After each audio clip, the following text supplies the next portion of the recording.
Folks, come up when I call your name, in 2 minutes, I wrote, you, 30-second warning, I'll just, say the speaker, and we're gonna test my health. Conrad Jeremy James, he's come on the panel. First, you guys, Testing 1, 2. Butch. Microphone check. Check, 2, 2. Check. Microphone check. Okay, Motion, 1, 2, with these. Okay. And,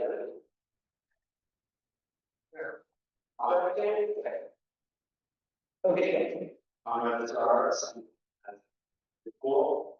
This is my gratitude, commissioners, all of their hard work and for not only hearing us, but actively listening to that process. I was surprised at the first meeting that people's eyes weren't just on screens, they were on me. And I do well with that kind of pressure. And I'll just remind the commissioners that it was a committee meeting and Commissioner Stein was there. That I said, late to the party, but sometimes we're the last ones to leave, so I'm doing it right in that regard. There were one thing that I really wish someone would do today, it would be with regard to the neighborhood council election, putting those in the charter the same way that the city council and the mayoral elections are in the charter. They are under threat, and that is, I think, the best way to get more new people on neighborhood councils. We have the force multiplier of the Department of Neighborhood Empowerment, putting out a citywide notice. Anyone who may not have ever heard of us, we do our best to keep all of our seats and our alternate seats. So we have 42. If you add those categories together in Greater Wilshire, it's a lot of work, but we still have a way to go in terms of reaching everyone through every channel. We need the city's participation in that. It will be good for everyone. I look forward to presenting CIS briefly later today, and I yield the remainder of my time. Thank you so much. Thank you so much. Jeremy. Good afternoon, Commissioner. Eric Manning, the Our Legal District. I here urge you to approve language for formally accountability and the right consultation events. Unanimous support provided for small margin, accountability is shared by our organizations. We too support requiring council to pass the agenda item for these commissioners and vote on this today. Our LLP, liability insurance, clarify and strengthen the these and council to fire officer and council authority to override please agreements. And lastly, the retired protest and rights. Thank you for that and for the right to constitution events. Also wanted to kind of read our report for that. Right. One of this, we are from this report as the report unanimously on shared. And thank you to their leaders mission approved and have to cover the language on the line. Thank you. Thank you. James, Justin, Chad, and Justin Chad.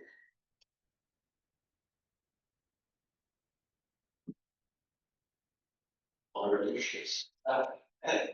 Yes. I hear, as I always Mr. Moore, the minimum language I'm awesome here. There are a couple of people on, but I like that for in this moment here. The first and the most significant would be without the language of capital websites, proposed by also noted, and the the reason why I just like to clarify that the LAPD Commission would be subject to council ordinance currently or not. This crucially is way to be already agreed upon language change in 571 subsection C, which is the Beverly ordinance police commission and then come back, that's great. I think that's a great good paint on a doorway that doesn't, it's form ten creates that doorway. Gives the authority in the charter, in that form. Without that, the police commission just ignore the ordinance, it becomes law, right? They're not currently bound by that. Secondarily, I would ask that you recommend the language, surrounding police liability and less further in the report back as the council level, having spent really a huge amount of time, in experts on the academic insurance side, it's very complicated. It involves a lot of like theoretical liability, regulators, state level, city level, possibly unions, the whole thing, but it is an incredibly complicated topic that you very conservative. It absolutely can go forward in the current way, but it's happening rapidly. It's reported on or analyzed for research or council level. And then lastly, thank you so much, Jesse is next. I hear you're not, but, Very good this time. Alright, well, I want to encourage us to go into be as bold as rationally possible and really be able to pass it if it makes sense. Not worry about it. We've heard concerns about what's going to pass through council and no one wants the work that's happening here for the case. But it's clear that the main issues the more people align closely with what are already happening. I just found that out with the yesterday budget finance. We worked through your budget before years again, so really with the same things. We should still have the report in front of you, how exactly it makes the cost of mind is up in the air, so let's go over the out. As Jamie already touched on, the reform comes to a tenants improved language that is some of the best language fixes we've seen. Reform 10 and the ordinance of 5 the current language and 51 speaking privacy enough. And this is one of those measures that come out of this process to ensure that working with time, resources, and partnership. And in this current project, we moving forward. Additionally, please move your charter moving forward as we all learn this process needs support to happen well and proactively operationalize it as the best chances as we work. Finally, the retreat master, but as currently Commissioner O on your support for increased language access, but all the other work happening with city access to diversity and that full fabric of city laws and those. Thanks for all the attempt that we're doing today, and it's just this point. I'm sure we're happy to get it even better, but any of the commissioners point anyway, have been bugging the council and eventually the public to get this stuff through the November, our fights. I don't think that requires us to change the Thank you so much. Chad. Hello, Commissioners. Committee record, Commissioner Gavin. Hello, Commissioners. I just want to echo what James suggested that police reform. I think the liability for research, but I think it's really innovative. The audience, Colorado. Right. Jumping on to 114. I was just careful on that. Moving the city more toward business, so I don't know. And a lot of them on the west side, I just find what makes more economic sense. Issue. Selling your asphalt, buying worse asphalt, also keeping out neighborhoods. But we just want to be careful about it. And then I also looked at what other groups said about right council and also about the neighborhood. One thing I wish we would have done is not voting, we saw 100,000 on citizens in LA. We know that there's green cards, visas, work doing taxes, and you know, get the full representation that citizens do in the local government. If just 2% of them voted, that would be more than some city council primaries. Thank you so much. And Dr. Name to be K, the K Robin Amy, every day.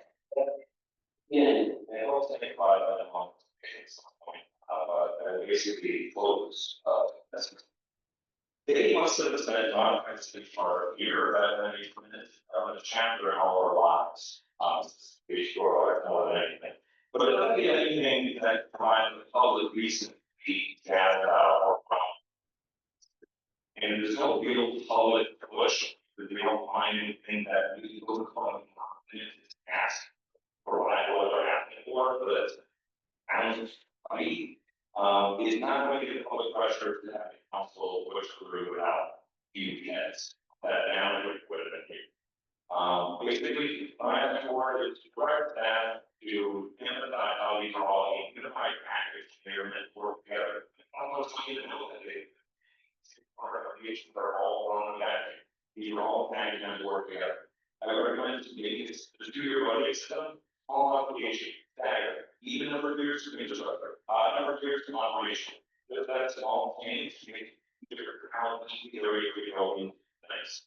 With routine and liability insurance, as well as all reforms recommended by California and James Moore, specifically regarding reform. What I'm saying here is that by adding future issues in their motion that we made today, that bolster the things that we put reading about, even if they have only marginal effect, it must the nonprofits in this audience the ability to harbor counsel to push these things through, and the ability for the public to actually take note of them. Don't let your time here go to waste. Maybe a chapter that really meant something, because you can. You know, all people think that there's shaky noise going on in the circle. Other heads can vote yes on it. But if we give them something that they can feel proud about, that way we can get things actually through and actually change the city as now, tomorrow, or every. There's the one. Hey, come on down.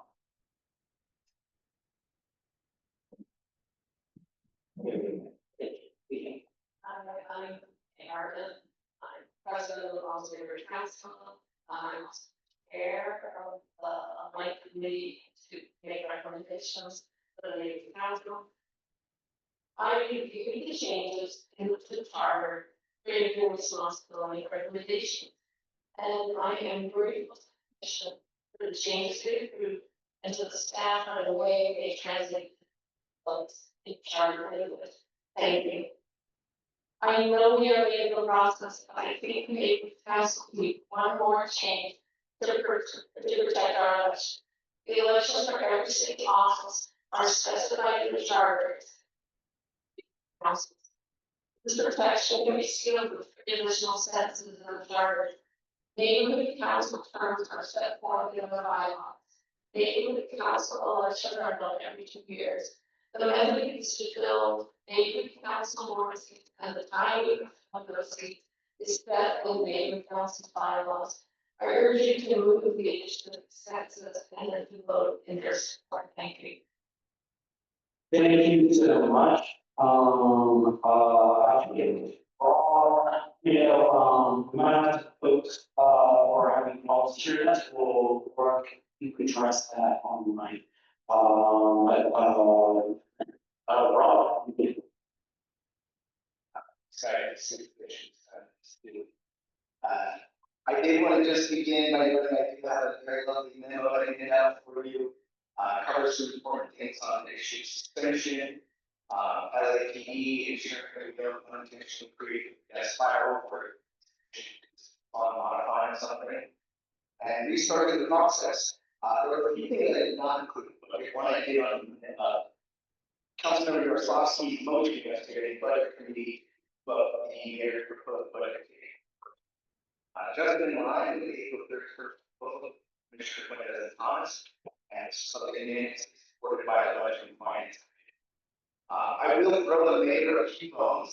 I do think it's really important for the mayor to have budget authority.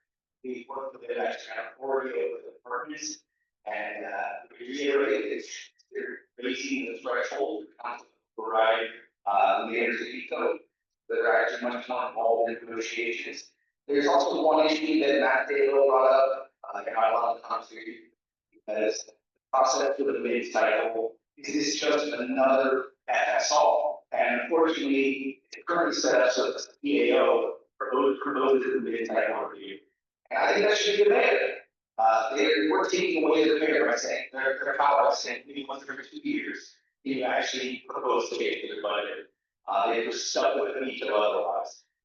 At a minimum, we should be the CAO at the mayor's direction. One of the issues here is how does this line up? And the current proposal is that a new person elected to the mayor who can inherit somebody else's budget. I think that makes it really important that to have the opportunity to make some proposed changes. So I'll just know that and how important it is for you to actually hear from us. Or you finalize your course next year of feedback. It's not that.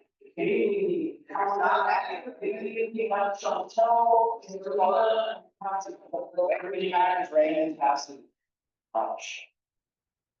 I would say council is going to, going from a council to be short term country. Utah. But seriously, please name a city where a mayor can re-motion that second. I don't think there is one. Maybe I'll be first. Who knows? Increasing mayoral powers is one thing, but doing all of this without any actual immigration is something quite different. On the topic of succession, this is something where the threshold does need two-thirds. Has any threshold for 3/4 for a recall election is one we needed that size, or we don't end up wasting money on election, recall election that are going to fail. But 2/3 for a session will strengthen checks down. I don't think the 15 is that trying to review what we're going to know that is I thought he was in a lot of issues which are language and issues. Unless the review for the final report happens on the Saturday, it's likely last week I'll be. So I want to thank you all for your time, your energy, your effort, then it's a pleasure to see you guys all work. Thank you. Thank you, and for the record, Commissioner Thomas. Thank you, Chantel, and the. Hello, members of the commission, thought I echo everything that public has already said. And since I found out this process in January, I've been here consistently paying for the meetings, listening and learning, contributing alongside others and closely following what the city does.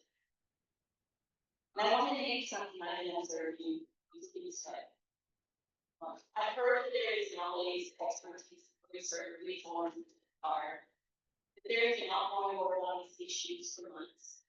And at times hesitation about placing reforms, especially around police, into the charter itself.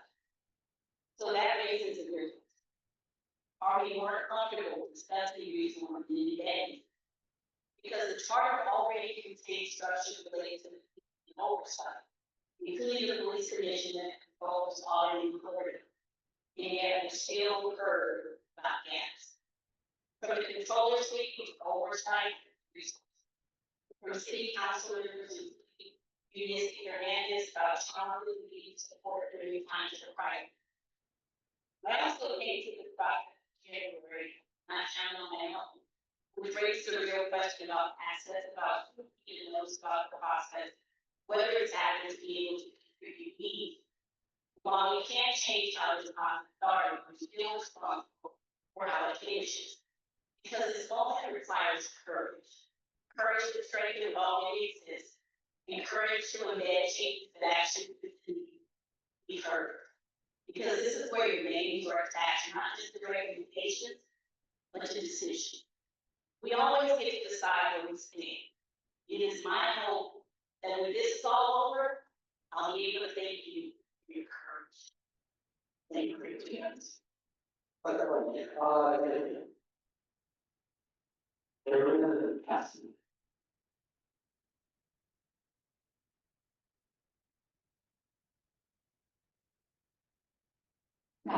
Commissioners, yes, you are so close to the end of your work.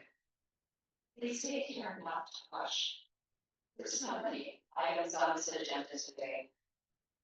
Regarding suspensions, are you aware that the draft language will make it harder to suspend council member instead of 8 votes? 3/4 of the council means that we would be 12. Then a council member.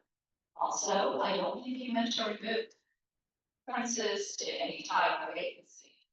That's gone. Additionally, why would the charter address temporary appointments during suspension for council members and not for other elected officials? Regarding the police accountability, the proposed 245F by city council with power over LASD, LAPD, accountability policy. However, where modification of prior action, quote, shall start the process anew, unquote, potentially drawing out the process to extend it back. Please clarify that, so that the City Commission could have no more than 2 attempts to edit the recommendation or place the time limit on the decision. Finding governance structure, between the prosecutor's ability to investigate elected officials. Are you aware that this recommendation also allows the mayor to introduce a motion to city council without a second? Finally, do you want the mayor to be able to call the special meeting of the city council, the board to vote on the mayor's proposals? Thank you for all the work that you've done. I look forward to staying in this process. Thank you so much. Actually, my name is Councilor Romley and I'm from LA. On February 24th, page group 11-0, move forward with charter amendment and express the value of providing appreciation to the Vice Council and directing the City Council to implement ordinance to effectually act to the extent feasible. Given that 11-0 vote, I expect the recommendation that the recommended language move forward to the Council. It's crucial to support this reform as the threat of deportation is becoming personally harmful with these current leadership feels safe and protected. It's not subject to violence and oppression.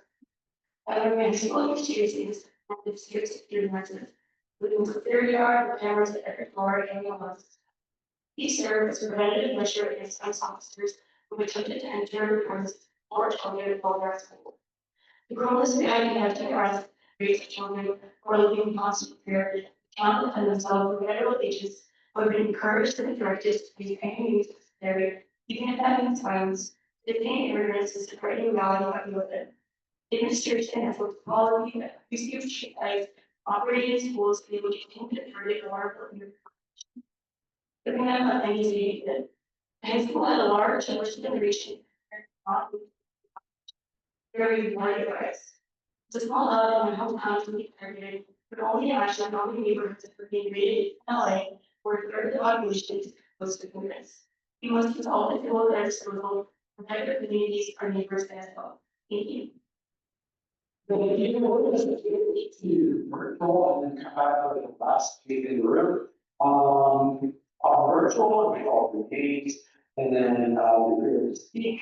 Jamie, Jennifer, Danielle, Jamie, Jennifer, Danielle, Jamie, we're you, Jamie, let us know. There is Jamie. Jamie. Jamie. Hey, Jamie. Jamie work. Going once. Going twice, we'll come back to Jamie. We'll try Jennifer. Jennifer, do you hear us? Yes, I can hear you, though. I will say that it is very bad. I can barely understand everybody. Hold on, we're gonna double check that. Hello? Wonderful. Okay, Jamie, hear us? Can you hear me? Going in and out. I can see the. Can you hear me? Hello? Jamie. Can you hear me? Can you hear me? I'm here. Can you hear me? We just keep hearing you. Probably the rest of that. Just hold on, Jamie. You know, Go ahead and start speaking it and we'll get the audio working. Can you hear me? I can't tell if you can hear me.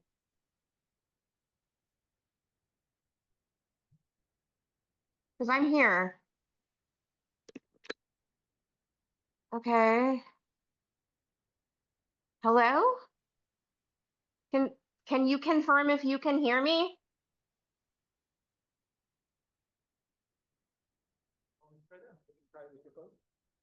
I can try. I feel like I'm wasting my entire 2 minutes because you guys can't seem to get the audio to be working, even though you've been doing this for months. which is actually gonna be part of my, you know, I'm just gonna talk.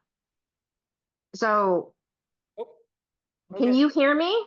We can, Jamie. Miracle of miracles. Thank you for your patience. Okay, so I get my 2 minutes?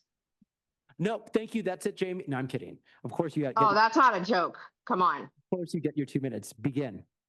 All right, first off, let me just say, you guys have been doing this whole time. This process is for the people. The sound problem should have been addressed from the beginning. The fact that it hasn't been, and the fact that everybody that was doing public comment, I could barely understand. I don't think I got 80% of what they were saying. Needs to be fixed. What is this process for? Is it for the politicians or is it for the people? Second, having a supermajority to approve getting somebody out of office because of a suspension is a mistake. What if two of them are in it together? What about then? Do we really think that that's off the board of possibilities? Need to think about that. Obviously, I'm extremely supportive and thankful for the changes for neighborhood councils, and I hope we support them. We really, really, really need to protect neighborhood council elections. I hope someone will do a motion. I hope someone will just give us a flat amount for our budget, because I am not hopeful about what neighborhood council budgets will look like. And if they go lower than what they are, this is not sustainable for the vast majority of people within the system. We can barely turn the lights on. Some of us no longer have lights because we cannot pay for them. And then the last thing that I really want to talk about is the contracting section that you guys changed under LAWA. You need to not make it under the contracting authority that gets to do that. It needs to be the Ethics Commission. That is a very serious section of the charter, and the way that it was written, I never would have imagined it being written as minor and insignificant for the matter allowing a waiver. There are potential criminal charges that attach to violations of that section of the charter. So giving the people that are potentially the contract holder the ability to then hand wave them away makes no sense. It's a conflict that exists right there. So please go back. I never imagined that the language would be as terrible as it is, but it is. But maybe for LAWA, it makes Thank you, sense. Jamie. Jennifer is our next person. Jennifer, we're taking you off of, off of mute. Jennifer, can you hear us? Yes, thank you for changing the mic. I can now hear better. All right, Jennifer, begin. My name is Jennifer Clark. I'm a resident in North Hollywood and also Council District 2. For identification, I'm also the VP of North Hollywood Northeast Neighborhood Council, and we'll speaking later on our CIS. So I personally support a 2+ year budget with a hope that there can truly be more thought in the decision-making process regarding funding the various city departments and city services. I support ranked choice voting as I think it'll actually save money. And I want an expanded representation of the city council, but I remain concerned that the recommendations are still not enough to achieve that, and the potential additional costs related to more council members is still concerning. So the neighborhood councils should be supported more, protected more for their role as local representatives, and in fact are unpaid. It is a gift that they are giving to this city.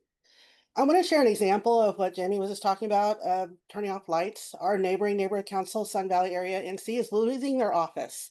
They've had it as a place in their community for over 18 years. And because of the reduction in the budget, it was just no longer sustainable for them to pay the rent, the electric, and have that as a resource for their community. It has been a community place that was nonpartisan, where they could have coffee with a cop. And on the other side, meet with their different committees. And so now they are without a home. They will search and scramble like the rest of us that don't have offices do to find a place to continue to serve our community. So I beg you to consider a floor, a $40,000 floor for neighborhood councils, if not, given the prior information about not wanting to do a budget. And I beseech you to support us as the local representations that we should be. Thank you. Thank you, Jennifer. Danielle, after Danielle, it's going to be Matt, Sean, and Paxley. Matt, Sean, Paxley. All right, Danielle, you should be off of mute. Can you hear us? Yes, I can. Can you hear me? Yes, go. Danielle Williams, co-leader of LA Ford Institute's Immigrant Justice Working Group here. So we saw the language that is being proposed for inclusion in the preamble to express, quote, the value of providing immigration deportation defense counsel. I quote that because that is the motion that 11 commissioners voted in favor of, everybody except Commissioner Field, who happened to have left already at that point in the meeting, and Commissioner Morrison, who had not yet joined the commission. We are disappointed in the existing language that we were given earlier today because it makes no explicit reference to either immigrants or deportation defense, despite, again, the motion that was voted on in favor of by this commission.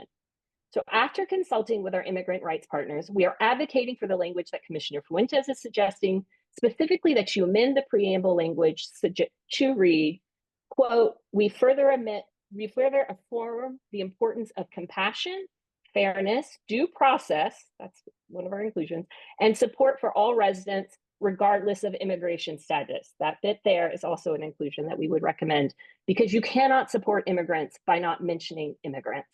And during this process, I've been lucky to have the opportunity to meet or communicate via email with many of you. I appreciate your time. But I've often heard things like, this moment will pass, or that passing anything that explicitly mentions immigrants will put a target on our backs.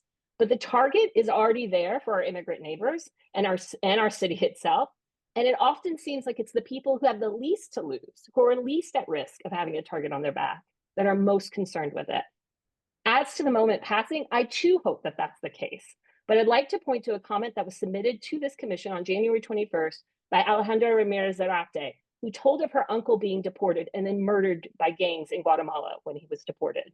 So this moment doesn't end for Alejandra's uncle. It won't end for the people who are being deported, who are being brutalized without the benefit of guaranteed access to counsel. Thank you, Danielle. Matt, we're taking you off of mute here in a second. Hopefully, Matt, you can hear us. Matt, are you there? And then, Hey, can you hear me? Sorry, Matt. I just wanted to note for the record that Commissioner Murray has joined us. Sorry about that. All right, can you hear me? Yes, go. Okay, yeah, Matt Simon. I'm a volunteer with LA Forward Institute. I want to say I agree with everything that Danielle Williams just said. I have been advocating for a right to counsel and deportation defense in the city charter.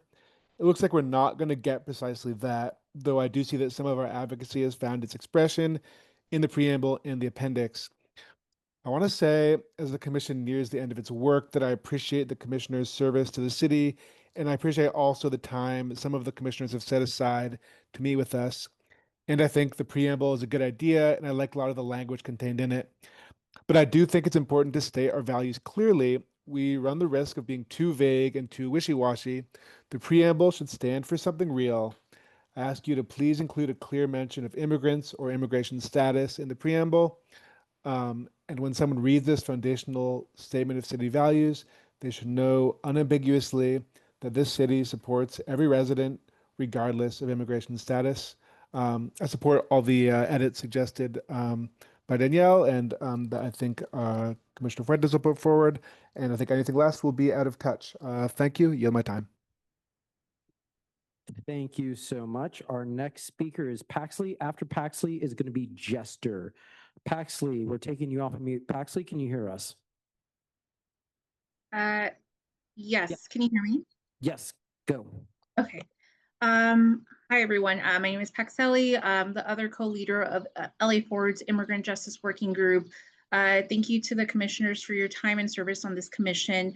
As my fellow colleagues, Matt and Danielle, have already mentioned, one of the fundamental items that we believe should be enshrined in the city's charter is obviously the right to counsel and deportation defense. And as they've noted as well too, obviously that's not exactly what we're seeing right now.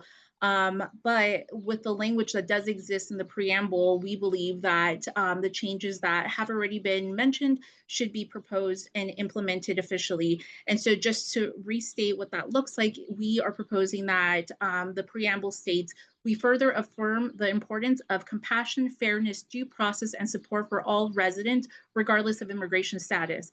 As both Danielle and Matt have already mentioned, we can't have a preamble and a city charter specifically that is for our immigrant community members without literally naming them in the charter, in the preamble. We have to at least at a minimum do something like that.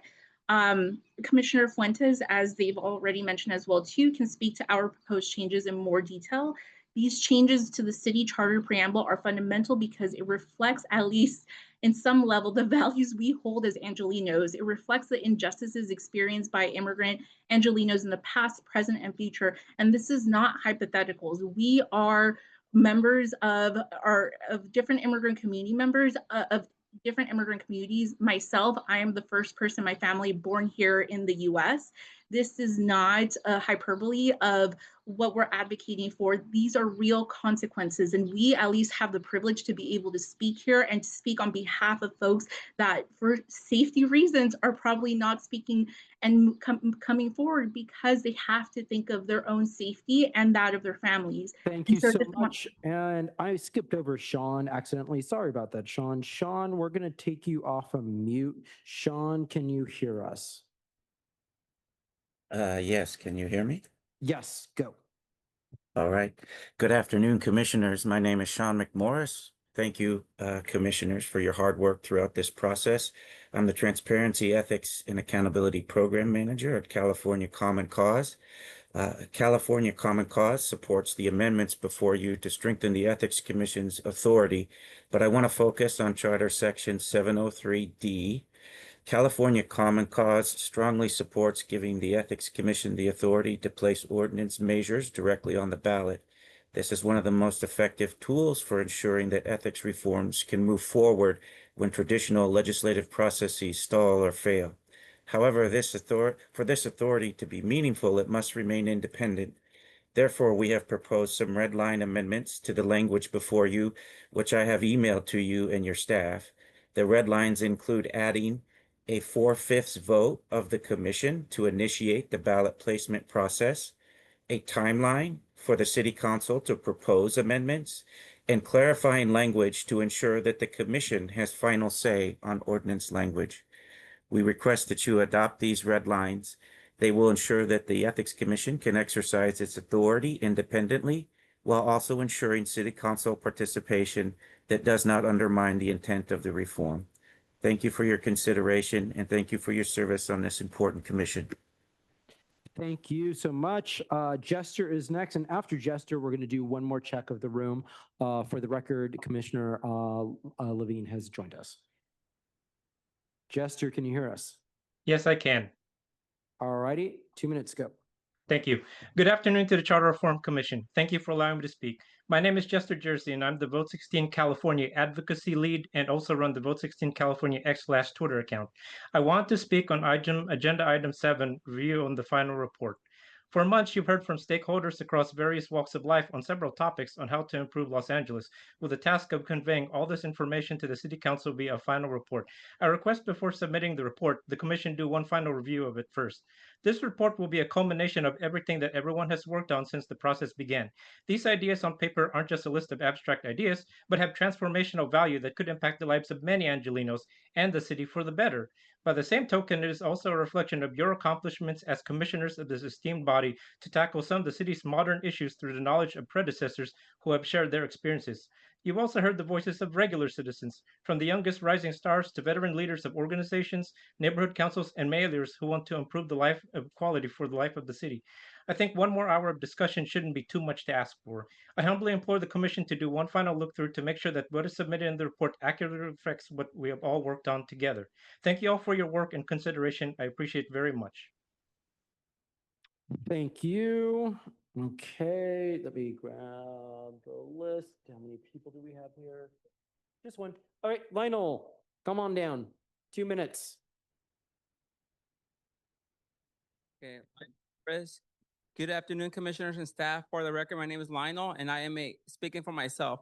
I'm here today because I'm deeply frustrated with how the Charter Commission has handled the process of improving our city government. Over the past year, I've attended your meetings and town halls with the hope that we could move Los Angeles towards a government that truly works for the people. I got involved in advocacy because I wanted to make a difference in my community, for my community, and to speak up for those who don't always have a voice. I'm here because I care about my community. I want us to move forward towards a better future for all Angelinos. I am committed to improving our neighborhoods and our quality of life. I believe that this commission has a responsibility to do the same. I appreciate that you take public comment, but I want to be very clear that people are counting on you. We need you to do the right thing. Don't hesitate. Don't turn your back on the public. Los Angeles must work for everyone, not just the well-connected, not just the money, but for the people who live, work, and struggle here every day. Thank you for your hard work and consideration. Is there anyone who wishes to provide public comment that did not already speak? All right, seeing no one, we will move on to approve neighborhood council community impact statements. I know of one in the room. I see a hand virtually as well. We'll do the room first and then go to virtual. You'll have up to 5 minutes. Great. Once again, Conrad Starr, this time representing the Greater Wilshire Neighborhood Council and its approved community impact statements. I'll briefly mention that we did take that vote to support the Board of Neighborhood Commissioners' recommendations that you all have seen and hopefully reviewed. I know you've talked about it. I'm going to read the short CIS regarding neighborhood council elections. The Greater Wilshire Neighborhood Council, and this was approved 14-0 with 4 abstentions. The GWNC urges the Charter Reform Commission to add neighborhood council elections to the charter, dictating elections every 2 years, but not dictating a specific term for neighborhood council boards. As background, in their fiscal year 26-27 budget request, the city clerk is proposing to cancel or postpone by 2 years the 2027 neighborhood council elections to balance their budget. By their proposal, board members would automatically have 2 years added to their terms. The city clerk did not meet with the neighborhood councils or the Department of Neighborhood Empowerment, nor did they inform the department they were submitting this in their budget. Some neighborhood councils have 4-year terms and run half their seats at each 2-year election. Neighborhood councils, including Greater Wilshire, turn their boards over every 2 years. So you see the predicament, and hopefully you agree, and you'll find some time to take this up tonight. Good luck. Thank you. Are there any more approved CISs? Hello, my name is Ibrahim Mimo, and I'm speaking on behalf for the Silver Lake Neighborhood Council. Thank you guys for having me today. Okay. Silver Lake Neighborhood Council. Do you guys hear me? Okay, thank you guys. I just wanted to, well, hopefully you guys can all read the CIS we submitted. I'd just like to highlight a few things here today, if I may. First and foremost, we would like to have the neighborhood council budgets enshrined in the city charter. Ideally $50,000 as was originally allocated, but no less than $40,000. That would be very appreciated.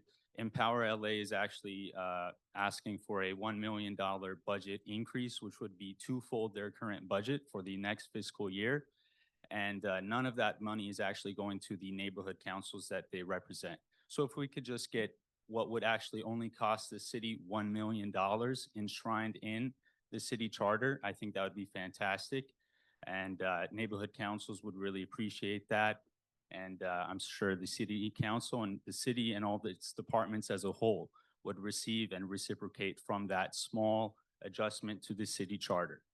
I'd like to go on and say that we oppose decreasing the voting age to below 18. None of those individuals are taxpayers, and it would only further confuse the structure and the way we have all voices heard and addressed in the city as it is today.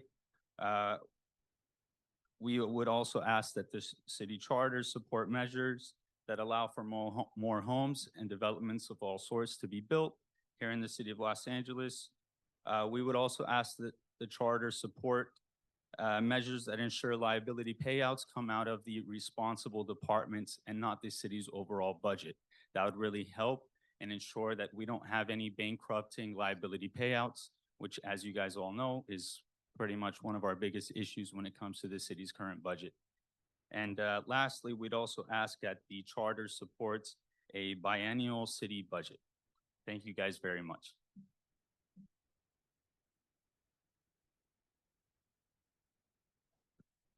Great. We will now move to virtual CISs.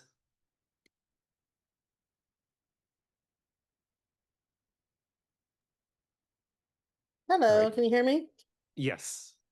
Wonderful. All right, so my name is Jennifer Clark, and I'm the Vice President of North Hollywood Northeast Neighborhood Council. We commend the Charter Reform Commission's hard work over the past 9 months. Although we have taken issue and communicated that with several of the Commission's action, we appreciate how hard this work is as we do this unpaid work for our city as members of the Neighborhood Council system. We would like to reaffirm our positions on the multiple CISs that you have received and that we had submitted. We believe the Charter Commission should adopt the recommendations from Link as well as from the Neighborhood Council Budget Advocates.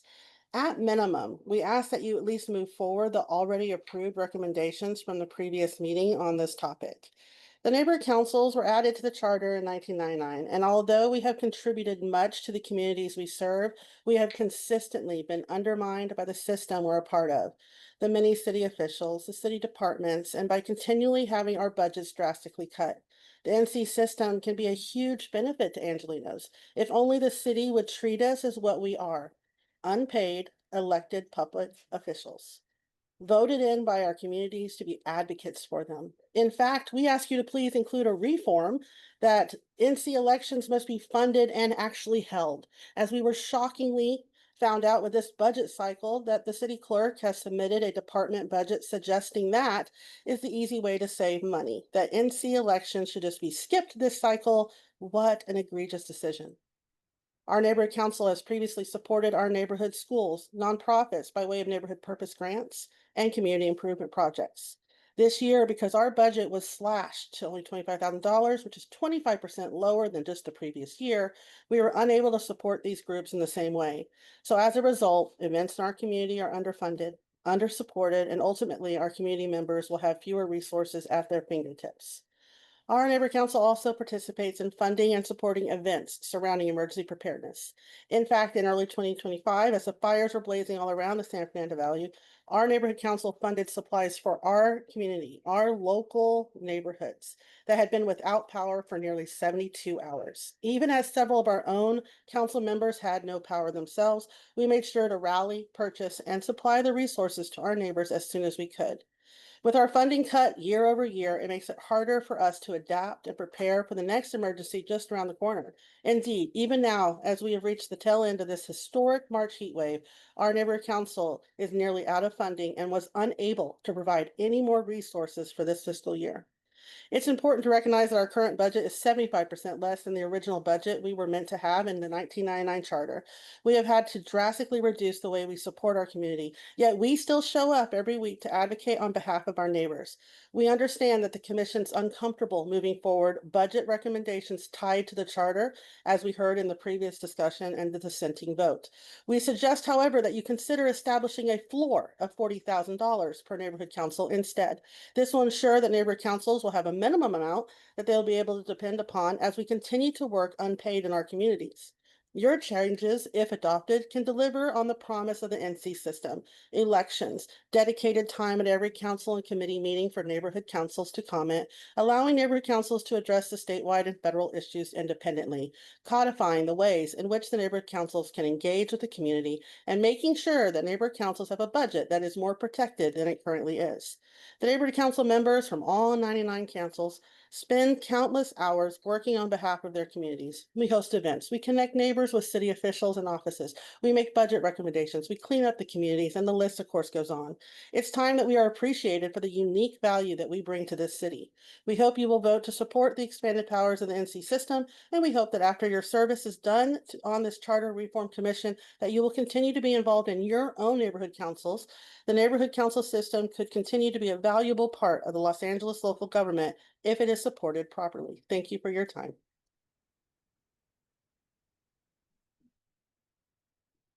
Great. I see another hand virtually. Yes, this is Shada Ashley. Barbara Brody is our neighborhood council person. She's in the audience, but having a hard time raising her hand.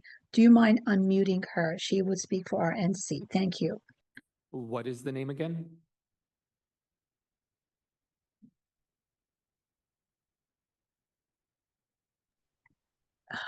Barbara Brody. She's in the audience. You'll see, I mean, in the virtual audience. Okay, we'll work on Thank that. you. I think, has someone tried to unmute me? Is that you, Barbara? We can It hear is you. me. All It right, is you have 5 minutes. the morning city council session still. Would you like me to speak now? Yes, please. Oh, thank you. Thank you, commissioners, for your attention and for your service. This has been quite a Herculean effort. We and each of the 99 councils, neighborhood councils, owe our very existence to the previous charter reform process. We understand that the process can have very meaningful impact and presents a critical opportunity to address longstanding structural failures in Los Angeles city government. The commission has been given a very important job, but has not truthfully been given adequate time to address the many serious issues that face our city. This will likely mean that the commission will be able to address only the most glaring needs identified. That said, we hope that the commission will seriously consider and recommend the changes to the operation of neighborhood councils as recommended by both BONC and the LANCC. When neighborhood councils were created, they were adopted in response to the efforts of significant portions of the city seeking to leave the jurisdiction and set out on their own. The notion that neighborhood councils would provide a way for communities to be heard and to feel better connected with their city appeared to be the intent of those who supported the model. Some, however, only grudgingly went along, never believing that neighborhood councils should have a voice. And I'm sorry to say there remain those in City Hall who treat neighborhood councils as a nuisance, consulted late, denied real influence, and too often ignored when our positions challenge City Hall consensus. We would be surprised to learn that the input of a neighborhood council during City Council deliberations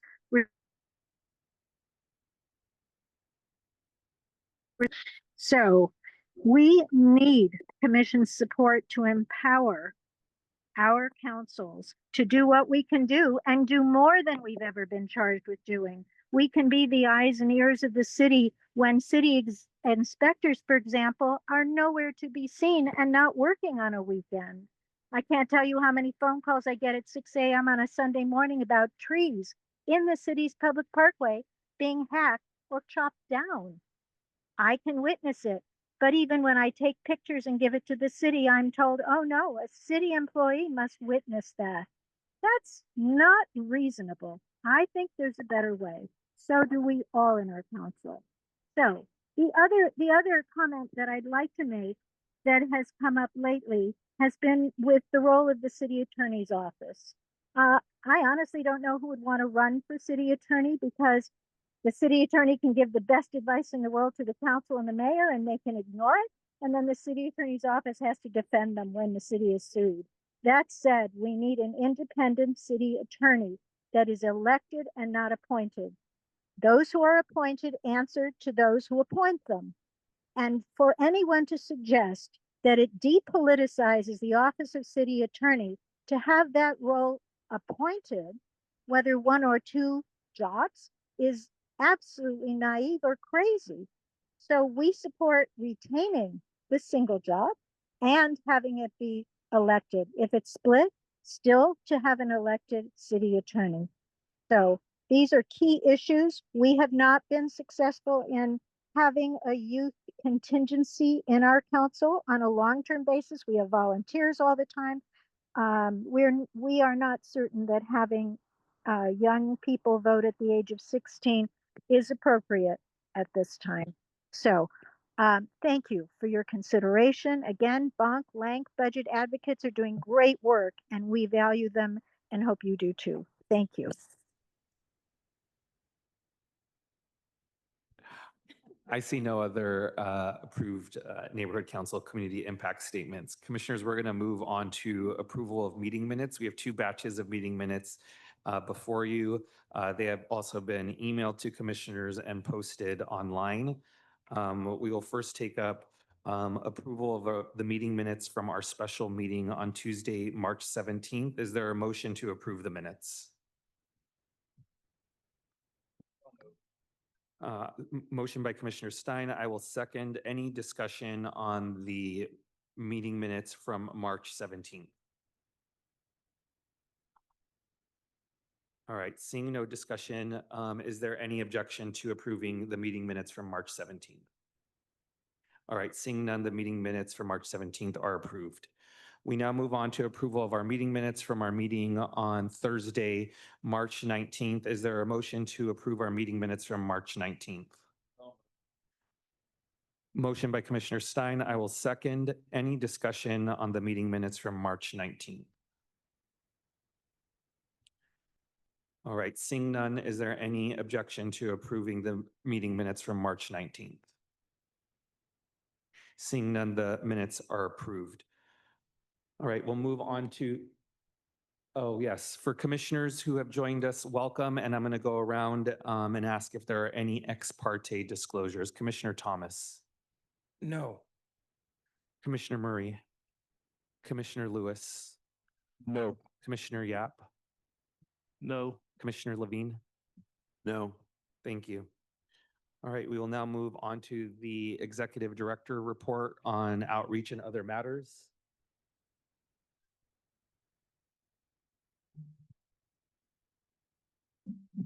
Thank you, Mr. Chair and Commissioners. It's an honor to speak to you today. It is, as I said in my report, it is your 52nd meeting. That is nearly twice as many meetings as we originally laid out. I think it was about 27, 28 meetings we had planned back during the summer when you approved your outreach and engagement plan. So you have nearly doubled that, and that is a testament to all the hard work that you have put in. That only tells part of the story of what that work entails. Doesn't quite tell the story of the multiple staff reports that you had to not only collaborate on, but read, intake, have questions on, and discussions on. Doesn't tell the story of the about 4,000 plus folks who submitted written public comment, the 1,100 folks who gave verbal, both in person and virtual public comment. It's and the hours and hours and hours of meetings that you had in all 15 council districts. So we are here basically at the end. This is likely the last meeting where you'll be approving charter language. It is a full agenda. So with that, I will just say we are gonna, I know we're gonna take a recess here in a minute to take a group photo, because we will in any minute now, if Commissioner Andrades gets here, like he says, we'll have 13 of you here all at once for the first, maybe only time, but we'll take it. We're happy to have all 13 here at one time. That is a great milestone. With that, I'll just see if there are any questions. Commissioner Field. Yes, this is a procedural question about this evening. If I understand correctly, we're looking at actual charter language, which city attorney has reviewed. Yes. And we've heard, again, throughout the process, but again, including this evening, a number of suggestions for further changes. And I just want to know realistically, are we going to be able to make any more changes, or are we at the point where we're going to be told there's no more time? That what's here is here, we're done. And I appreciate the question. I don't want to speak specifically on items just because we'll get to items and subject areas here soon, but I can say from the staff standpoint is I've used the train analogy. We've passed the station and the train has to keep on moving. The train will turn back and city council will get on that train and have an opportunity to take up things. I'm already hearing from city departments absolutely about additional changes that they'd like. A lot of it is, kind of in the weeds, and they definitely understand that they have the city council process still. But in order, we have a deadline, and we do not plan. I do not intend, and I would not recommend taking any steps that would delay getting this report on time, if not early, to the city council, which is just next Thursday. Let me say that again. Next Thursday is when that report has to be in at the latest. So we are busy working on the sections of the report that are not charter language and appendix, although we're at a good place with the appendix. But and we're we're arranging some of the charter language, but the train has to keep on moving. And because we're also we're putting some design effort into this with our contractors at City Fabric.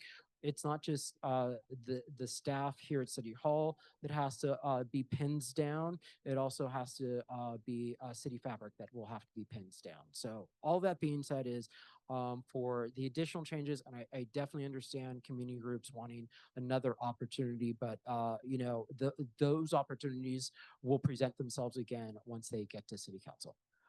Thank you for a very thorough answer. So just to follow up, basically, the time we spend this evening recommending changes, it's just not going to happen in our document. It depends. So on charter language that is before you now, depends on the changes. For example, if there are typos, that's the easiest low hanging fruit. Hey, this should be a instead of an.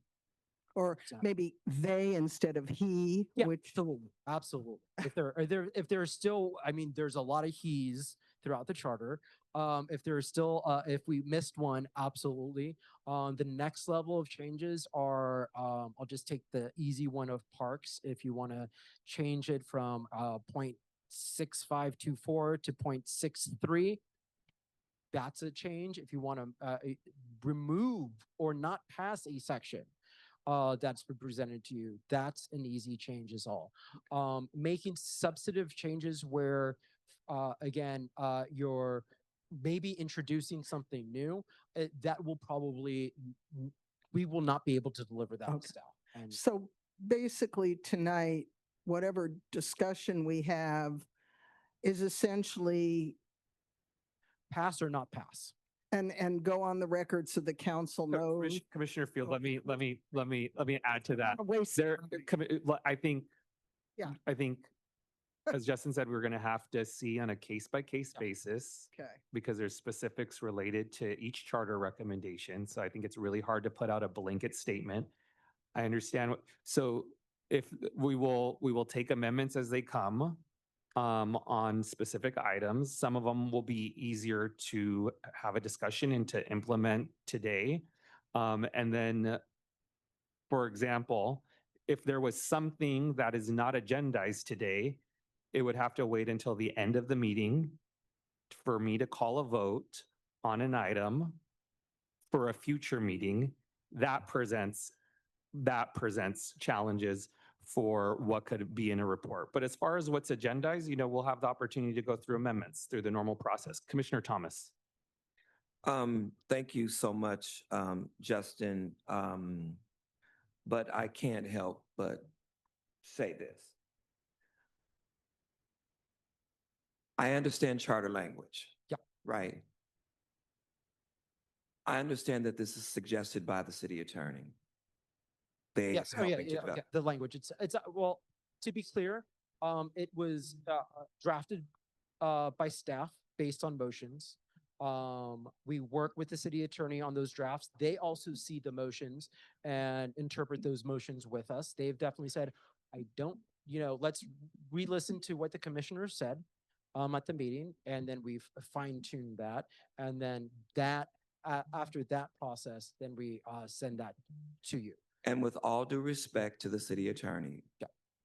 we do not have to abide what the city attorney says, and nor does city council. And so while I want to be able to say yay and nay on these, if they do not represent the intent that we wanted, then we absolutely cannot. Yeah. And so, That's the amendment process that yes. your chair is speaking Well, about. I mean, I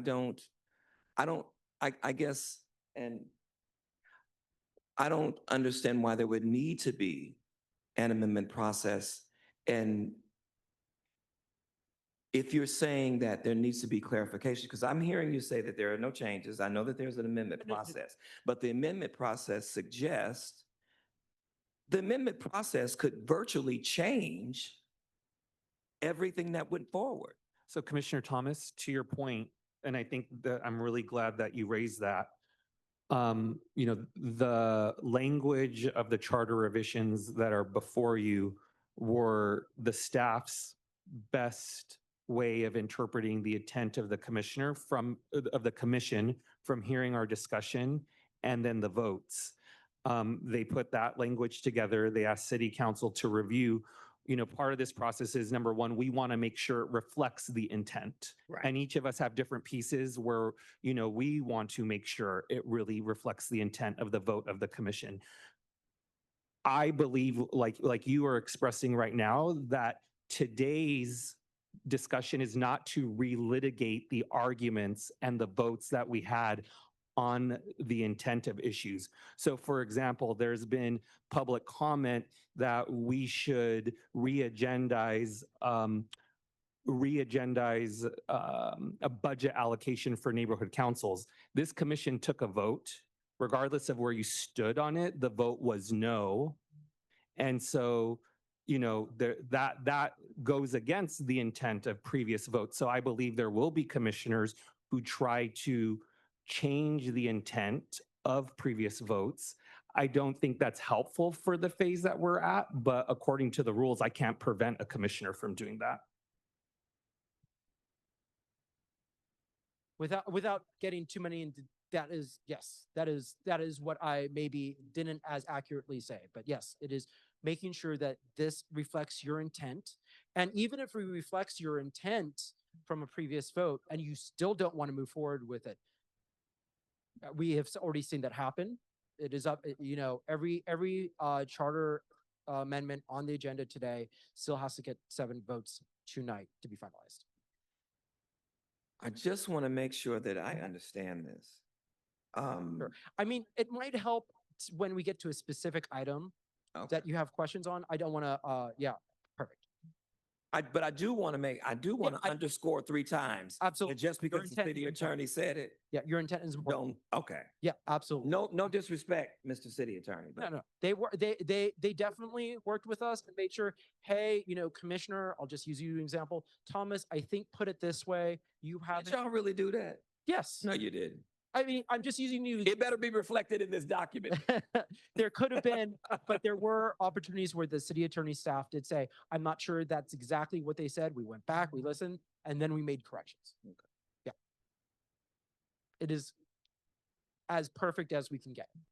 And that's why you have to approve it one more time. Any other questions? All right, Commissioner Lou. Oh, and then just real quickly, just recognize for the minutes that Commissioner Andrades has joined us. Commissioner Andrades, do you have any ex parte disclosure? None to disclose, no. Thank you. Commissioner Lewis. Justin, just for clarity in your report, to know that about 1,100 people gave verbal public comments and over 4,000 written public comment submissions. Are those unduplicated, unique folk, or some of those the same? We can't. So if, like, for example, and use Nick as an example, we counted every time Nick gave public comment, which is every meeting, wherever he is. Thank you for padding our numbers, Nick. So conceivably, it could be 1,100 comments from 400 people or something. Okay, thanks. All right, thank you, Executive Director. Commissioners, we're going to take a 20-minute recess before we jump into the items. Is there any objection? All right, seeing none, we are in recess until 5 p.m.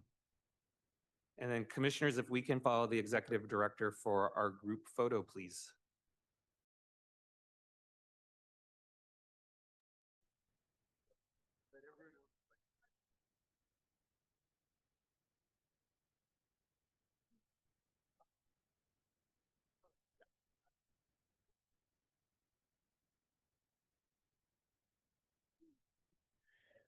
Commissioners, members of the public, I'm going to convene the meeting and conduct roll call. Commissioner Andrades. Present. Commissioner Field. Here. Commissioner Fuentes. Here. Commissioner Levine. Commissioner Lewis will be joining us shortly. Commissioner Mack. Here. Commissioner Mesa is present. Commissioner Morrison. Here. Commissioner Murray. Commissioner Sanchez. Commissioner Stein. Here. Commissioner Thomas will be joining us shortly. Commissioner Yap. Here.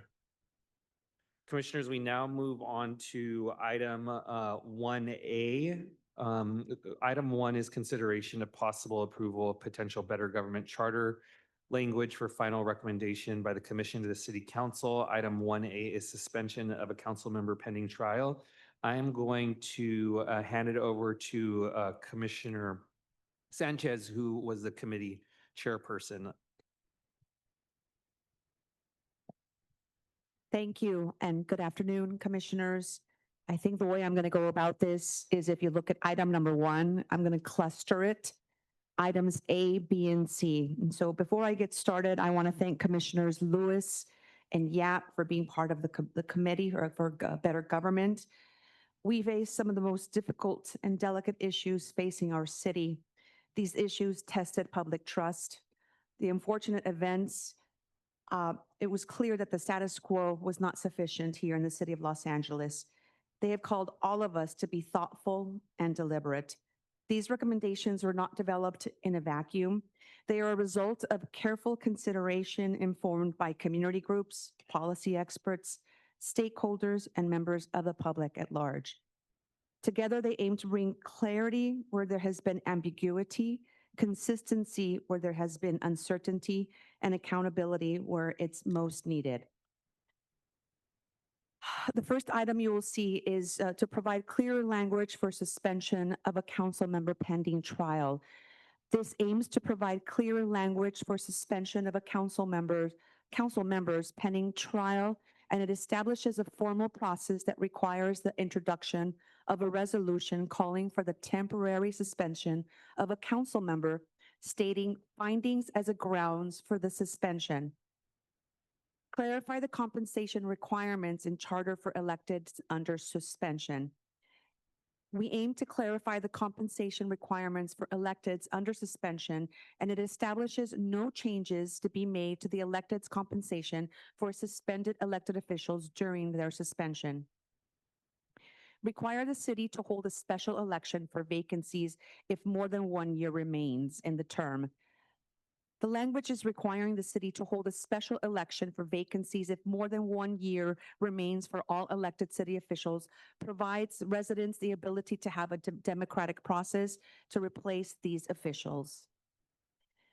Remove Charter Section 803 LAUSD and add to Municipal Code. This would remove the Charter Section 803 and add it to the Municipal Code, and it allows more flexibility in updating the rules and regulations. Apply the LAUSD process for adjusting contribution city limits to city contributions, and it would align the city contribution limits with LAUSD and its process for adjusting contribution limits, making them every 4 years for both city and LAUSD elections, aligning them to the timeline for both contribution limits. Commissioner Sanchez, just real quick, the LAUSD ones we already approved. Thank you. Yeah. Why don't we do A, B, and C, and then I'll come back to you when we get to the neighborhood council. Thank you. I could have gone on. Okay. No worries.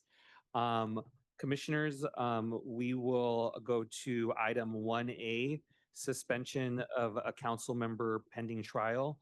I have Commissioner Murray. I have my hand.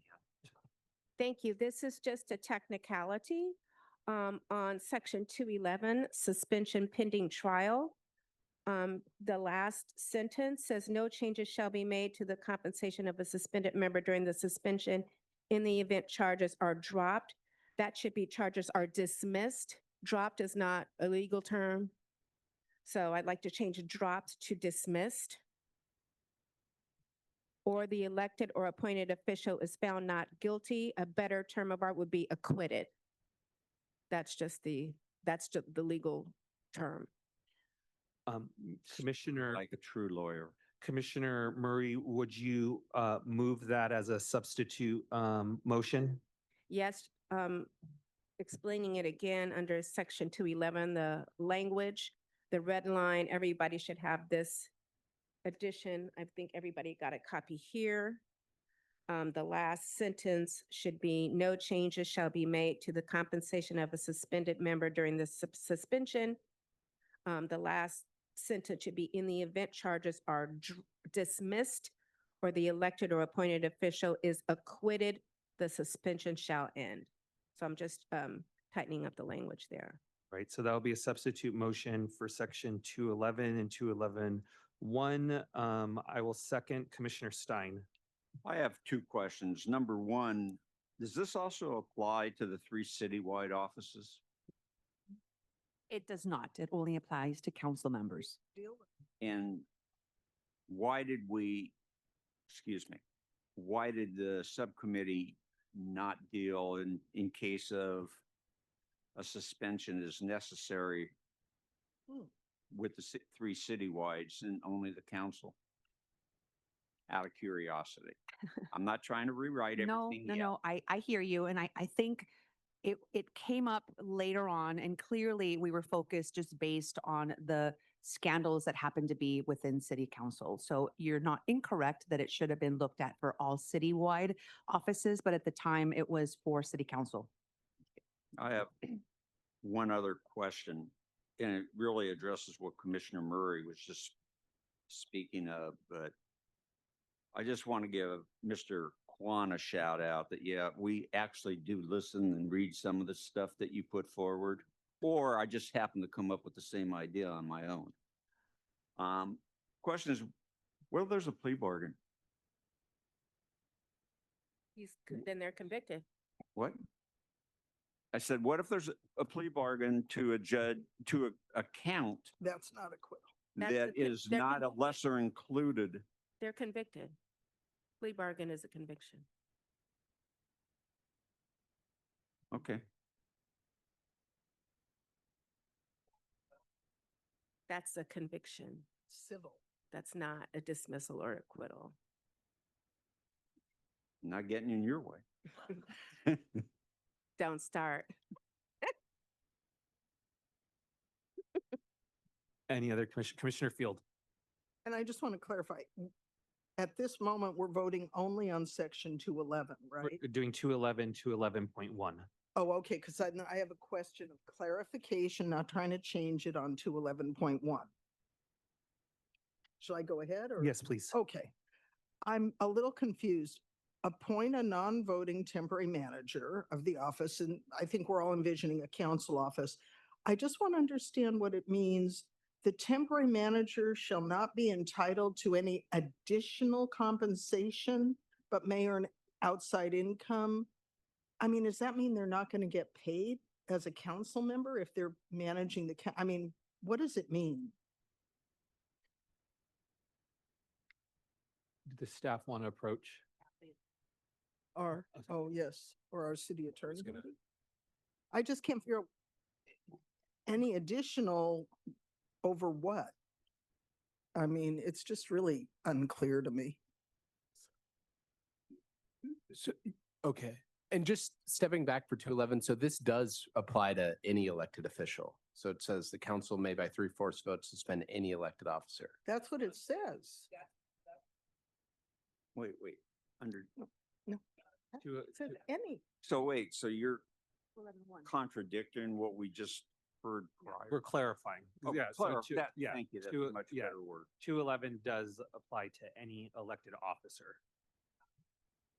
But, and so the question, so that's a clarification to Commissioner Stein's previous question to so now to Commissioner Field's question. Oh, yeah, I just, that last sentence of 211.1, just, I can't figure out what it means. Of the city attorney approaching. Let me, if I can.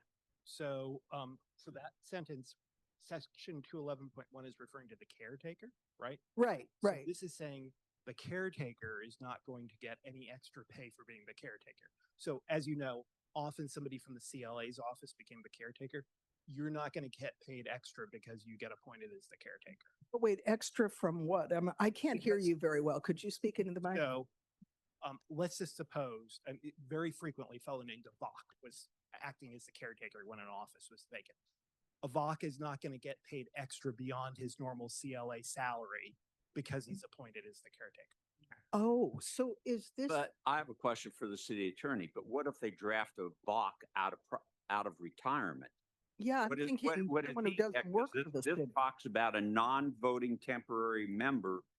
And I don't see anywhere where it says it has to be a member of the CLA's office. It doesn't say that. It could be somebody else. So if this doesn't provide for somebody else being paid, right? No, I said it doesn't. It doesn't. So okay, so Commissioner Field, this, to directly answer your question, what this is saying is someone, it's okay. So if they are a city employee who becomes a temporary manager, they are going to keep whatever their current salary is and not receive anything additional for becoming a caretaker.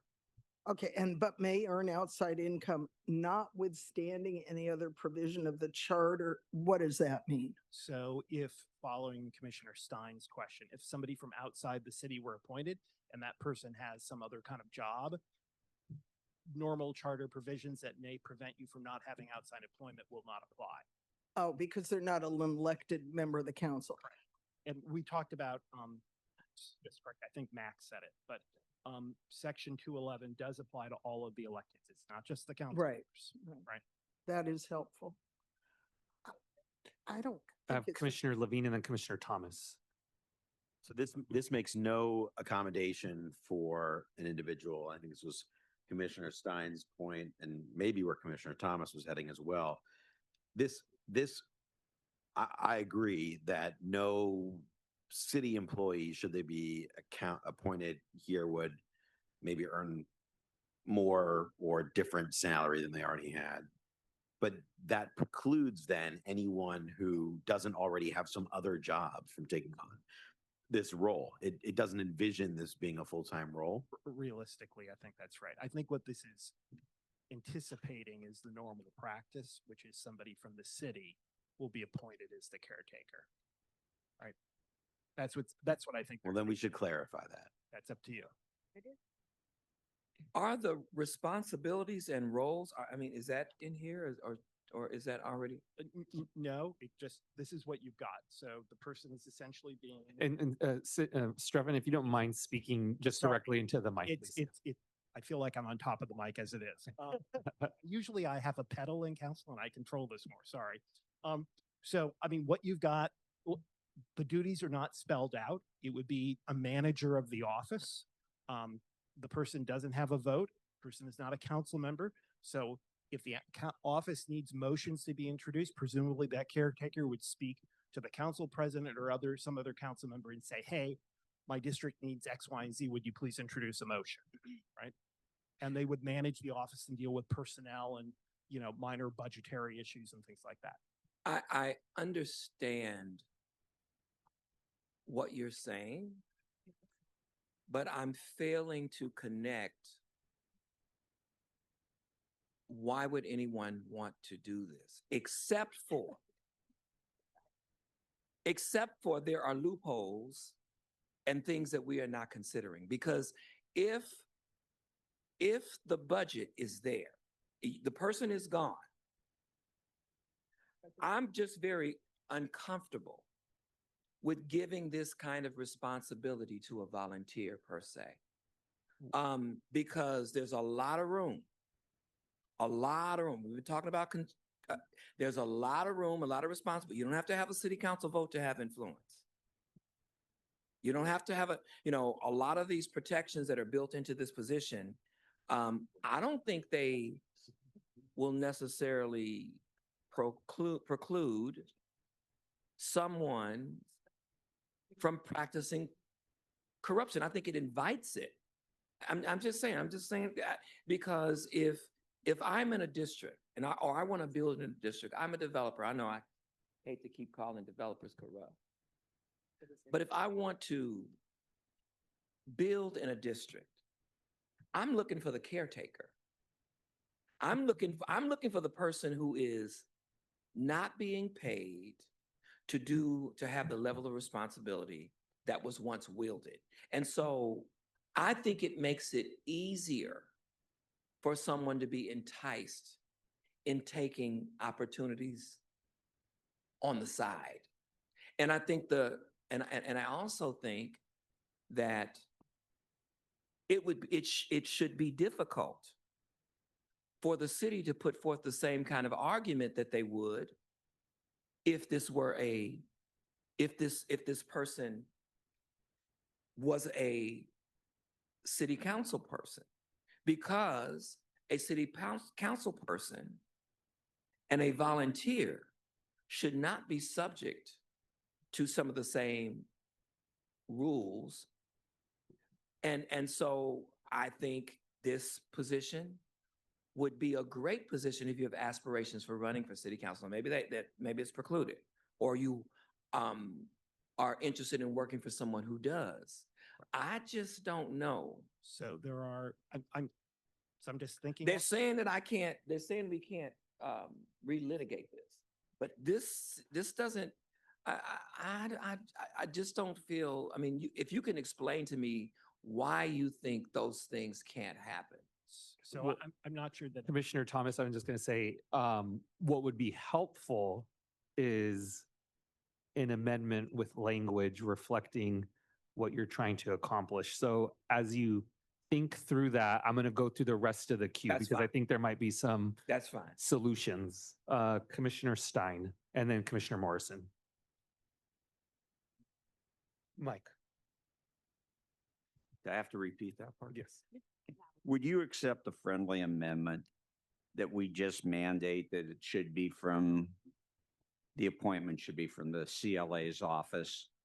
Or such It's just- designated office if it no longer exists? You're addressing me. Oh, I thought no. No, she was it always amending does, she no, was amending the language. Commissioner Murray, the way I phrased your substitute amendment was for 211 and 211.1. Oh, okay. Yes. So you're the Right. mover of the amendment, of the substitute amendment. So Commissioner Stein, Fine. Okay. Thank can you reiterate what that was, Commissioner Stein? I will address either one of my fellow commissioners and just ask that why don't we just mandate it has to be from the CLA's office, and if the CLA's office no longer exists, from whoever's the successor to the CLA's office. I won't accept that, and I'll say why. Generally, the caretaker has been either the chief of staff, or we had the situation, the former council president wanted to be that person, and that caused a lot of skirmish, but usually it's somebody from that person's office. It's, they have an application process, but it's always been somebody from their staff. Hence the temporary. I understand Commissioner Thomas's concern, but I don't think we can't, and the city council usually appoints somebody, and it's generally a city hall insider, frankly, so. Let's do this, Commissioner Stein. If you don't mind withdrawing your amendment, let's hear what other people say so that we I can. withdraw my amendment. Commissioner Morrison, and then I'll put myself in the queue. So again, I'm hearing all this stuff very fresh. And I'm remembering to the conversation we had last week about when a vacancy occurs less than 1 year before the expiration, the council may fill that vacancy. And then we have the council filling this, a temporary manager. Has there any thought to having a similar solution? Because they sound like two different solutions here. This person's called a temporary manager. Here we're appointing a vacancy.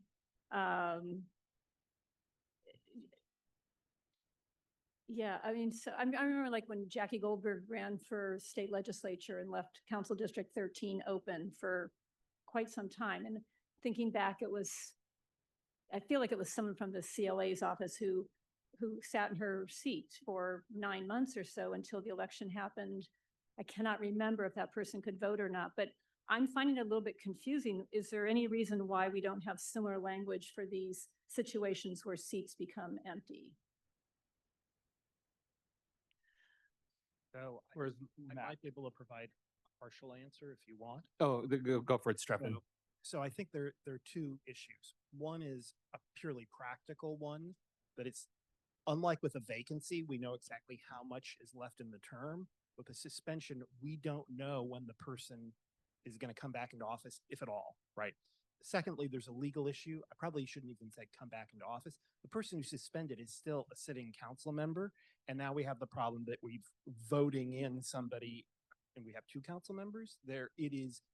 I think it is unclear. And I think some people would tell you legally that can't happen. Okay, I see what you're saying now. Right. All right, I have myself in the queue and then see if there's any other. So I'm going to suggest a move amendment. You let me know if it's friendly. The intent of it is to try to clarify. I think what this section is trying to do, or at least what I'm hearing from the discussion so far, is this is trying to clarify that if someone is a city employee, that they're not going to receive additional compensation for taking the role of the caretaker. I also hear from commissioners that of the theoretical possibility, although it hasn't been the practice, that someone is not a city employee gets appointed to be a caretaker, that this restrains them from potentially having, additional income. So the amendment that I'm going to propose is to add a phrase in the last sentence where it says the temporary manager, comma, if a city employee, comma, shall not be entitled to any additional compensation, but may earn outside income withstanding. It leaves silent someone who is not, but it makes clear that if they're a city employee, they would not receive additional compensation. Commissioner Murray, would that be considered friendly?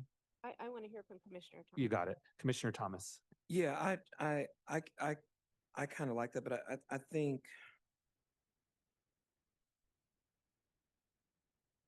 there's, Commissioner Murray, when you said that it's customary for them to put out applications and for them to still choose an insider, that's troubling. I would just rather you not put the application out and just let it be known that an insider is going to be selected if that is what is happening. And I think that's one of the problems that we have in city government is we have this whole bait and switch. We have this pretension that it's open and fair and that people want fresh blood and new ideas. But in reality, we just want to continue with the status quo. It's more convenient. And so I don't think that the intent of this was to say that. So I would have to say that I like your friendly amendment. Because it suggests that it's a possibility of someone who is not an insider. And then, I don't know if, of course, the fact that they would have to be paid would be the reason that they would justify choosing an insider, I'm sure, but I think that language at least says that it could be someone else and that we are voicing our intent that we have no problem with it being someone outside or someone who's an outsider, who's not an insider. I don't know if that's what you are getting at with your motion, but that's how I read it. Do you agree, Commissioner? Yes, and I will thank you for your input. I will accept the friendly amendment. Commissioner Field. Yeah, and okay, so usually it's been, like you said, chief of staff or someone who's already working there. They'll continue earning their regular salary, okay. I thought council members were not allowed to earn outside income while they're working for the city. Is that right? They are not. They're not. So I don't understand why they may earn outside income notwithstanding any, if they're doing this caregiver role, they probably should spend as much time as maybe the elected. Maybe they don't go out to all the community stuff, but why would any city employee getting their city salary be allowed to earn outside income? Shouldn't they devote their time and energy to being the caretaker or what are they calling it, temporary manager? Commissioner Levine. I believe that the caretaker has limited powers relative to an appointed or excuse me, an appointed member who would be filling a vacancy or an elected member in their own right. And so their ability to act on behalf of their constituents is limited, which is part of the issue we're trying to address here with some of the other pieces. And therefore, it is really about managing the staff, ensuring that constituent service requests are being serviced by the existing staff, which is why it's something that's historically been filled by the chief legislative analyst or similar, or someone in that office. And so I'm supportive of this amendment. I frankly would have also been supportive of Commissioner Stein's amendment because this is a very distinctive moment in time, what this speaks to. And I'm comfortable with it as written based on that understanding. I don't believe if the responsibilities were more numerous, I would have different concerns. But again, are city employees allowed to have outside work? Yes, like some of them are adjunct faculty, other types of, Okay. and there so are it's rules. Basically saying you're doing all this work, you're right, not the exact job of a council member, no vote and so on. And you earn your normal salary and you can have your outside income. Correct. Okay.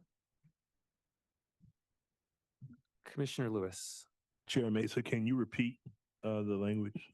Yes, the amendment that was considered friendly by Commissioner Murray was in the last sentence of 211.1.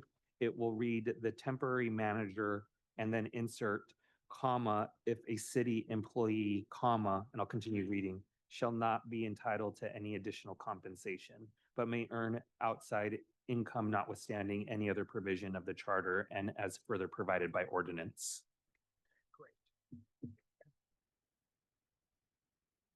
So it's not the city employee. I mean, this applies to city employees and people outside, but it doesn't apply to someone who is currently the chief of staff. Is that what I'm hearing? Well, they would be a city employee, a chief of staff. So if a Right. chief is, but theoretically, like if it were someone from the outside who was designated a caretaker who was not a city employee, it would not apply to them. That's what I thought, but I just want to be. So I hope under this temporary manager, there isn't a civil unrest. I'm just saying. Commissioner Field. I'm sorry, but if it were not to be a city employee for whatever reason, how will they be compensated if they're brought in from outside? How would they what? How will they be compensated? How would it be determined what to pay? They're not, right? Well, no, it If leaves, Not in it, a city it government. leaves it open to ordinance. Ah, okay, thank you. Okay. Any other discussions on any other points? All right, seeing none, then I'm going to call a vote on the substitute amendment for sections 211 and 211.1 as amended. Commissioner Andrades. Yeah. Commissioner Field. Yes. Commissioner Fuentes. Yes. Commissioner Levine. Yes. Commissioner Lewis. Yes. Commissioner Mack. Yes. Commissioner Mesa votes yes. Commissioner Morrison. Yes. Commissioner Murray. Yes. Commissioner Sanchez. Commissioner Stein. Yes. Commissioner Thomas. Commissioner Yap. Yes. Motion passes. All right, Commissioners, we now move on to item 1B, clarify compensation requirements for electeds during suspension. Mr. Chairman, Yes. if I'm just. I will yield to you, sir. Yes. Thank you. In your motion, I would suggest that you say active employee. And the reason for that is that there is a provision within the charter which refers to the 120-day employee. I think the language was 90-day.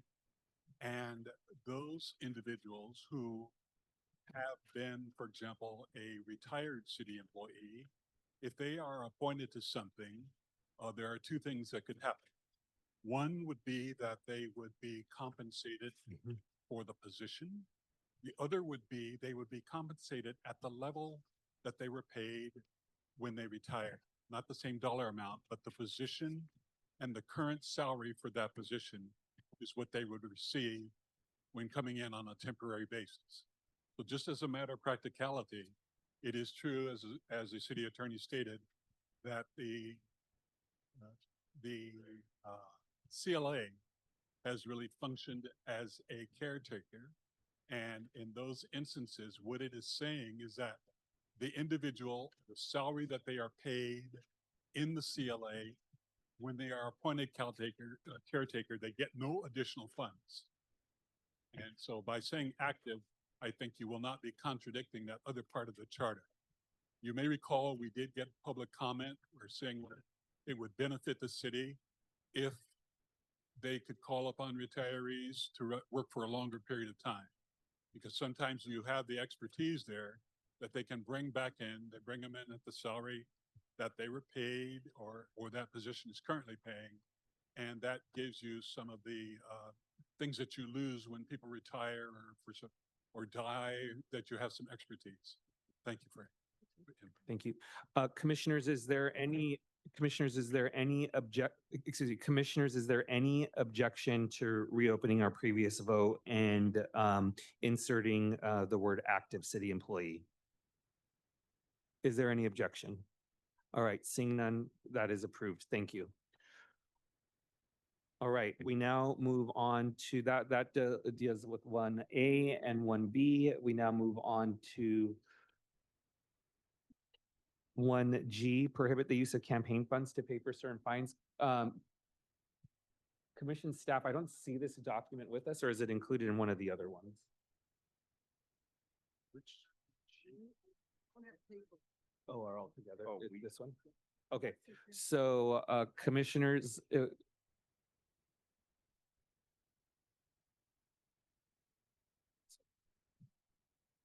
1 second, commissioners.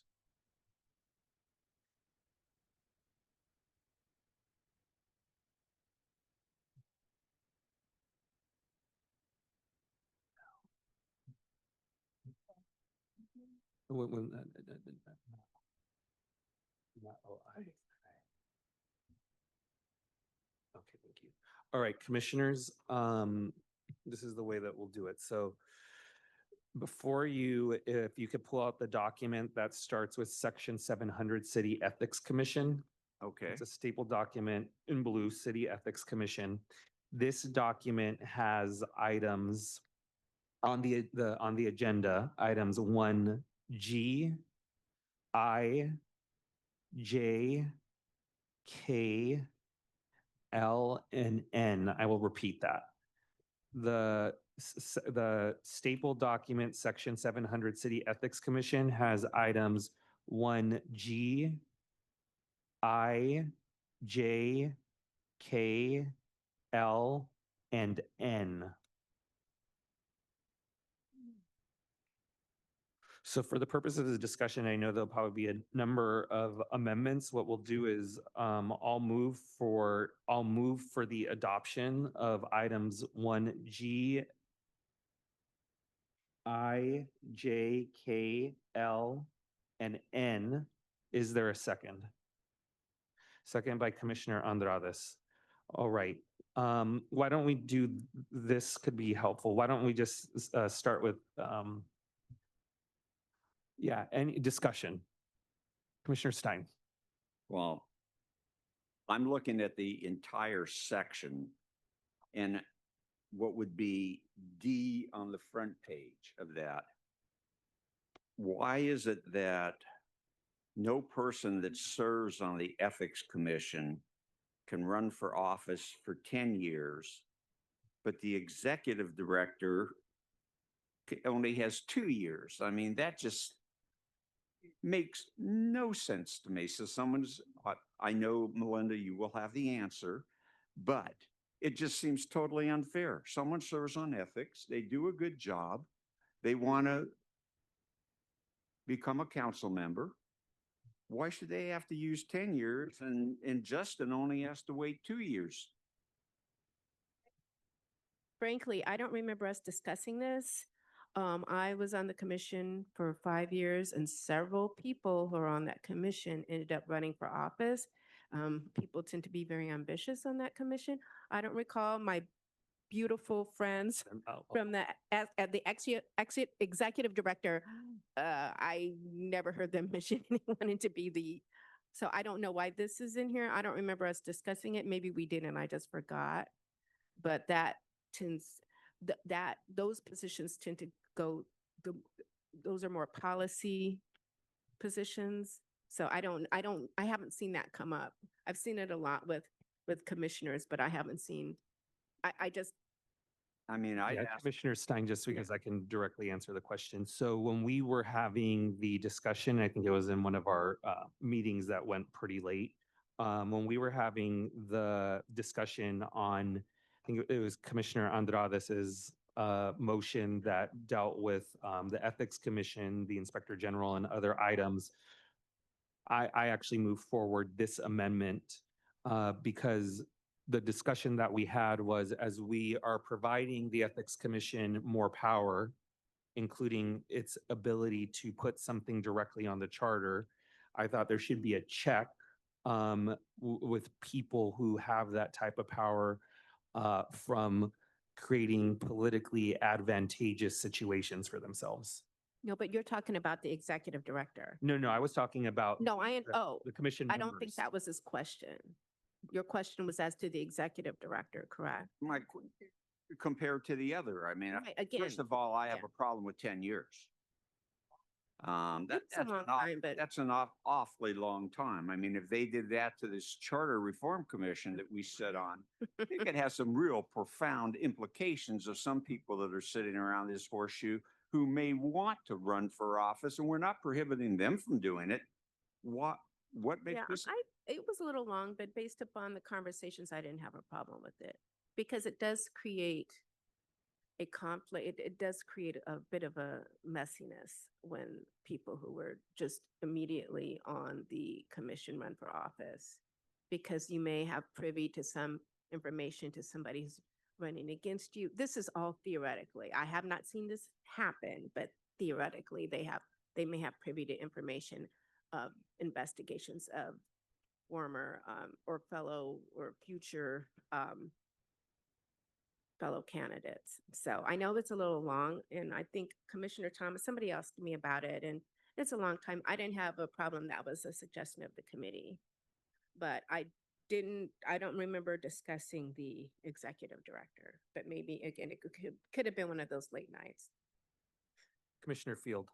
Yeah, seeing as this is a very minor possible change, I mean, I understand we're not relitigating anything.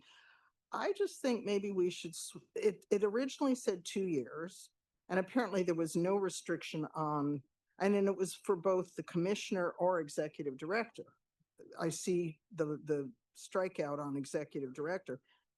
I just say, put it 4 years for everybody.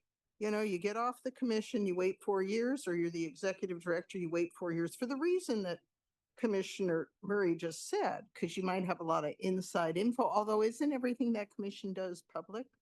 It is. It's Brown Act. But I just, 10 is really long, 2 is kind of short, maybe 4, and it just apply to all of them, the ED and the actual commissioners. I could support that if there's a friendly amendment from Commissioner Fields to change both to 4 years. Commissioner Levine. I'd support 5 just to get beyond a full cycle of elections. Good point. For both of them. All right, will you move that as a friendly amendment, Commissioner Levine? I like it. Sure, I will. All right, that will be accepted. All right, so it will be 5 years for both the commission members and the executive director. Great.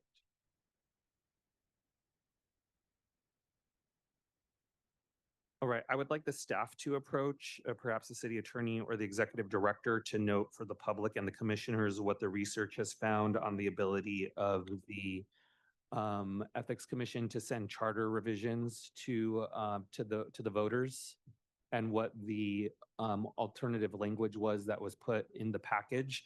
So commissioners, this is under section 703 Rules and Regulations D, just so you could get there. Good. So there's a state law that prevents the Ethics Commission from putting a charter amendment directly on the ballot. They can put an ordinance directly on the ballot. But the only people under state law who are allowed to put charter amendments directly on the ballot are the city council / mayor, a charter reform commission, or an initiative, a citizen initiative. That's it. So we are constrained by state law. Correct. So. Into the mic, please. Into the mic, And guys. to be exact, when he said Charter Reform Commission, it'd have to be a directly elected Charter Reform Commission. This body was never given that opportunity by state law. And back in '99, we had the two commissions. One commission appointed could not be given that authority, but the directly elected one could be given that authority. So, and just going back to the original report, on better government from a couple months ago, this was outlined. So this is just making sure that it's coming back as the ability. I know there was some confusion. It is the only, the Ethics Commission can only send to the ballot ordinances, and ordinances, could be tailored, to campaign finance and other things, but it's only things that could be ordinances and not charter language. The council has to be a part of that process. I have two questions for either one of you two gentlemen, whoever wants to speak up. Isn't an ordinance required to be approved by council? Would be an exception. Because it would give the commission a chance to send to the ballot an ordinance. An ordinance is still short of charter language. They can't amend the charter with a ballot that they could send directly. But they could, for example, ordinances on, again, campaign finance, et cetera. There are a lot of ordinances that could be under the Ethics Commission that they could put as a ballot initiative. If they can't get council to pass it on their own, they have the opportunity to send it. Is there any other commission that can send something directly to the ballot other than what's being No other asked commission for can here? at this moment. No. Thank you. Commissioner Andrades and then Morse and Commissioner Andrades. Yeah, I'll just add that I think this is obviously watered down as legally required, and we've had discussions at this dais, and there have been discussions beyond this dais that had concerns with direct charter placement. So if anything, this is something that should alleviate those concerns, and to me represents another compromise that this commission was able to make. Obviously not one that was literal compromise, but just the sentiments thereof. Commissioner Morrison. Can someone describe for me the problem we are trying to solve? I'll say that the argument was that the Ethics Commission, and of course we have a former Ethics Commissioner here, that there were things, improvements to definitely to the charter that they would have liked to have made that that the council chose not to make to send those to voters. Some things did make it to the voters in November of 2024. Not everything that the Ethics Commission asked for. They would like the ability to go to the voters for charter language, but that's just simply not the cards. So the maximum that they can go to is if they see things that would be improvements, and I don't want to get ahead and give examples, but if they see things that could be improvements to the municipal code through ordinance, then they would be able to send that, skipping council, send that, to the voters, technically every election cycle. Yeah, just to clarify, there are several anti-corruption measures that the Ethics Commission has been trying to get off the ground to the city council pass. One of them is the municipal lobbying ordinance. We took a year of testimony when I was on the commission about anti-corruption measures. The lobbyist lobbied city council.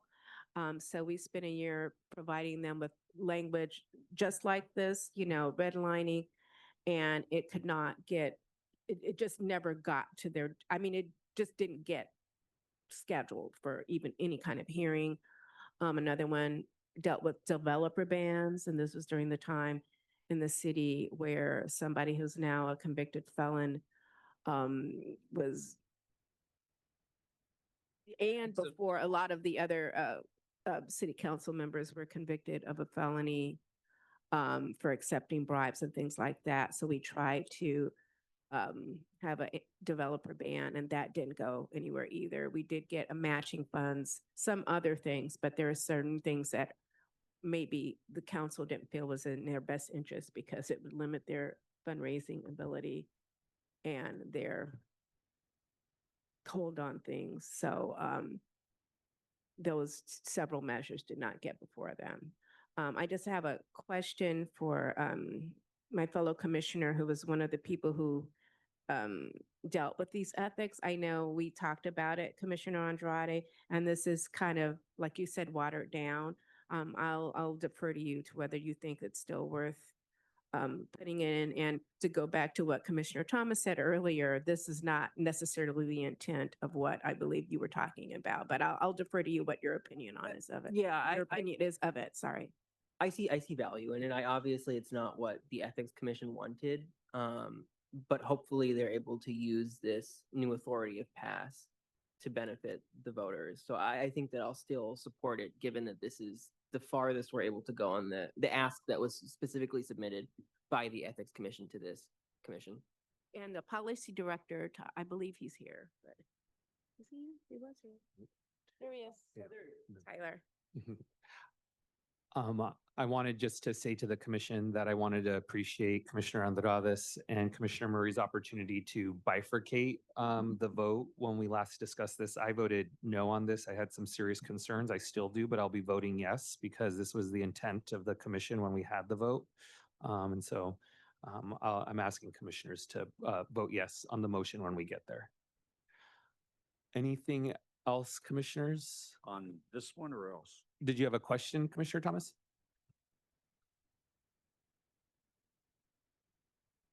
Since you're in the role now, and this impacts you, is this, would you consider, and I may be putting you too far on the spot, but is this version helpful? Yes, we think absolutely. Our first couple efforts at this go back a couple years. I believe we noted at the time, as the city attorney mentioned, that there is a concern about the California Constitution limiting any non-legislative body within the city in terms of placing amendments to the charter directly on the ballot. So our ask was that we would be able to do that with ordinance language. For us, there are significant parts of our laws that are located within the ordinances in the city law. So our campaign finance ordinance, our governmental ethics ordinance, and our municipal lobbying ordinance. All ordinance language, all things that could be accomplished by this version of the proposal. So yes, we do think this would be excellent language to have. Thank you. Commissioner Morrison. So another question I heard in the public comment today, that elections for neighborhood councils were going to be suspended for a period of time because of budget. And so, I mean, I'm not wild about this motion because I feel as though it'll get shut down by city council. And if the ethics commission put it out there to the voters, it would probably be railroaded as well. So I'm also wondering, like, what if this ends up being a special election just for something that the ethics commission wants to put on the ballot? And are we running up against the same budget considerations that I heard referenced today with the neighborhood councils? Yes, that's a very good question. So one of the conversations that we had internally, and I think this is a change you could make with a very simple motion, I believe you'd have to double check with the city attorney's office, but we did have a conversation about the potential costs of a special election. It's certainly never our intent as staff to put anything that would have to stand alone for the ethics commission's sake in front of voters as part of a special election. I think that you probably could include language in this that would limit this power to regularly scheduled elections so that it limits the administrative costs. But I can tell you internally as the staff, pursuing something that would require the city clerk and all these other offices to arrange for a special election just for something that the Ethics Commission wants to put on the ballot would never be our intent. Commissioner Field. I think we should amend this. At the end of the first sentence, the Ethics Commission shall have the authority to submit ordinances, measures. I'm not sure they both need an S, but someone else can decide within their subject matter jurisdiction directly to the voters at the next scheduled city election. That motion is, that amendment is friendly. It's friendly. Thank Yes.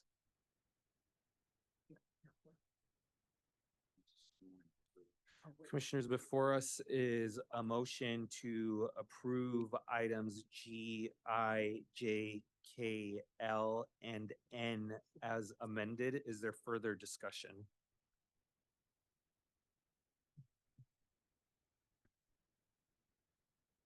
All right, seeing no further discussion, I will call a vote. Commissioner Andrades, Yes. Commissioner Field, We're voting on the whole thing now? yes, on Yes. Okay, as Commission- amended. as amended, correct. Commissioner Fuentes, Yes. Commissioner Levine, Yes. Commissioner Lewis, Yes. Commissioner Matt, Yes. Commissioner Mesa votes yes. Commissioner Morrison, Yes. Commissioner Murray, Yes. Commissioner Sanchez, Yes. Commissioner Stein, Yes. Commissioner Thomas, Commissioner Yap. Yes. Motion passes. Commissioners, we now go on to item 1H, Dunn, Lank, and Bonk approved reforms. Commissioner Sanchez, any introductory words? Oh. Oh, That's your Coke. This is my Diet Coke. I think we've heard extensively regarding these reforms and most were approved unanimously. We really appreciate the role of the neighborhood councils, also hearing from Bonk and others as to how we could improve the process, their roles. And I know that both Commissioners Yap and Lewis also heard lengthy comments regarding these motions. So in front of you is the language to most of what has been discussed at this commission. Commissioners, if for your reference, this is the document that is stapled that says Section 242 Conduct of Business. And this is the package of the Dunn, Lank, and Bonk approved reforms. I will move that we approve item 1H. Is there a second? I'll second. All right, just This one. This is discussion. just section 242. Yes, but it's part of us. You printed out your own, so Yeah. it goes up to section 914. It's multiple pages.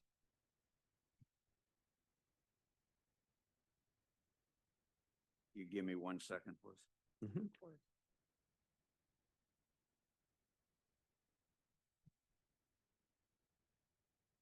Clarification, are we doing it by section or by like a whole package? This will be by the whole package. Could I comment on some of the sections? Please. 252, 254. Is giving neighborhood councils the ability, the way. 254 commissioners. It's the second page of the stapled document. Sorry, Commissioner Stein, continue. God bless you. Thank you. Okay, there are 95 neighborhood councils. What have they split? Is this what Dunn recommends, or is this what just one neighborhood council wants to do? It just seems the way this is drafted that one neighborhood council could be contrary theoretically to what 94 other neighborhood councils feel, and they would do it, and they'd be able to do this on pending legislation. I, for one, would like to amend it that the neighborhood councils can't speak for the city at all, or strike that paragraph based upon their 95 of them. And this is talking about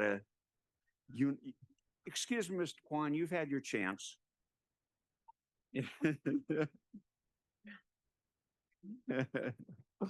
I picked the wrong one. Lionel, you've had your chance too. Basically, the way this is written, it doesn't take into account what all the neighborhood councils may feel on the issue.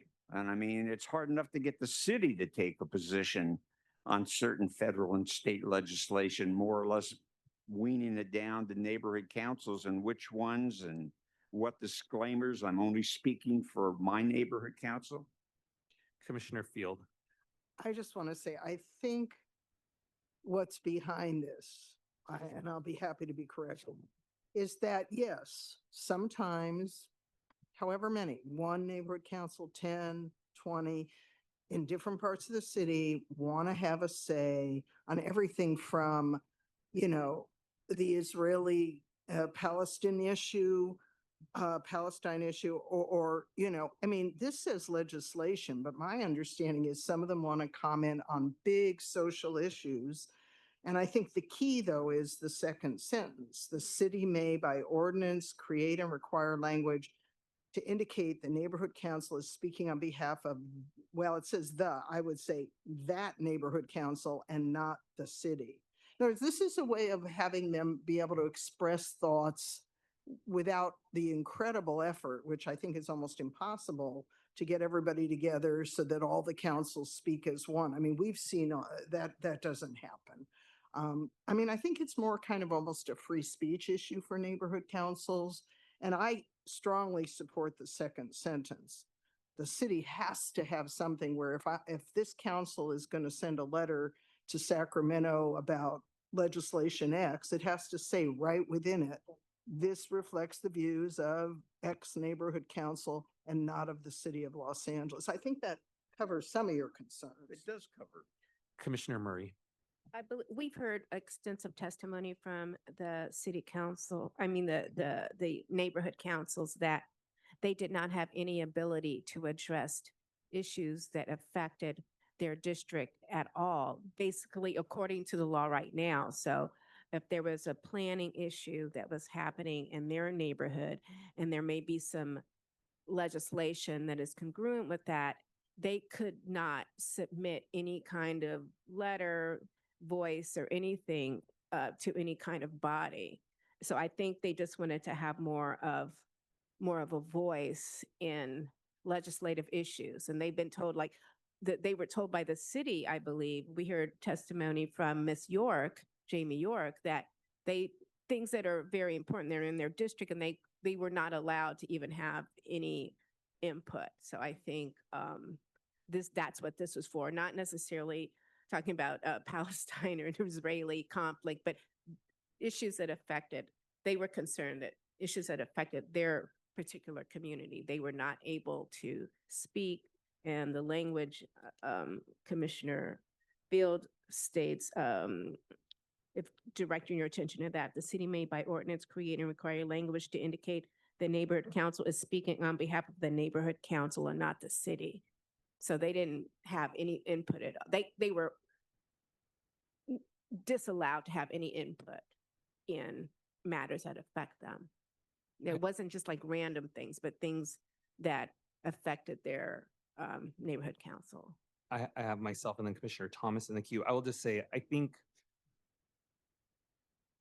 well, number one, I'm going to be voting yes. The commission voted to approve this, but I think it's not extreme. I think it's a stretch to say that they don't have a voice when talking to other government agencies, because we've even seen it when neighborhood councils come and speak in public comment. They will say, I am president of the neighborhood council of X, and I'm speaking as myself as an individual. And that's the same way that they address state assembly people, state senators. And I understand what they're saying, which is they cannot say, like, I am speaking on behalf of the neighborhood council. This is what my neighborhood feels. But I think it is a little bit of a stretch to say that they don't exercise their voice. Commissioner Thomas. Yeah, I appreciate that, but that is what they said. They said that they don't have a voice. They were very adamant about that. Let's give a real life example. I live in the San Fernando Valley, and we know, Commissioner Sanchez, that things are different for us, right? Things are different for us. And so when ICE comes to our neighborhoods, it's different than when ICE comes to LA. There's more support when ICE comes to LA. And one of the things that I think would be important if neighborhood councils could say, as a neighborhood council, these are the impacts that ICE, and I'm giving a real life example. These are the impacts of what ICE is doing in our community. We don't have the liberty of having several Home Depots. We have a few. And if ICE is stationed at one, then no one can shop there who is undocumented. And even the people who are documented, and this is the thing that I think needs to be driven home and why the neighborhood councils are so important, because they know the people that live in these areas.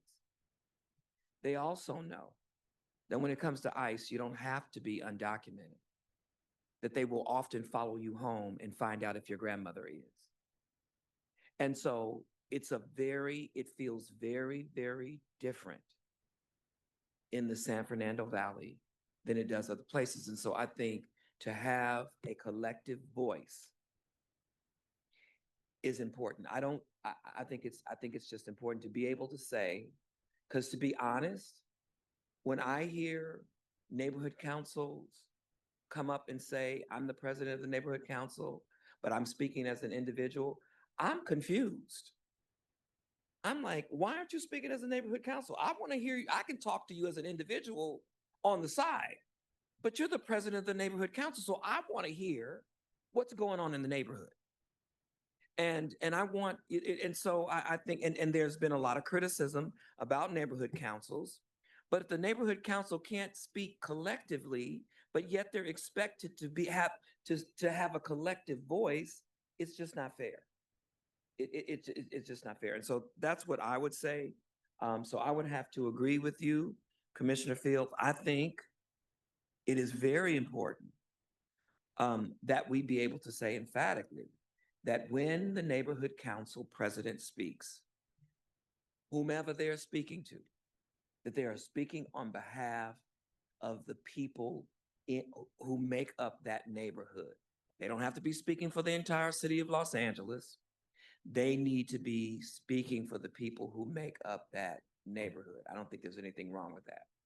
Commissioner Andrades. Yeah, just for a point of clarity, I'll add that this language isn't to give them the ability to release a statement about their thoughts on specific events. It's only if there's an active rulemaking or legislative process, they would make a statement directly related to that process. So even, I just wanted, for the record, Commissioners Field and Thomas, they would not be able to talk about conflicts or anything like that, ICE, unless DHS was going through a rulemaking period.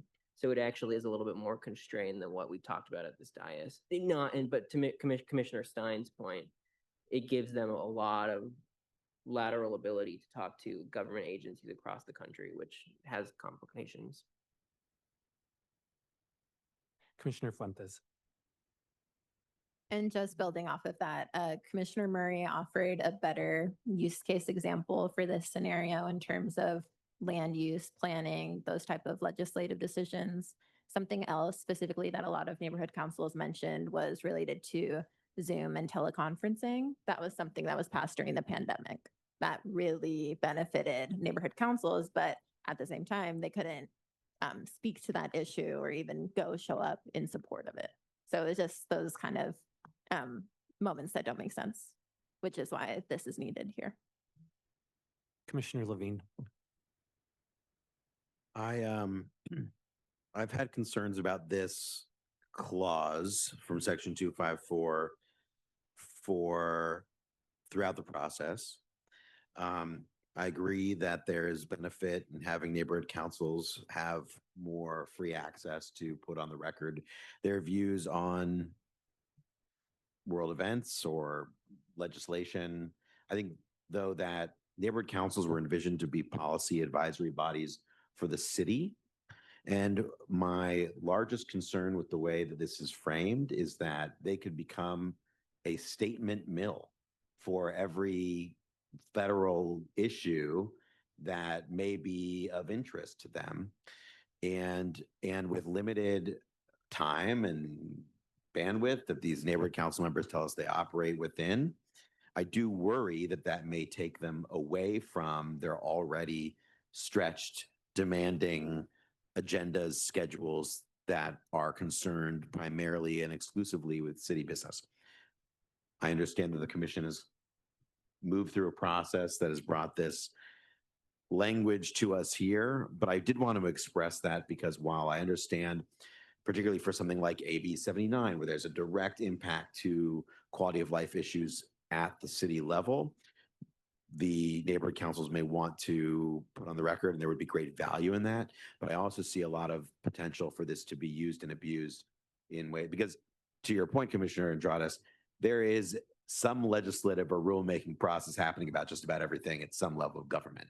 And so there is a lot of opportunity here for this to be used and abused. I don't know what that solve would be that would clarify that it should have, you know, a direct tie to the impacts that an issue might have on their community or something similar, but I wanted to express that concern on the record.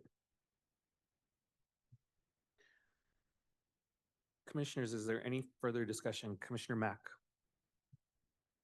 I would like to redirect us to a different section and propose a amendment.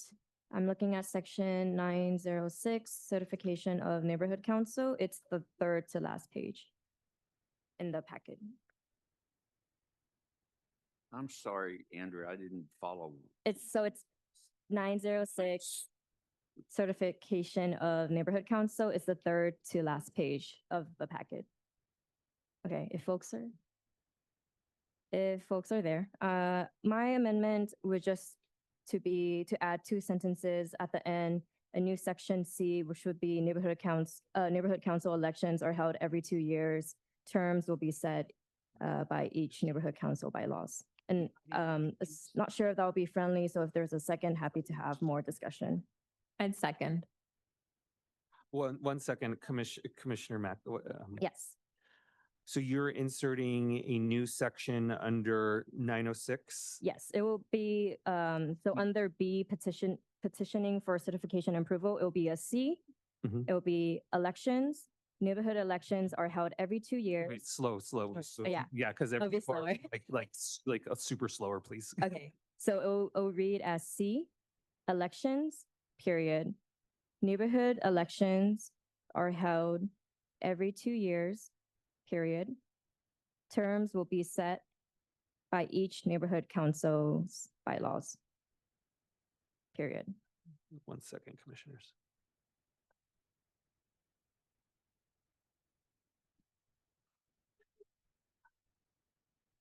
Who was the second?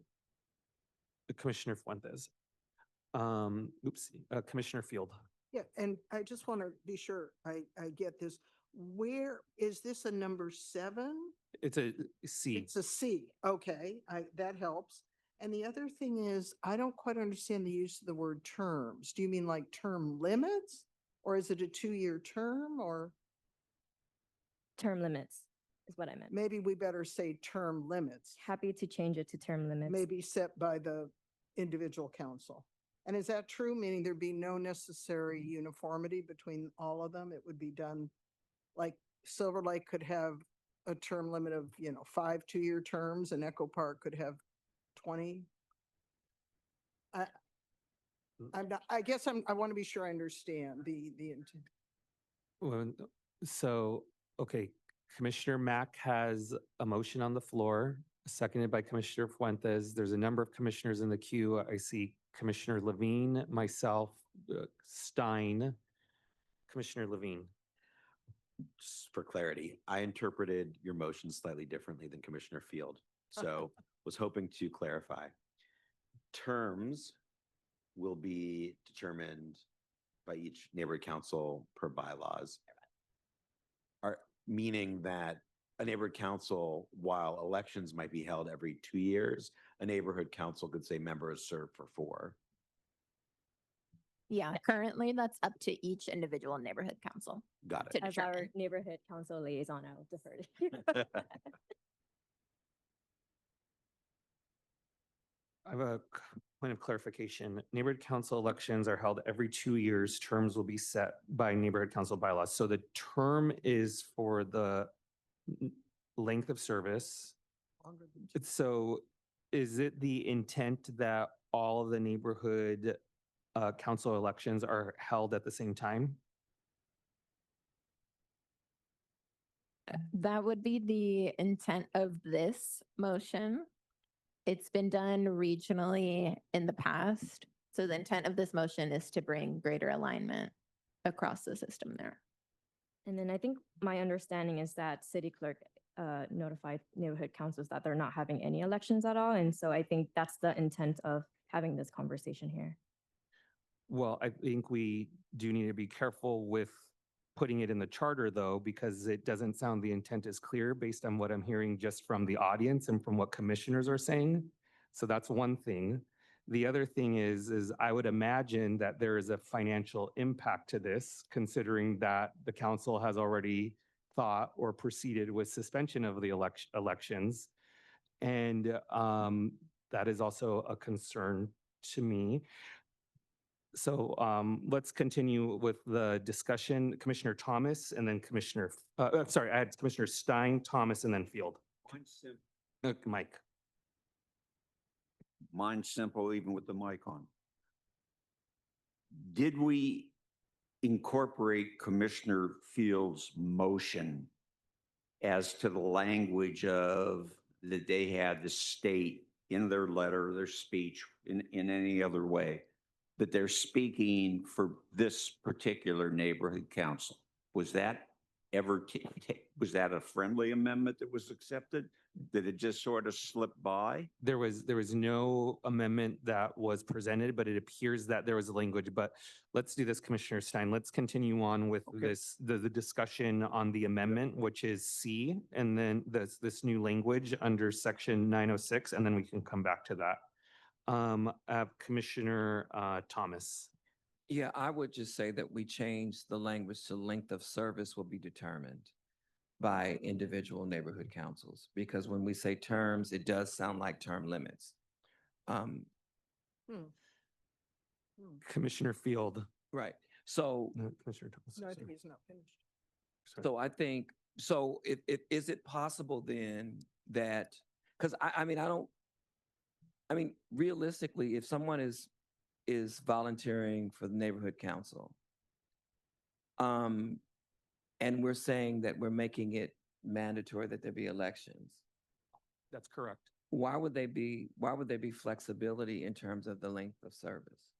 What's the objective of it? May I?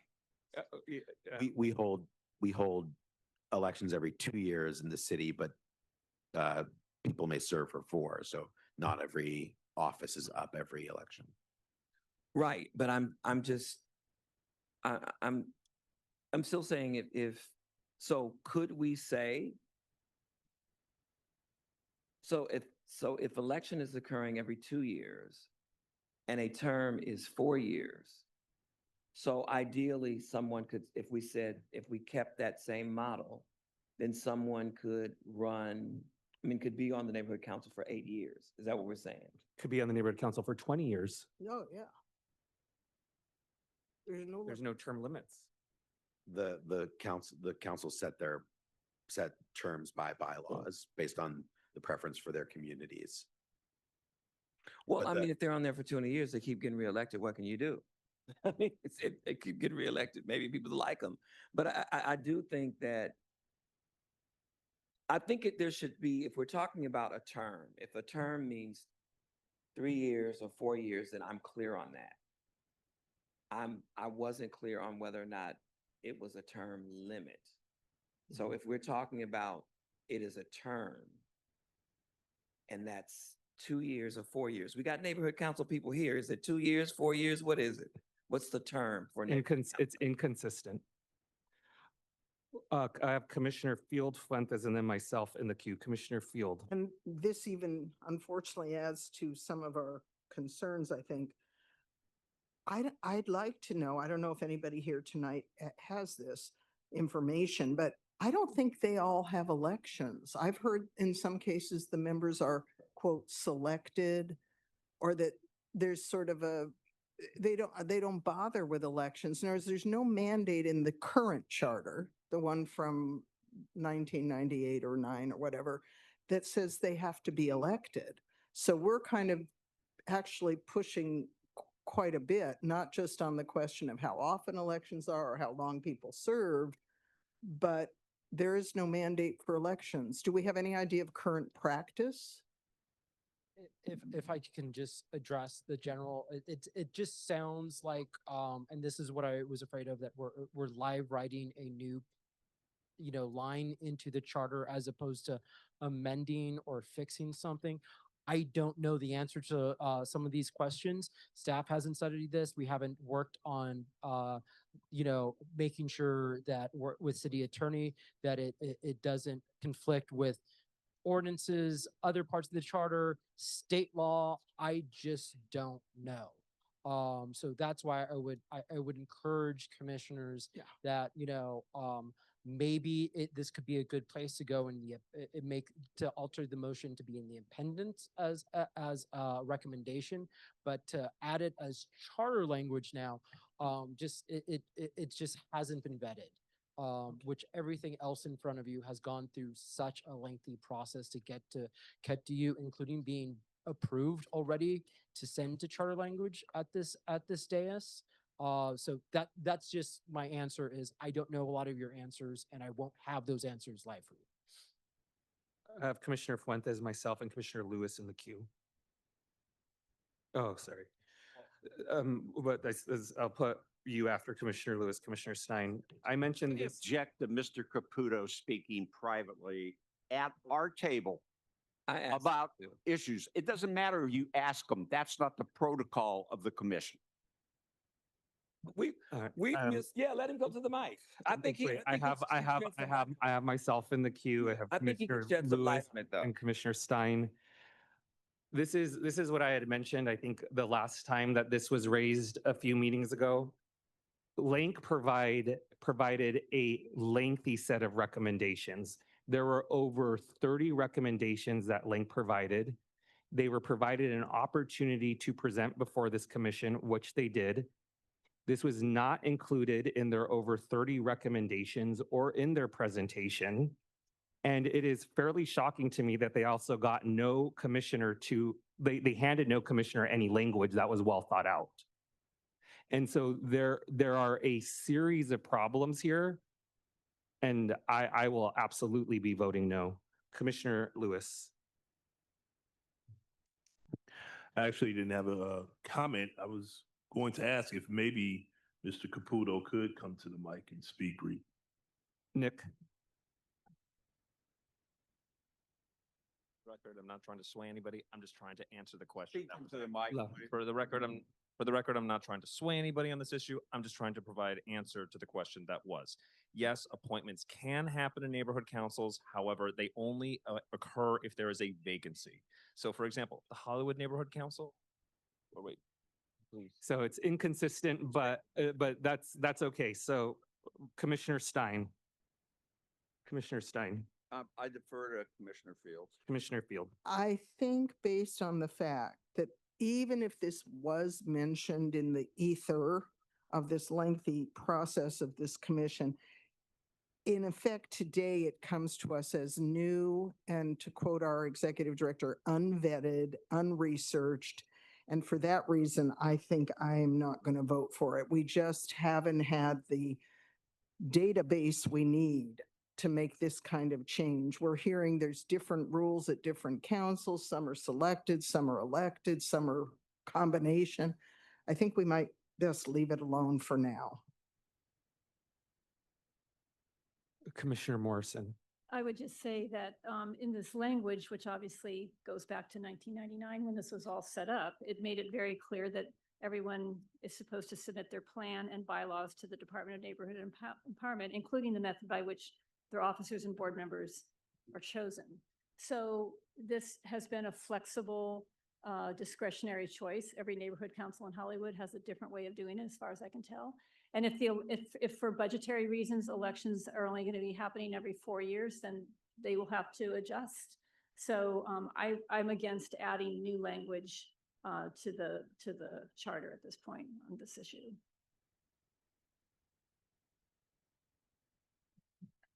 Right.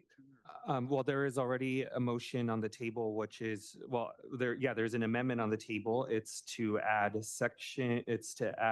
new section 906C, neighborhood council elections are held every 2 years. Terms will be set by every neighborhood council bylaws. I will call a vote. This is just on that. This is to approve the amendment for the creation of 906C. Commissioner Andrades, Commissioner Field, No. Commissioner Fuentes, Yes. Commissioner Levine, No. Commissioner Lewis, No. Commissioner Mack, Yes. Commissioner Mesa votes no, Commissioner Morrison, No. Commissioner Murray, Commissioner Sanchez, Commissioner Stein, No. Commissioner Thomas, Yes. Commissioner Yap. I missed this discussion, so I'm going to abstain on this. You can abstain, but you can walk out of the room in the back if you want. It's either a yes or no if you're seated at the dais by ordinance. I'm going to vote no. All right, motion fails. All right, we are back at the main motion, commissioners, which is discussion on the full package of item H, which are the Dunn, Link, and Bonk approved reforms. Commissioner Field and then Andrades. Commissioner Field. Okay, and just forgive me, it's kind of a maximum clarity issue. Back to page 2, section 254. Could it say, the second sentence, the city may by ordinance create and require language to indicate the neighborhood council is speaking on behalf of that specific neighborhood council and not the city? Maybe it's redundant, but it just makes it crystal clear that they're not speaking on behalf of other neighborhood councils or the whole 99, but of that specific neighborhood council. I ask if that's a friendly amendment. And I would second that motion. 1 second. Who is the mover of the motion? I don't remember. I'm not sure. It was me. Okay, it was me. Thank you. It is friendly. Thank you. Commissioner. Repeat that. Oh, yes. Again, it's that second page of our stapled document, and it's the second sentence in red. The city may, by ordinance, create and require language to indicate the neighborhood council is speaking on behalf of that specific neighborhood council and not the city. It'd be their specific. Strikes that. What's that? Their specific neighborhood council. Instead of that. Oh, or their, So I'm am I to understand that all 99 can potentially go and? well, yes, I mean, according to this, if they all want to comment, they can comment 99 different ways on any legislation all over the country. I have Commissioner Andrades and then Murray. Commissioner Andrades. Commissioner Field, before your amendment, I tend to agree with the sentiments from Commissioner Levine, given how many government entities seek public comment and how many neighborhood councils there are 99. It could get very confusing when there are 99 entities constantly peppering government entities. The city of LA could even slip through because there are also 99, city entities. So I want to propose an amendment that might resolve this a little bit, and I'm open to tweaking it, but I want to strike through the beginning where it says neighborhood councils may deliver any government agency a statement with, and it will instead say the city council may direct DONE, Bonk, Link, or other entities to request for transmittal to any government agency statements from neighborhood councils with respect to legislation proposed or pending, and then it continues on. Commissioner Andrades, that would be materially different. So Yeah. I won't accept it as friendly for process, but if there's a second, we'll have discussion on it. Is there a second? I'll second. All right, Commissioner Levine second. So Commissioner Andrades, can you restate your motion so everyone understands what the discussion is? Yes, it would strike through neighborhood councils may deliver to any government agency a statement with, and it would instead say, I'm going to ask you to go slow as well. and I'll Yeah. go slow while I talk. The city council may direct DONE, Bonk, Link. Second, wait 1 second. Wait, you go. May direct. fine, Dunn, Bonk, or other entities to request for transmissal to any government agency statements from neighborhood councils with respect to, and then the rest of the original motion would stand. Okay, Commissioner, there's a motion and second, Commissioner Field, Fuentes, Murray on this one. Well, Just wanted to say, Murray was in the queue. I'm just being the lawyer. I think that the language is a little, I think it's not, I'm sorry, talking to Commissioner Fields. It's not legal, to me, it's not, I don't like the extra words. I think it's clear, but that's just the only comment I had. It just gets very wordy and not precise. And that's just a This is what, picky lawyer in me. yeah, this is what I'm gonna ask. So I So won't comment on the other one. I'm not inclined to be voting on any additions, but that's just me. one second. Okay, I just want to see hands. So I'll do the queue and then go to, so I have Field, Fuentes, Thomas, Morrison, Commissioner Levine, were you in the queue? Wait one second, not yet. I was in the queue on the main. I know, so you know it's not on this one though. Do you want to get on the queue on this one? Okay, and then Lewis, but the city attorney has approached, so. So I just have a question on the motion to make sure I understand. You said that the neighborhood council may request Dunn, Bonk, et cetera. Is Dunn, Bonk, et cetera? City council may. City council may request Dunn, Bonk, or other entities. Okay, so city council is not required to, and Dunn, Bonk, et cetera, is not required to do it either. Okay. Commissioner Field. Yeah, and with true esteem and respect for my very good friend, Commissioner Andrade, I disagree with the content because this gives the power back to the council to say when they want input. I think the intent of what we have in front of us is that the neighborhood council, not the city council, thinks about SB 79 at the state level or XYZ at the city level, that they want to make a comment. I think that's the intent, and I support the intent of this. I don't support, because the way your motion is, it puts power back that the city council gets to decide if and when neighborhood councils comment. I think it's not the way I'd like to see this go.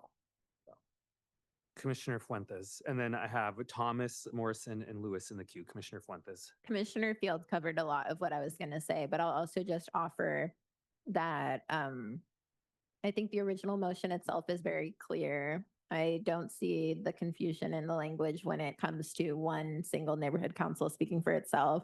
It's very similar to the language that's already in the charter referencing community impact statements and that process as well.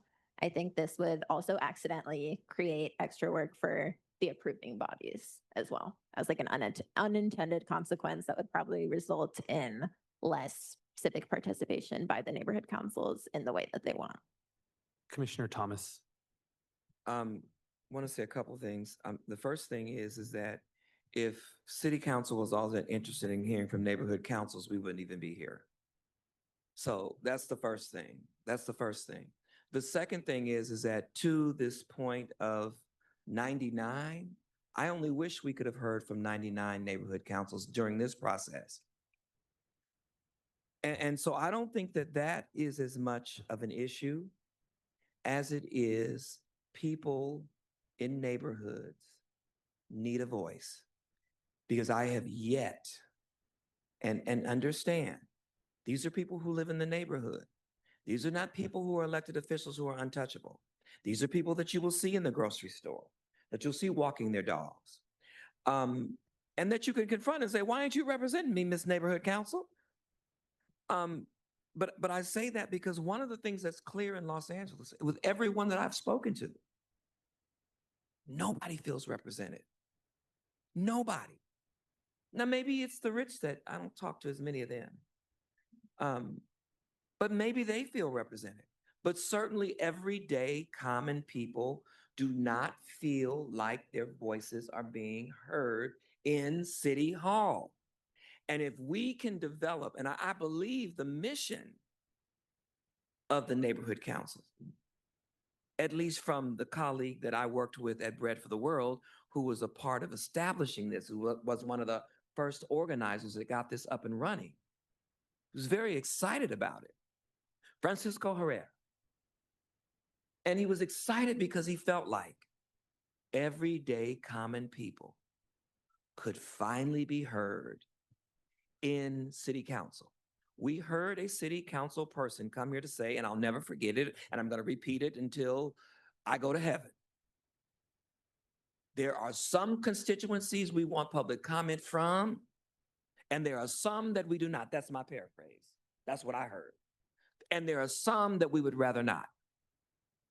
And if you really have a problem with public comment, then you should be very supportive of neighborhood councils, because that is your opportunity to hear one voice. 99 voices, not 1,100, even though they counted Nick several times. That is your opportunity. And so I think we have to stop seeing constituents as adversarial folk. The reason that we become adversarial is because we are not being heard. Our needs are not being addressed. You are applauded. You are celebrated when your politics line up with the street and what the people in the street want. But when your politics continue over and over and over to line up with Wall Street, that's just 1% of them. You got to deal with the other 99. And so, I like that. So deal with the other 99 of the neighborhood councils and hear what they have to say. And so as much as I love my young brother right here, just can't support that, because I just found out who Dunn and Lark and all these people were when I sat in this seat. So they're wonderful people. I know the person that's over Dunn. She's a great friend of mine. But I didn't know how this all worked together. But I did know what my neighborhood council was doing, because I've gone to neighborhood council meetings.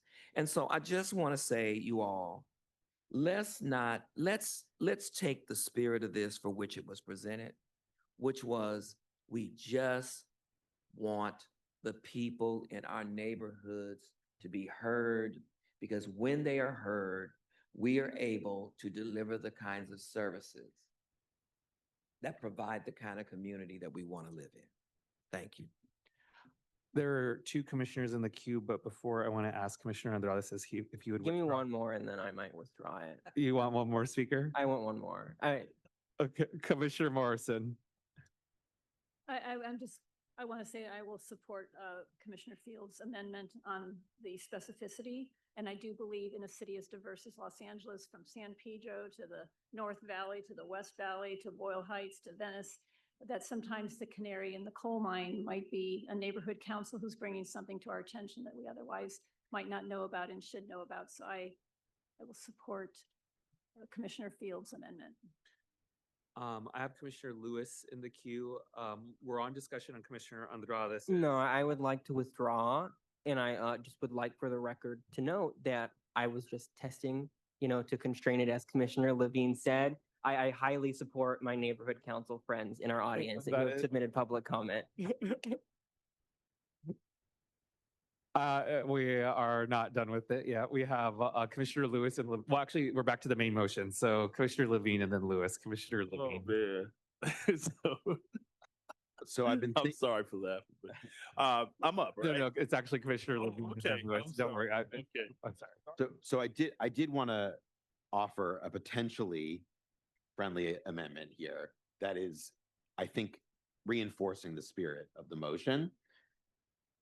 Would it be friendly to, after legislation proposed or pending, to include the phrase "and related to the purpose of neighborhood councils, which are to promote more citizen participation in government and make government more responsive to local needs"? My concern, as previously stated, was that the purpose of neighborhood councils is to advise the city on policy matters impacting the city. It's stated in the charter several times. And so if we are empowering civic bodies to work on issues outside of that purview, that takes time away from the charge they have, which is about their neighborhoods and the city of Los Angeles. And so I would like, if possible, to narrow that lens and that field that they are offering, because I don't think it makes sense to limit their ability to, because there may be federal legislation that impacts local oil wells or something like that has a real impact on neighborhoods. But I do think it should be limited to neighborhoods. Can you repeat the language, please? Neighborhood councils may deliver to any governmental agency a statement with respect to legislation proposed to or pending. I'm not at the change yet, or I'm getting there. I'll be slow when I get there. Or pending before that agency related to the purpose of neighborhood councils, which is to promote more citizen participation in government and make government more responsive to local needs. That was not slow. I'm teasing, but yeah, but just slower. It's repeated 2 pages hence in section 900. But okay, after legislation proposed to or pending before that agency, insert the words related to the purpose of neighborhood councils, as stated in the charter, which is to promote more citizen participation in government and make government more responsive to local needs.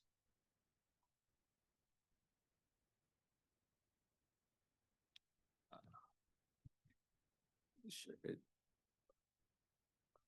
I'm going through point of order in my mind. Yes, I will accept it as friendly. Commissioner Fuentes. Sorry, Lewis and then Fuentes. Thank you, Commissioner Lewis. I apologize. So I'm like, am I the only one struggling here? The language as is to me, it seems pretty clear. I mean, I wonder if we're getting just too in the weeds with this. If there is a presentation to city council from the neighborhood council, in the course of that presentation, wouldn't it become apparent to where that information is coming from, the source of it, which neighborhood council district, et cetera, et cetera? Would there be this assumption that this is some kind of broad finding or recommendation from all 99 count? I mean, I don't think so. So I don't know if we need to be that specific in our language. It seems like that would be apparent during the course of the presentation. I just think we're getting too far into the weeds just in terms of the language here. Although Commissioner Levine's language, I'd be supportive of that, just to reinforce the purpose of the presentation itself. Stand up in the advisory room. Commissioner Fuentes and then Morrison. I was just going to offer for reference the language related to the community impact statements that neighborhood councils give. So just for defining purposes, SCIS is an official adopted position by an LA neighborhood council on city legislation, policy, or land use, representing a collective voice rather than individual opinions. So I almost feel like that could be replicated here instead with the modification that Commissioner Levine raised, instead of tying it back to the purpose of neighborhood councils, but rather making it more aligned with what already exists in terms of the kind of statements that they give. My only concern with that is that as written, it limits the type of legislation they comment on to city legislation. And I actually think that's overly restrictive. You're right. Never mind. Commissioner Morrison and then Thomas. My concern with Commissioner Levine's suggestion is that who's to say that the issue is related to the purpose of neighborhood council or related to civic participation? And I want to go back to the example that was presented by Commissioner Thomas, because we're entering a world right now where we don't know what is, we're entering into a world right now where human rights are fraught and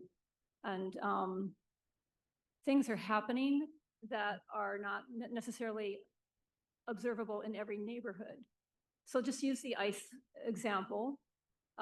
If the city had a policy, related to law enforcement or masks or, any number of things, and a neighborhood council wanted to bring something to everyone's attention that is unique to their neighborhood, I think they need to have the right to do that.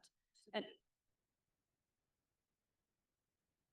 the other point I wanted to make, what was it? I just lost my train of thought. The point was made, well, then perhaps they would be diluted by kind of taking on these additional issues. That's the neighborhood's problem. Then vote them out, then recall them. It's like you haven't been taking care of our streetlights and our trash and our homeless problem. You've been off taking care of foreign policy issues or whatever you call it. That's the problem of the neighborhood. But I don't think we should abridge their voice. Commissioner Thomas. And you certainly get the spirit of it, Commissioner. For example, I don't think we have a federal, state, and local government. We pay federal, state, and local taxes. We should be able to speak on a federal, local, and state platform. Our voices should be heard. Our voices should be heard. Now, let me give you an example. The Trump administration, it has instituted a new way in which people will be paid SNAP benefits. They have to work 8 hours. Volunteer. Y'all like volunteers in the city of LA, I see. City attorney. I'm messing with you. How in the world? What impact? People don't live in the White House. People really don't live in the White House, y'all. I don't know what's living in the White House today. But how in the world, when that happens, people are going to lose their ability to buy food? You know who's going to be on the front line dealing with that? The neighborhood councils. They're going to be distributing food. They're going to be listening to the woes of the people who live in the neighborhoods. And what we're asking them to do is to have no voice, to say, no, Mr. President, we do not agree with this policy. That's what this is saying. That they can't do that. Neighborhood councils should be free to speak if they in fact represent their community. Free to speak locally, free to speak from a state level and a national level. Because the policies that are impacting Los Angeles the most today are not local policies. They're federal policies. The decimation of DEI, it's federal policy. And locally, folks have bought into that. People have bought into that. Do we think that's going to stop? They have a capacity to organize. And I know y'all, there may be some that don't like that word. But to gather the collective voice and vision of their individual communities. And I just don't see why that's a problem. I don't see why they should have to be limited in scope because those of us who are not impacted by the issues that they face every day don't get it. I mean, I don't even know how, I don't know why y'all do what you do, but God bless you. Because I've been to some of those meetings and I know how they talk to y'all. You don't have the liberties that we have to have the guys in blue that intimidate people, you know. So y'all, they've asked, it's a very simple request. As Commissioner Fuentes has already said, they already give these impact statements. would, orally or letter, who, and it represents the collective voice. Look at the leadership that they have given us on this commission. What if they had not come here? What if they had not spoken? What if we'd not heard them? Our work would be incomplete. I say reward them for what we know they're capable of doing. And that is speaking collectively for their communities.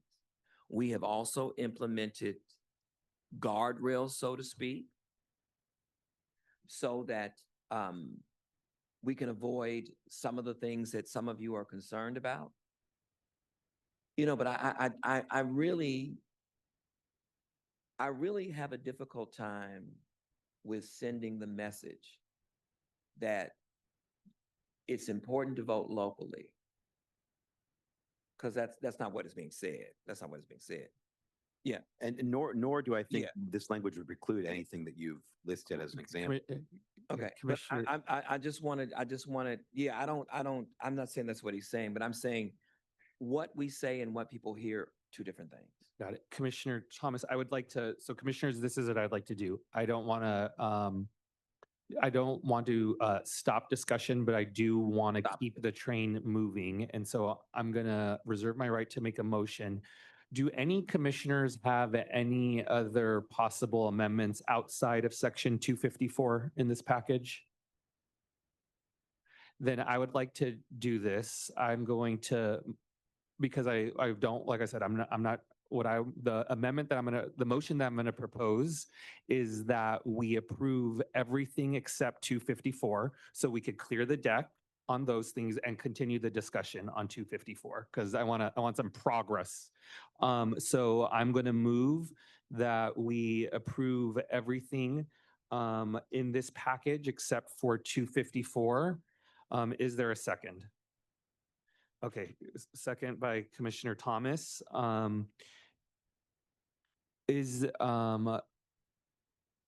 Okay, I think so. Let's do this. So is there any discussion before I call a vote on approving the package except 254? All right, let me call a vote. Commissioner Andrades, Commissioner Field, Yes. Commissioner Fuentes, Yes. Commissioner Levine, Yes. Commissioner Lewis, Yes. Commissioner Mack, Yes. Commissioner Mesa votes yes, Commissioner Morrison, Yes. Commissioner Murray, Yes. Commissioner Sanchez, Yes. Commissioner Stein, Yes. Commissioner Thomas, Yes. Commissioner Yap. Yes. All right, so we are back to a motion to approve 254, section 254 as amended, which was Commissioner Levine's amendment. There is a second still on the table. We can continue discussion. I just wanted to just say, and I'm not saying that that's what you were saying at all. I'm just saying in terms of how it can be heard. You know, we have a very difficult time getting people involved in local elections. Very difficult time in getting them involved in local elections. Most people think that after they have voted on the federal level, that the local stuff doesn't matter. We know that that is not true. But I think we need to be both and oriented and not either or.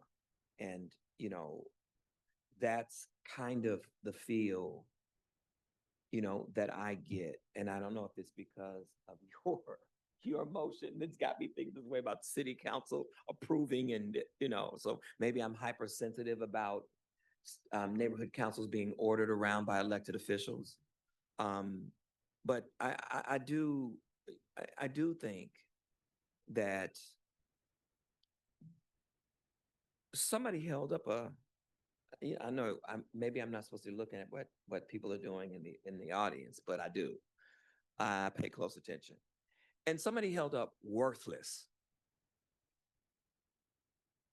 That's what was held up. And I'm saying, if the folks in the neighborhood council think that the way that we're moving right now, they celebrated us. They were so, honestly, the jubilance was infectious. And now they're holding up worthless. That means something we're doing wrong, y'all. And not that it's purposeful, but I think, can we have faith in the neighborhood councils and that they're going to do exactly what you said without us having to name it?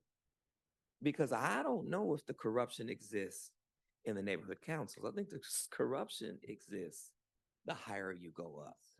And we've given these folks a lot of liberty. I want to tell you, I feel very uncomfortable with these people suspending folks. I feel very uncomfortable.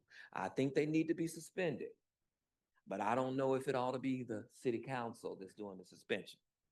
It might need to be the ethics committee that does the suspension. I don't know, but I feel if they are not going to politicize a suspension, if we believe that it is impossible for city council to politicize a suspension, then we are in fairy tale land.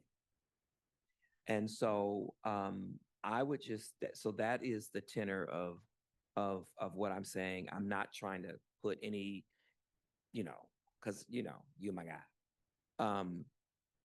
But I really just want us to listen to the people who do this work. That's all. Is there any further discussion on 254 as amended? Could it please be read out in its entirety? Commissioner Levine, would you do the honor, please? Yes. Neighborhood councils may deliver to any governmental agency a statement with respect to legislation proposed to or pending before the agency related to the purpose of neighborhood councils, which is to, this is a separate window. It's also 2 pages down, which is to make government more to promote more civic participation in government and make government more responsive to local needs. Adopted through a majority vote at a publicly noticed neighborhood council board meeting, the city may by ordinance create and require language to indicate the neighborhood council is speaking on behalf of the neighborhood council and not the city. And was there another? Yeah, and on behalf of that specific neighborhood council. On behalf of that specific neighborhood council. And not the city. Well, Commissioner Morrison and then Thomas. Okay. I just question on how you're layering these things. I thought the first friendly amendment was that specific neighborhood council. And then it got another layer of a friendly amendment. Can we bifurcate those friendly amendments or no? So we have to vote down this amendment, then there can be a subsequent amendment. Okay, got it. Commissioner Thomas. Yeah, I'd like for you to put any state, local, city government entity. Oh, county too? Okay, we can put county. We can put I county. mean, Commissioner Thomas, I would just say any governmental agency says is like any. You're limiting. What if you don't include a special district? Any is better. Yeah. That's fine. You want to limit it? You know what I'm saying? I'm okay with that. I know what I'm saying. So I'm saying, if it says any, then put it in. If It says means- any. It that- says no, any. What I'm saying is that if it means all of those things, if it means state, local, city, Yes. county, then it's be no problem. I'm not the lawyer, but Again, hate to be a broken record, but this is where we get into we haven't studied this. We don't know all the implications. This back and forth and the back and forth with, various members of the audience who do know this stuff really well also is proving the point. I don't think less it is more. Don't let don't let the perfect be the enemy of the good. I don't think it's more. But I just think that we're also at 7 o'clock. I know commissioners. I know, and need to it takes 5 seconds to write. Well, Nothing state, takes 5 local, seconds city, here, Commissioner. state, local, city. It's a friendly amendment. Commissioner Thomas, it's not friendly because I Why is it actually. not friendly if it's the same. Well, no, but if you find a second, it can be discussed. Is there a second on Commissioner Thomas's amendment? All right, seeing none, the amendment dies. Okay, we are back on 254. as amended. We got clarification. We read the motion, as amended. I'm going to call for a vote. Commissioner, okay, Mona, I know yes. amended by. It- everybody else. And That's correct. Can I ask a point of clarification? Yes. So the motion, if it were to fail, it's done? Or do we go back to the unamended version? No, this is the motion as amended, so it's done. Yep. All right. Commissioner Andrades, Yes. Commissioner Field, Yes. Commissioner Fuentes, Yes. Commissioner Levine, yes, Commissioner Lewis, Yes. Commissioner Mack, Yes. Commissioner Mesa votes yes, Commissioner Morrison, No. Commissioner Murray, Commissioner Sanchez, Commissioner Stein, Yes. Commissioner Thomas, No. Commissioner Yap. Yes. Motion passes. All right, we now move on to item 1O, language access. Commissioners, this is the stapled document that starts with Article 1, incorporation of powers. The substantial change is in the first section, section 10, on the first page, 103, delivery of services. You'll see the additions right there in red. And then on subsequent pages, it just adds language where appropriate. I'll move a motion to approve. I second. Second by Commissioner Stein. Discussion. Commissioner Yap. This is more of a drafting point on the first page. I don't think we ever need consistent with applicable state and federal law. It seems odd to be using it here. So I would suggest that we strike that. Consistent with applicable state and federal law. If I could have the city attorney come forward and ask if there's any comment on that. Mr. Yap, that's Wait 1 second. in the last line, correct? Yeah, it's the last line. Consistent with applicable state and federal law would apply to basically everything we do in every line of this entire charter. So that's the feeling. It's Yes. not necessary. So I agree with that. And because you use the word applicable, it means it's only going to apply to things that are apply to a charter city. So it really is, I think, unnecessary. I think you're correct, Commissioner. Yeah, thanks. Would you like to propose a friendly amendment? Sure. So Yep, that is friendly. thanks. So we will strike consistent with applicable state and federal law. Further discussion.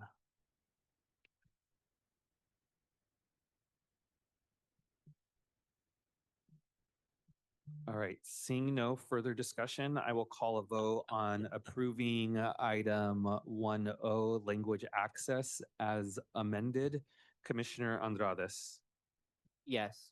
Commissioner Field, Yes. Commissioner Fuentes, Yes. Commissioner Levine, yes, Commissioner Lewis, Yes. Commissioner Matt, Yes. Commissioner Mesa votes yes, Commissioner Morrison, Yes. Commissioner Murray, Commissioner Sanchez, See. Commissioner Stein, yes, Commissioner Thomas, Yes. Commissioner Yap. Yes. Motion passes. We now move on to item 1P, Public Bank. This is the page that says miscellaneous finance, section 363, Public Bank, which is a new section added to the charter. I will move a motion to approve. Is there a second? Second. Second by Commissioner Murray. Commissioner Field. Well, I wonder if the same point might be made that we could delete the last part where it says and other applicable because it's already understood, or do we need it here because this is sort of a different animal? Yeah, we do need it here because it's a different animal. Okay. Any further discussion? All right. Commissioner Levine. Can we just quickly clarify intent here? Yes, so the intent here was that there has been, I'm trying to remember, there's been a subsequent state law And there was an interest in providing clarity that the definition of a public bank and if policymakers ever wanted to move forward with establishing a public bank, that it would follow state law.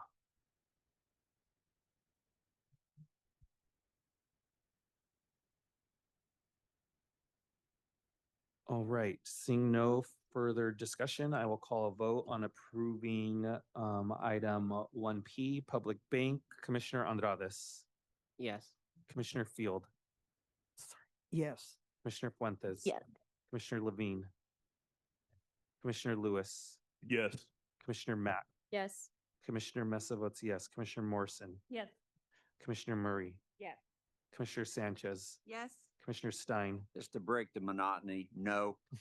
Commissioner Thomas, Yes. Commissioner Yap. Yes. Motion passes.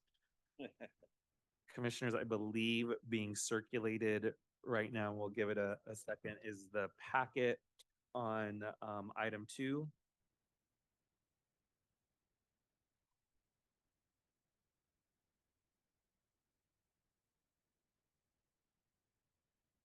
I want to do this, commissioners. I would, just to make sure everyone has the opportunity, if they haven't already reviewed the documents, to have a few minutes to review it. Can we take a 10-minute recess?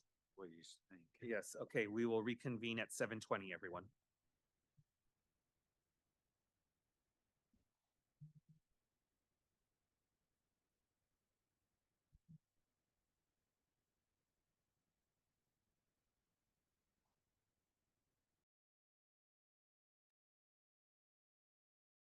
All right, commissioners, members of the public, I'm going to reconvene the meeting.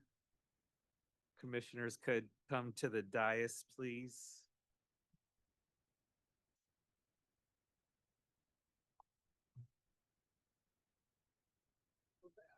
All right, Commissioner Andrades will be joining us. Commissioner Field. Here. Commissioner Fuentes will be joining us. Commissioner Levine. Here. Commissioner Lewis will be joining us. Commissioner Mack. Here. Commissioner Mesa's present. Commissioner Morrison. Here. Commissioner Murray. Commissioner Sanchez. Here. Commissioner Stein will be joining us. Commissioner Thomas. Commissioner Yap. Here. All right. Commissioners, our next items on the agenda, item 2, are consideration and possible approval of potential personnel and budget charter language for final recommendation by the commission to the council. The first item before us is item 2A, develop a 2-year operating budget with a participatory budgeting process. Commissioner Fuentes stepped out, but Commissioner Fuentes was the main author of the motion that the staff used to craft the charter language that was approved by the commission. So I will move a motion to approve 2A for the purposes of discussion. Is there a second? Second. Great. Okay. Commissioner Fuentes, I was reminding everyone that you were the mover of the motion that to move this forward to charter language. Thank you for your work on that. So commissioners, I know that I have a potential amendment, but I just want to open it for discussion first. This is for those of you in our new packet, this was at the top. It says they put A on the top left, section 2. It starts with section 291, powers and duties. It is that packet.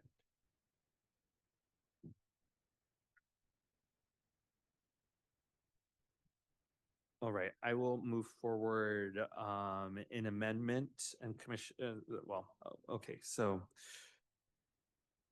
I'll see if there's any objection because since it's my motion, but on section 312, mayor's proposed biennial budget.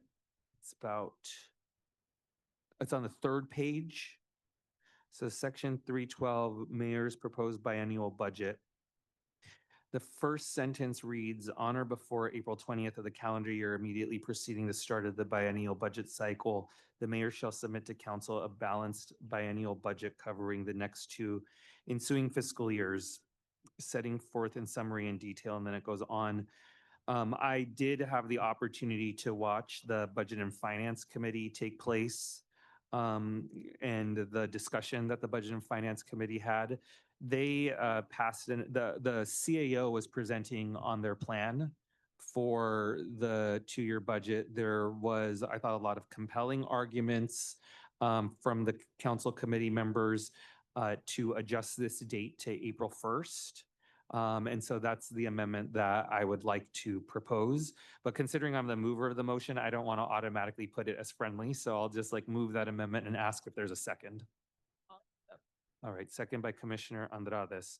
So discussion is on the amendment to change April 20th to April 1st. Commissioner Field. Could we just not like vote on the whole thing at once?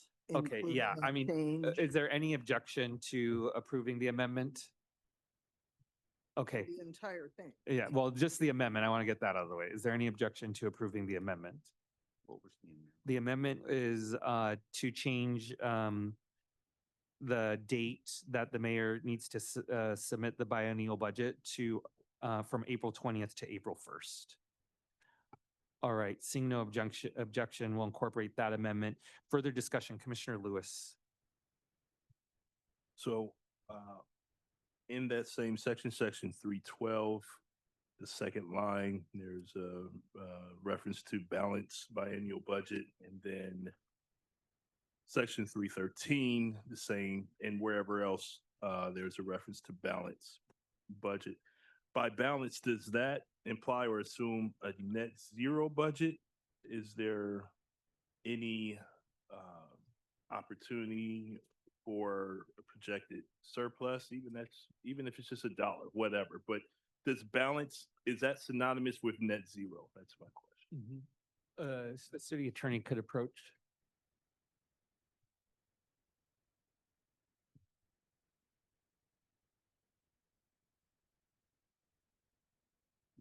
So I believe technically the answer to your question is yes, but keep in mind if there's any extra money, it could go into the unappropriated balance. There's also reserve. So if, the gods of fortune shine on the city and we get more money than we expend, we'll still technically balance the budget because the excess will be going in various accounts. Thank you. Commissioner Stein.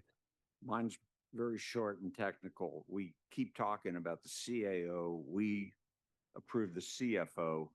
Shouldn't there be language in this that reflects the CFO if approved by council, if approved by the voters? Because technically that would be the party responsible. Yeah, and I've seen us do it in other charter recommendations.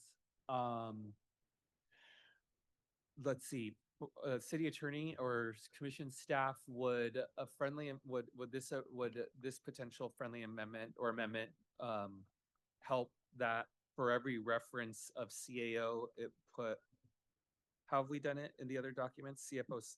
Yes. We just switch out CAO to Yeah, CFO. that's fine. I think that's fine.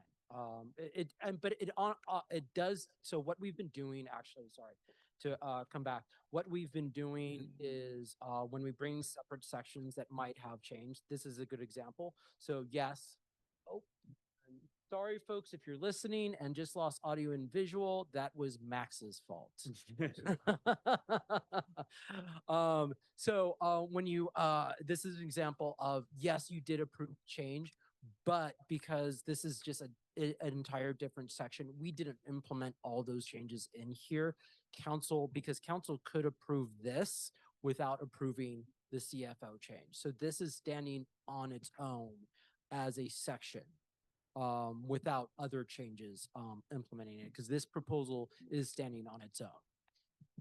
Does that make sense? It does, but the opposite is true too, which is we could still put in CFO, and if council doesn't create one, then they could reinsert back CAO. Yeah, but that was just the approach. Go ahead, Max. For CIP, it has in brackets, CAO or CFO. And that was city attorney. Yeah, I would like it to be consistent so that as the public is and people in City Hall are reading the charter recommendations, it's consistent, the styling is consistent. We can make that change. Okay, I don't think that requires an amendment, but we'll instruct you staff. Nope. Sorry, Yeah. that was me. Yes, got it. All right, further discussion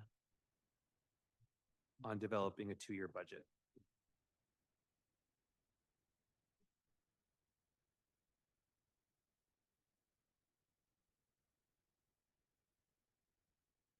All right. I'm going to call a vote, but before I say that, thank you, Commissioner Fuentes. Thank you for I think every committee touched a multi-year budget at some point. So all of the work that has gone into this and all of the commission members. All right, so I will call a vote on approving item 2A. Commissioner Andrades, Yes. Commissioner Field, Yes. 2A as amended. Sorry, everyone. 2A as amended. Commissioner Andrades, yes. Yeah. Commissioner Field, yes. All right. Commissioner Fuentes, Yes. Commissioner Levine, Yes. Commissioner Lewis, Yes. Commissioner Mack, Yes. Commissioner Mesa votes yes. Commissioner Morrison, Yes. Commissioner Murray, Yeah. Commissioner Sanchez, Yes. Commissioner Stein, Yes. Commissioner Thomas, Yes. Commissioner Yap. Yes. Motion passes. We now go on to item 2B, periodic charter review. It's the next document in the packet that starts with City of Los Angeles Charter Reform Commission. I will move a motion to approve. Is there a second? Second. Second by Commissioner Murray. Discussion. Commissioner Mack and then Commissioner Stein. This is quick, just for consistency from our previous item, just in section 492 on the first page. All the way at the bottom, the last paragraph in D, to just include language to keep it consistent with the language axis that we talked about earlier. Where the last sentence where it says racial, ethnic, and then just add in language after. That's friendly. So inserting language after ethnic in the last line of the first page.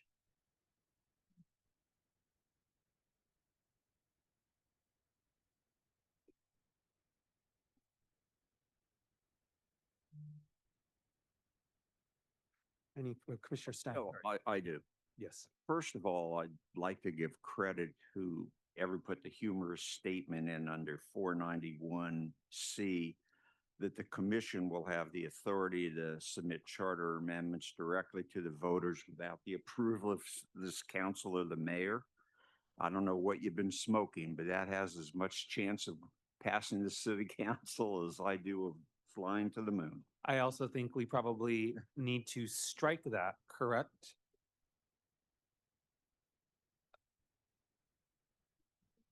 Isn't that one of the exceptions? Yeah. So I No. know Only if it's an slight elected. amendment to what Justin said before when we were talking about the Ethics Commission. Yeah.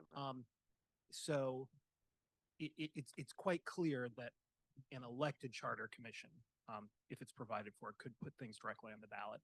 While it's not 100% clear that a appointed one could, I think we probably can, particularly if that provision is in the voter or the electorate approved charter amendment itself.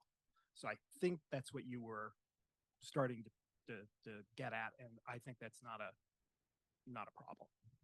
Right, so slightly altering what Justin said before. So just so I'm clear, should we remove it or not? I don't think you have to. No. No. Right. Legally, Not you clear. don't have to. Legally. Okay, I just want to make sure. It's it through the council, is it, I'm not addressing that. Why don't we have to? Just, I need Oh, clarity there. So, earlier in this meeting, we've been talking about the ability of the Ethics Commission to put things directly on the ballot. And we said that couldn't occur under state law, but a charter commission could. And, sorry, Justin, but I think you said it had to be an elected charter commission. And I don't think that's necessarily the case, right? Not 100% sure, but I think it's probably not the case. Okay. All right. So we keep it? Can I Yes. continue with my list? Yeah, Commissioner Stein. Okay, under 492C, If the president pro tem fails to submit an appointment, the appointment shall be made by the longest serving member of the council. Aren't there going to be a tie for that spot? How do you break the tie?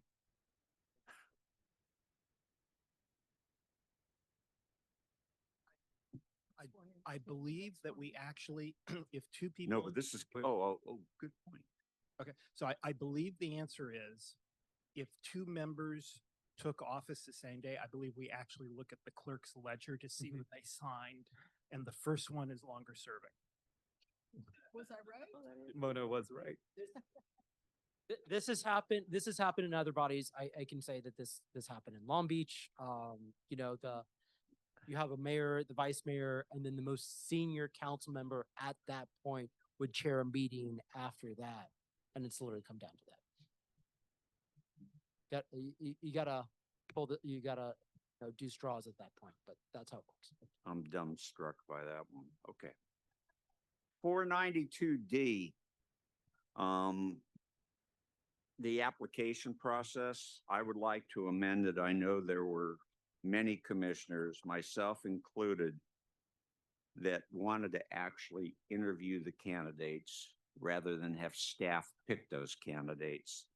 So I would move to either add language, strike language, whatever is appropriate, but it will be the commission, not the staff, who interviews the potential appointees.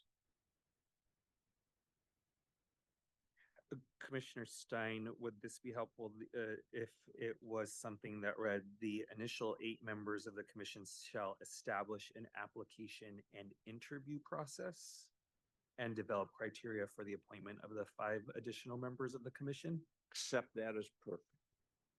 All right, we will consider that friendly then. Okay. E, I would ask to strike in its entirety.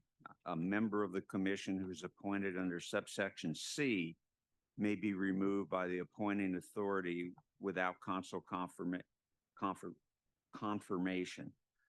Who is appointed under subsection D may be removed by 2/3 vote of the commission.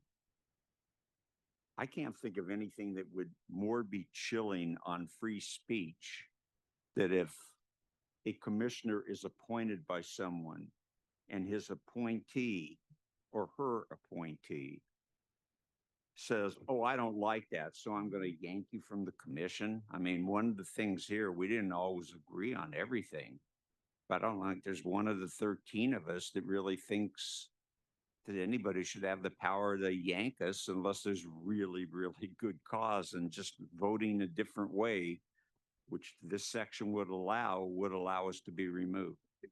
I'm sorry. Commissioner Morrison. I have a question, and I didn't read this super closely. What if a commissioner just doesn't show up for meetings? If I'll accept, it's his motion, it's Ray's motion. I would suggest that that's a friendly amendment for something that's not chilling on free speech rights. I'm more concerned about getting yanked because I want to vote for X. My appointee decides, or appointer, okay, thank you, decides, well, that's not what I put you on that commission for, so you're gone. I'm just wondering if in this initial part where you talked about the 8 members shall establish an application process and interview process. The only thing I'd be worried about is someone who doesn't show up. You know, months go by, they don't come to the meetings, and you have no way to remove them.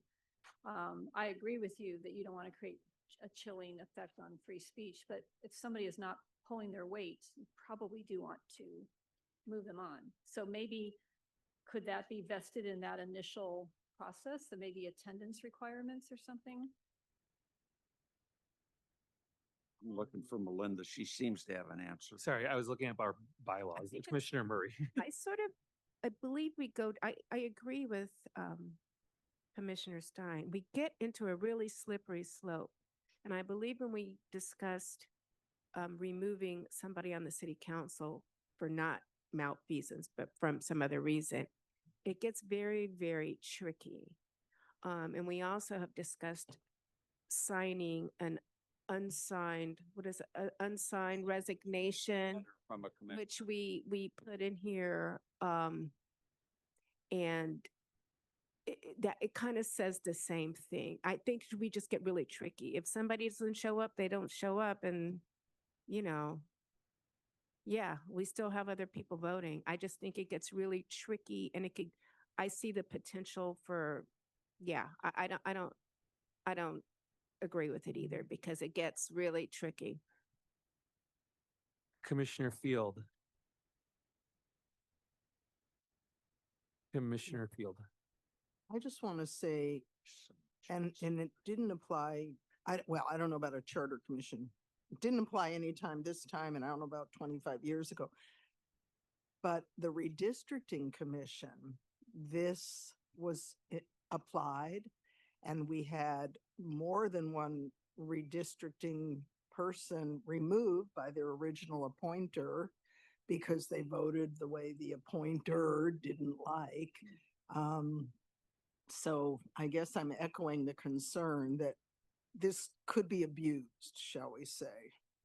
I think maybe we should substitute this whole thing and maybe delete it. I mean, maybe we don't put in writing anything about your absentee record. Yes. Just delete it. I don't know.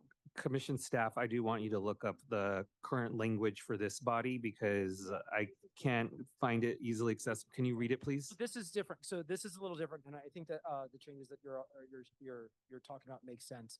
So for the commissioners appointed by mayor, for example, the mayor can remove with council confirmation. For commissioners appointed by the commission, so Diego, the commission would have to vote to remove you. Yes, I'm picking on you, Diego. And then the council would have to also. Are you looking for a motion? Can what I need? You notice, is- look, what I you don't need wanna look is at me. is the exact language, please. Exactly. I was long gone. oversimplifying it. It is on our website I- and here we go. I got it also. Oh, what section?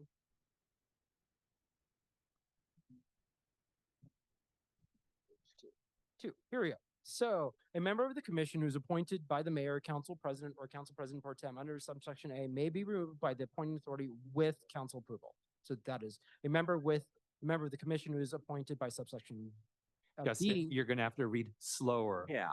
Slow. If you want to also see on the website, it's under I couldn't pull it. If you could just read it slower. a member of the commission who is appointed by the mayor, the council president, or the council president pro tempore under subsection A may be removed by the appointing authority with council approval. I would like to move an amendment to substitute that language for E. Is there a second? I'll second your motion. Yeah, Justin, did you read it in its entirety? No, I stopped there because that was that one section. And then again, the rest of it is, sorry, so many tabs.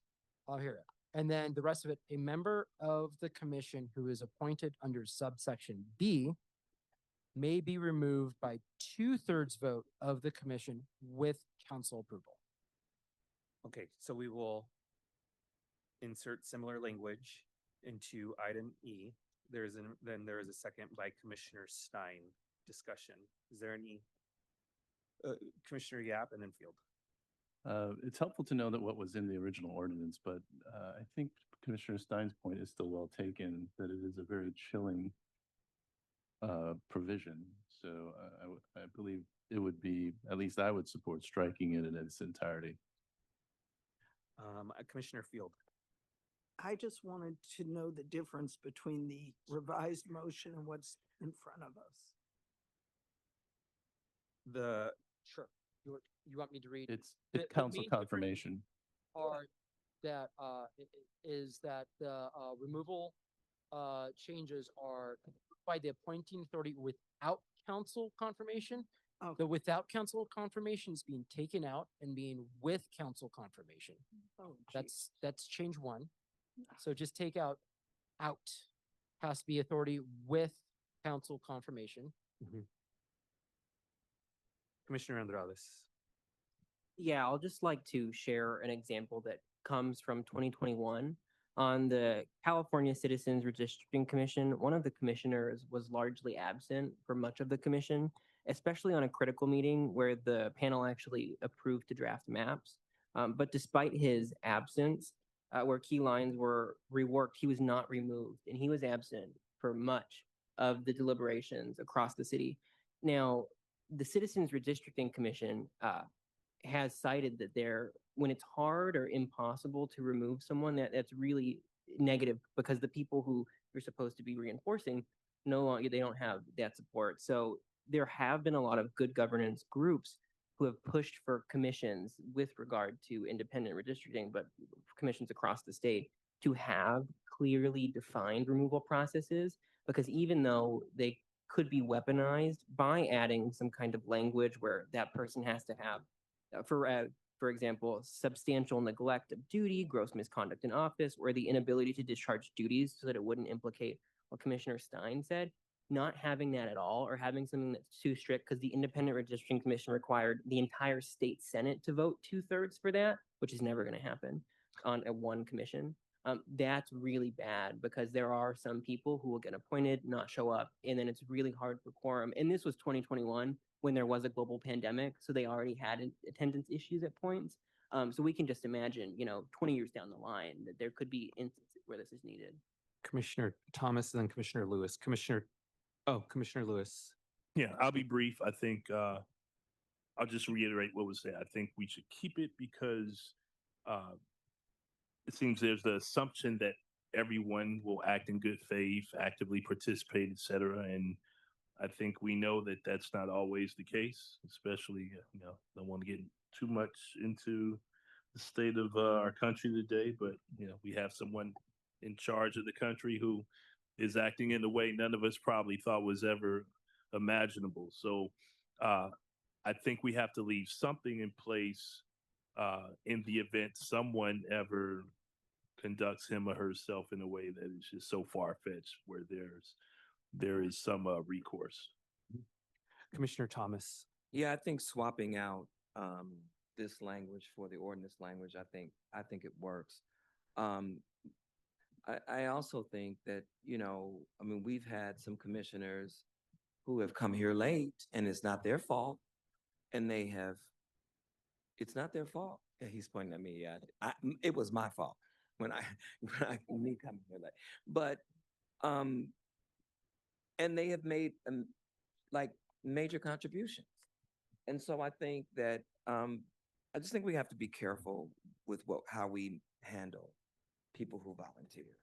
And so, some of us don't have these kinds of stringent requirements on their jobs, and so then to come here and volunteer and have to adhere to rules and policies that you're not even accustomed to and you're volunteering could be quite a stretch.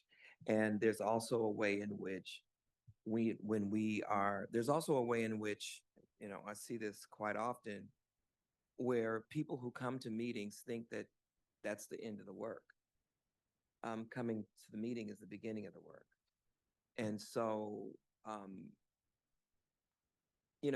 just think I think if there's already an ordinance that exists, I think we're in a safe zone, to continue that.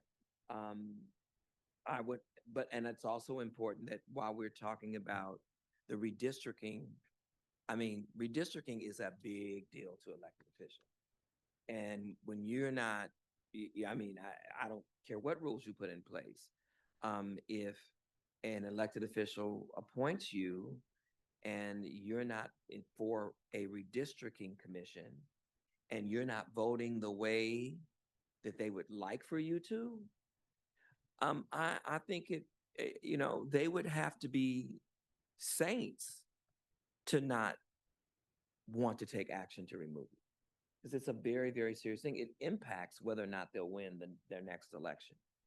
And so I think that's different from what we're dealing with. What we're dealing with is going to come into play 30 years from now. And so I think we would do well since, it seems to be a consensus that there should be something in place, I think there already is. And I think we just point back to what there already is. And so I would be inclined to vote in favor of your motion. All right, I'm going to call a vote on substituting the language from the ordinance that established this body into section 492E. Commissioner Andrades. Yes. Commissioner Field. Yes. Commissioner Fuentes. Yes. Commissioner Levine. Yes. Commissioner Lewis. Yes. Commissioner Mack. Yes. Commissioner Mesa votes yes. Commissioner Morrison. Yes. Commissioner Murray. Yes. Commissioner Sanchez. Yes. Commissioner Stein. Yes. Commissioner Thomas. Yes. Commissioner Yap. No. Motion passes. Amendment passes. We go on to the main motion. I still have another amended. amendment. Yep. Sorry about that. Commissioner Stein.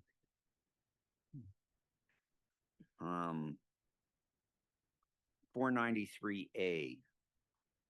The commission shall have an executive director who shall be appointed by the members of the commission. I can't use a nasty word, and it's not about you, Justin. But that just seems backwards.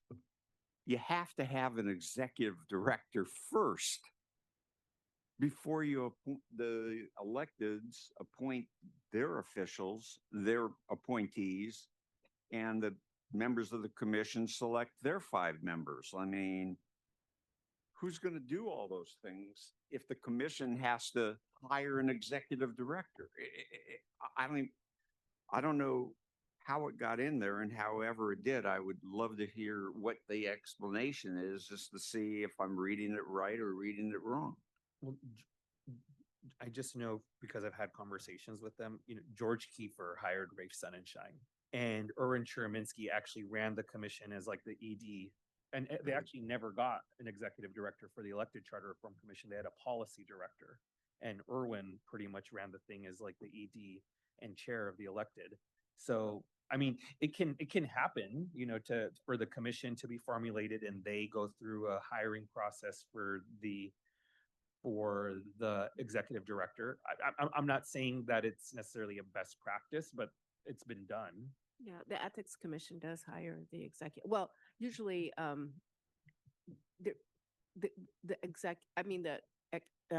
not speaking, right?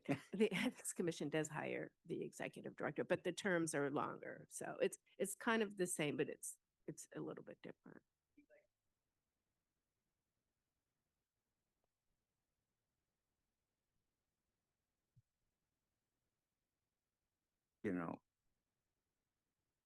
I would move.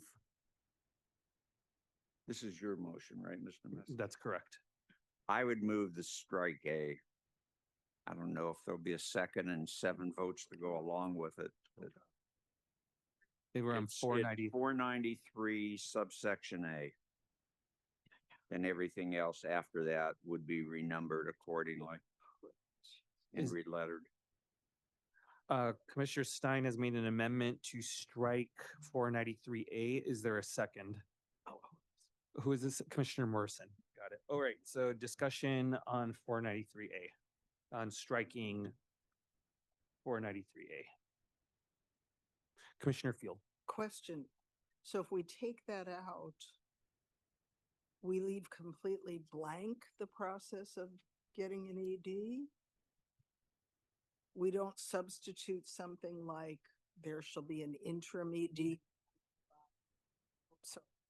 appointed by whoever, but the commission shall have the option to choose their own ED once they are convened. I mean, I don't know. I'm just saying, if you take it out, it kind of leaves it blank, right? Commissioner Murray.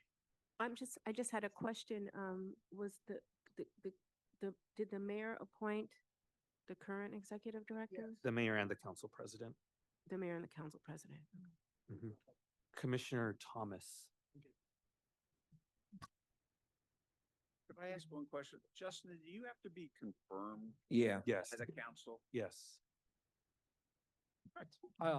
again, council president and the mayor appointed me, and I had to be confirmed by the council. And that's on the majority vote. Yes. Thank you.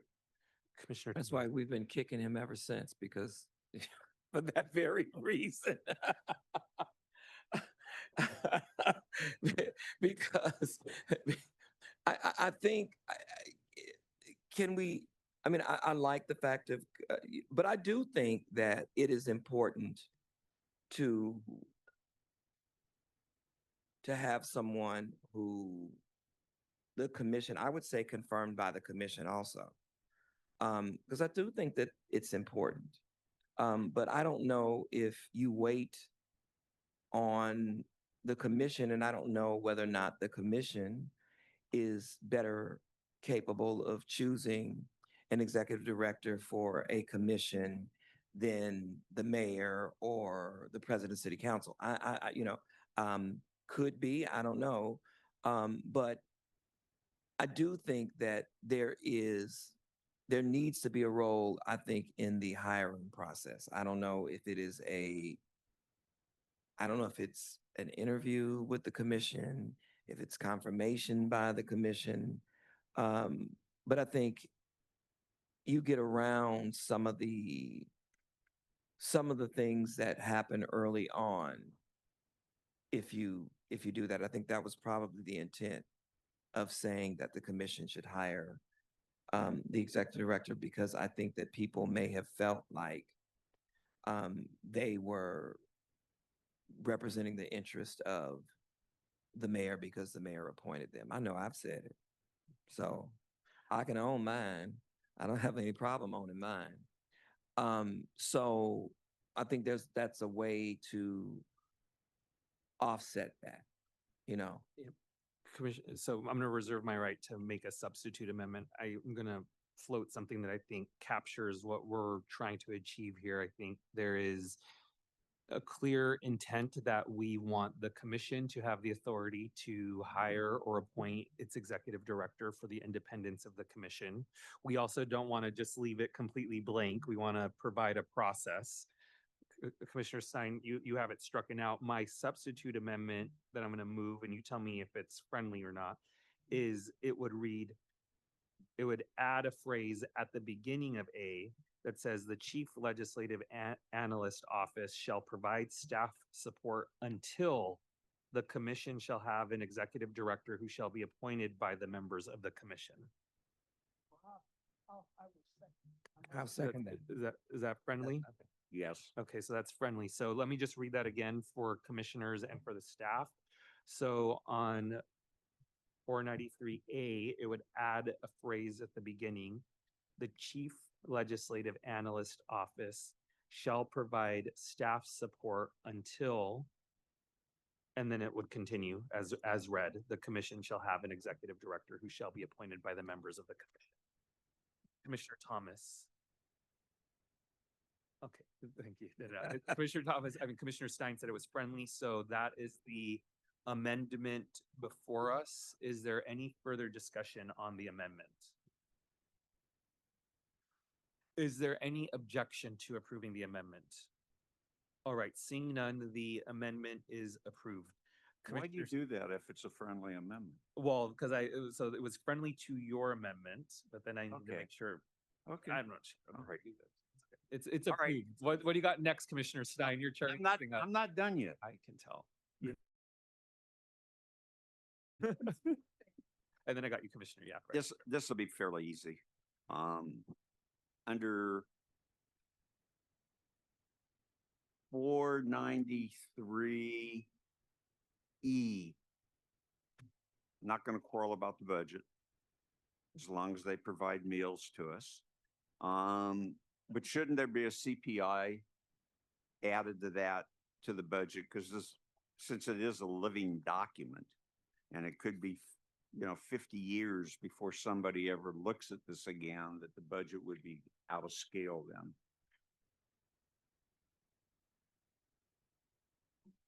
I would just ask,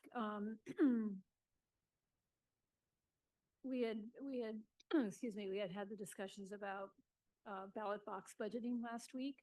Is this even necessary? can we count on the city council in 10 years to figure out what this will cost as opposed to saying something in $2026?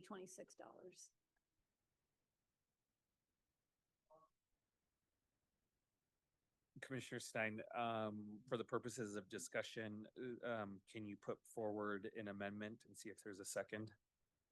If you want to. That in subsection E of 493, that such sum of $2.5 million shall be indexed to the consumer price index for Southern California. Is there a second? I'll second. Commissioner Yap seconds. Alrighty, discussion.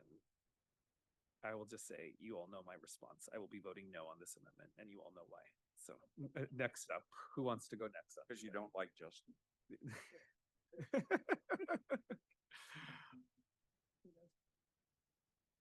All right, I can also, I can call, we could call a vote. Yeah, okay, so look, okay, so there's been an amendment to section 493E to add that the amount be indexed to CPI. Commissioner Andrades. Yes.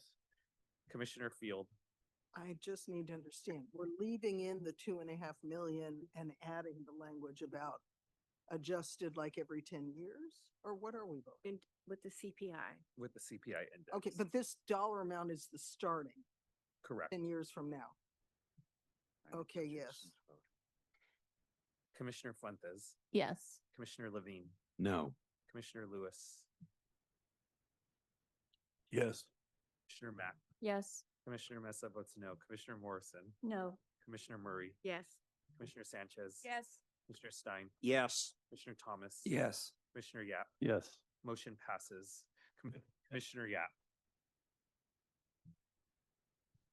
So this comment is about in section 492, and recognizing that having 8 of the 13 be appointed gives a near super majority that's very close to the 2/3 that is triggered from time to time. So what I'm proposing is that the mayor's appointment go down from 4 members to 2, so that the appointed number would be an initial 6 members that would then choose 7 additional members in accordance with 4092D. And this would allow a significant number, which is 6 of the 13, not quite a majority, but very nearly a majority, to begin the commission process, and then have a small majority be of those that have been we'll say selected through an application and interview process by the initial 6. Commissioner Field.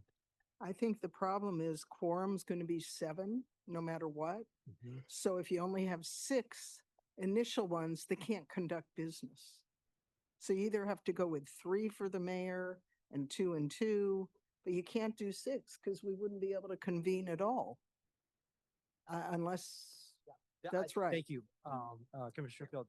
So changing the numbers would change, we'd have to go back and study and change the numbers and see what the, applicability of other sections of the charter, how that would be impacted. Because the point, you have to start with an initial body that can beat quorum for the entire body. Not 100% sure, don't know the answer. So that's why we'd have to study it. And, but that's one of the reasons we brought it to you this way. 1, it mirrors the ordinance, and 2, it starts off with a body that has quorum. If we don't, sorry, go. I was going to ask if we have a city attorney to weigh in on that. Is there a way we can know? Can we start? So we're saying we can't start with 6 because we need 7 for an action. So we'd have to more seriously rewrite it to indicate that there's an initial body Right. that's smaller and that has therefore a smaller quorum requirement. And then the body changes into a larger one with a larger quorum requirement. We can do that, but I can't rewrite that on the fly right now here. right? That's too much. Oh, I see. So the possibility, just to address Commissioner Field's point, is that we could have an initial body that could be 6 or even 3, let's say, that would select the remainder, that would select the rest. Yeah, we could define the relevant bodies and thus the quorums that are going to go along with that, but to be sure, we're not 100% sure. Well, I'm pretty darn confident that I could rewrite this to make that work, I see. but I cannot do that here, right? You're asking for a change. It's beyond what can occur at this meeting. Okay, but at least the concept is that the initial 6, choosing the 7 for the broader body so that you have effectively a unappointed, a non-appointed or independently selected, to the extent that can be independent, majority for the Charter Reform Commission. That's a possibility. I believe I could draft it. Okay. Actuate that. Great. Thank you. Thank you. So that's the concept. Okay, I'm gonna put myself in the queue. Well, I disagree with the underlying concept and perhaps they have not been stated, but some potential assumptions. Well, that's correct. Was there? Second. Okay. So there's a amendment. Well, actually, there's no motion because there's no actual language that's been presented. So we'll see if that does change. However, I disagree with the underlying concept. From what I heard is there's a supermajority. I think your sentence cut off, but I imagine you said an almost supermajority, maybe of appointees from elected officials. That leads me to believe that maybe there is a concept or thought that appointees from elected officials are not completely impartial and perhaps beholden to their appointing authorities.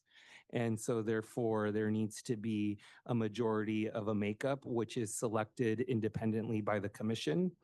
I think this very experience shows that that's not the case. I mean, we selected probably some of the most outspoken commissioners through the application process of the original 8 appointees.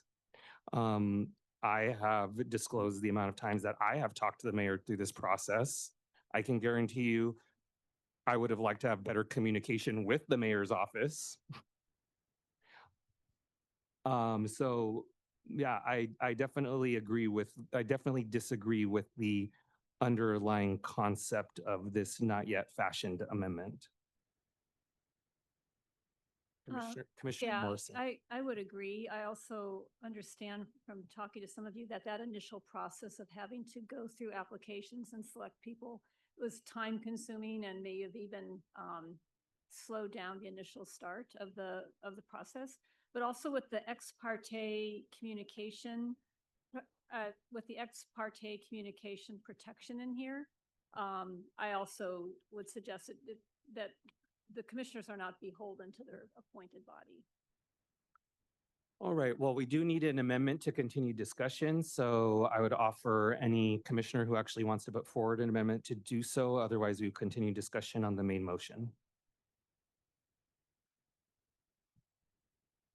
Is there an amendment that a commissioner would like to put forward? I'll put forth amendment proposal, which would be to reduce the number of the mayor appointees from 4 to 2, and to increase the number of those selected from 5 to 7, with the understanding that the city attorney's office would draft language to allow the action to be taken by that group of 6. And is there a that's it. Commissioner Fleck? Second. Commissioner Yap.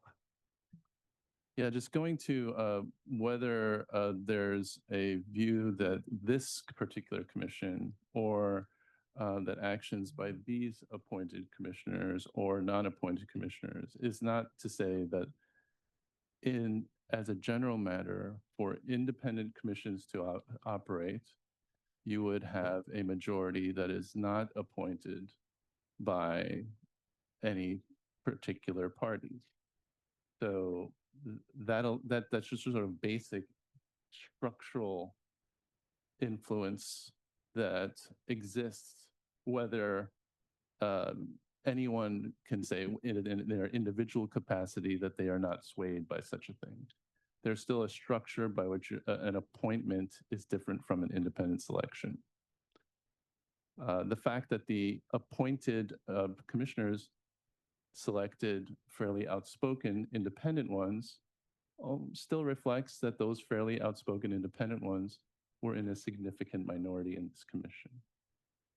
So I think this allows a greater balance where the appointed commissioners are 6 and the majority are independently selected by that commission. Commissioner Field and then Commissioner Thomas. Commissioner Field. You know, it's unfortunate that apparently this is our last meeting and I can't support this because I can't figure out how a quorum of 7 can start with 6. I mean, we had 8 of us and I think we were all here pretty much those first meetings and, you know, we didn't have, by the way, Commissioner Morris, hardly any time to make our selection. It was extremely high pressure rush. We got resumes and like by the next day we had to decide. So anyway, I'm just saying it's unfortunate this didn't come up sooner so we could hear a more fleshed out, you know, wording from city attorney because I just can't figure it out. So I'm just saying I'm a no on this and also for the reasons Chairman Mesa mentioned. Commissioner Thomas. Yeah, I think this is a really important issue to take up. And the reason that I say that is if the mayor had appointed me and had asked me to sign a pre-resignation letter, I probably, as I said a week or so ago, I probably would not be going to heaven in terms of my response to the mayor. And so the fact that that has happened or happens speaks volumes. The message is loud and clear. You don't have to give me a reason. I don't have to have just cause to ask you to sign to ask you to leave this commission. It suggests overbearing influence. Now, I don't know if that happened to anybody on this commission, but that's what we've been talking about. We've been talking about the mayor's office having people sign a resignation. It it's definitely unethical, absolutely unethical. But it ought to be illegal because you are You've made it illegal. You put it in the charter. You've amended the charter. We've made a recommendation. Oh, then I don't need to say that.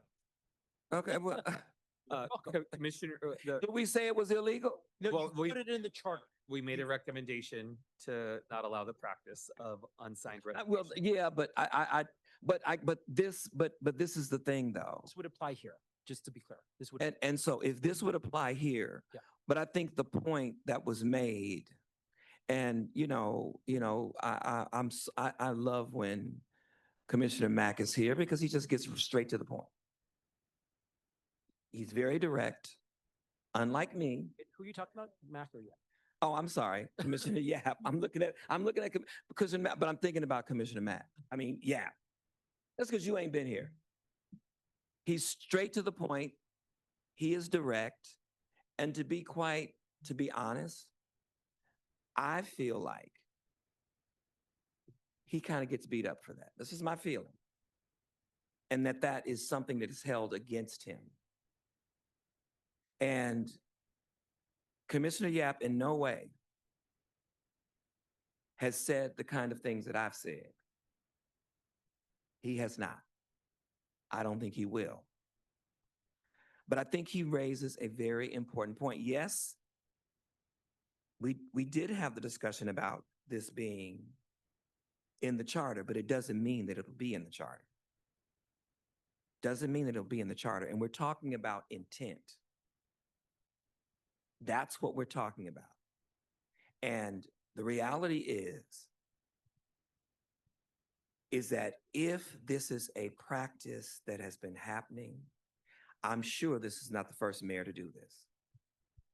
And I'm sure that if you were to talk to the mayor, she would have very important and valid reasons as to why she thinks this is appropriate, that she would not feel like that this is presenting some kind of undue pressure. She would probably feel like, I am the elected official and I need to have authority. Not unlike what I've even seen pastors do. They'll make you sign it ahead of time, but they sure want to force you into a resignation, a signed resignation after the fact. And so it's one thing to say, we've already taken care of that. It's another thing to demonize the spirit of what he said. And that's how I feel. Because what he said is absolutely true. And it matches the energy that has caused us to have to put this in the charter. This is not even something we should have to put in the charter. And so what I would just simply say, that before we just out of hand, I'm a member of an organization, we changed our bylaws 4 times based upon our membership growth and trying to make sure that we had quorum. So that's not that much of an issue. That can be done. Even in this body, we've attempted to change bylaws to suit whatever it was that we were wanting to do. And so I would just say, I would vote in favor of. And it has nothing to do with whether or not I think someone is doing the mayor's bidding or anybody else's bidding. It is doubling down on the message that we have been trying to articulate and that people in the audience have been trying to articulate since we started this process, that we need to be totally and completely independent. And I've even gone as far as to say, if you are, there are times when you don't look like you are. I've said that. I've gone as far as to say, if you are not talking to the mayor, it certainly does look like you are. And so I think that this is a constructive way to approach this. You know, we have given the mayor significant power. We have not quivered over it. Nobody has fought against the mayor getting more power. We have given it, we've extended it, and we've moved quickly on it. I think this small measure of pushback and accountability would be helpful to any mayor who is moving out of the realm of being a weak mayor. Yeah. Yes. And you're getting ready to lose me. Okay. You're getting ready to lose me. Yes. We are itching closer and closer to a strong mayoral system. And we need to be careful about that, is what I would say. I have Commissioners Levine, Andrades, and Stein in the queue, and then would like to call a vote. Commissioner Levine. Very quickly, the effective consequence of this motion would be to give together the president and president pro tem double the appointees of the mayor. So it switches the power structure from the mayor to the council appointees when you look at the appointed members. And just to underline, I am myself a council appointed member.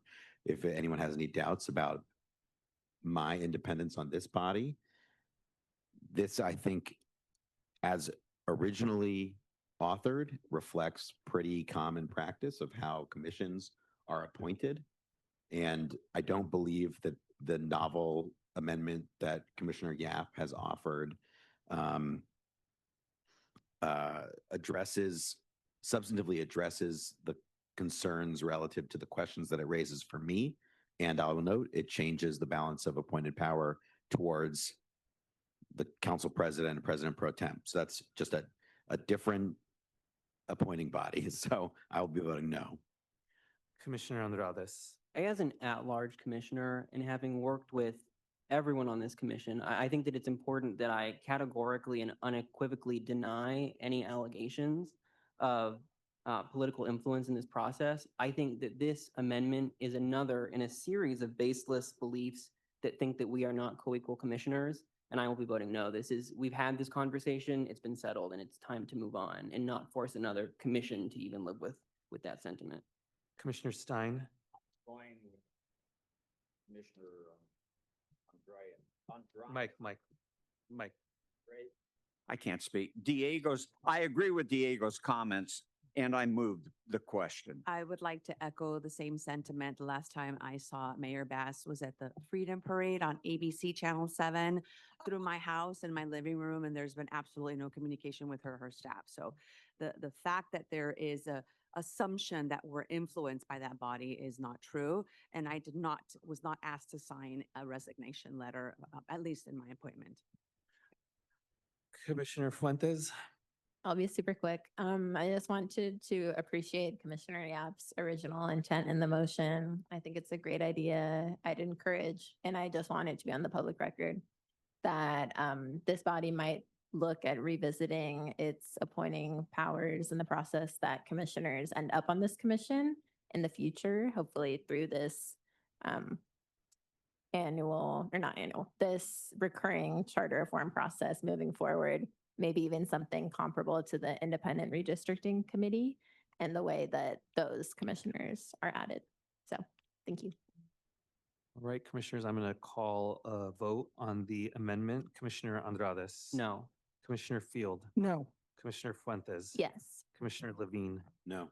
Commissioner Lewis. No. Commissioner Mapp. Yes. Commissioner Mesa votes no. Commissioner Morrison. No. Commissioner Murray. Commissioner Sanchez. No. Commissioner Stein. That was a talking object. No. He's jealous. Commissioner Thomas. Yes. Commissioner Yap. Yes. Motion fails. All right, we're back to the main motion, which is the Commissioner Field. Yes, on section 494, again, it's just clarity. I hope this is friendly. I'd like it to say, I'm starting on just the third line, 215 days before the date of the next scheduled city election.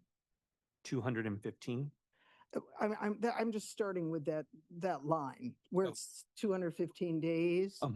I mean, I'm not reading the whole sentence in the interest of. What's the amendment? The amendment would be before the date of the next scheduled city election. Because if you just say the election, what if there's a special election? Is this 494A? 494A, yes, I'm sorry. 125 or 215? You said 250. I'm sorry. Let me read the whole first sentence Okay, because I'm I see. confusing people. I apologize. The commission shall transmit its recommendations for charter amendments to the city council and mayor as soon as practicable and no later than 215 days before the date of the next scheduled city election. The new words would be next scheduled city election. The reason for this clarity is, what if there's a special election in a council district or some other type of non-standard scheduled election? I think it should be crystal clear that this process is set up so that, and again, I'm thinking of the years. So the commission's seated in April of 2034. And so this would be essentially it's the next scheduled city election would be, November of, although it could be the primary.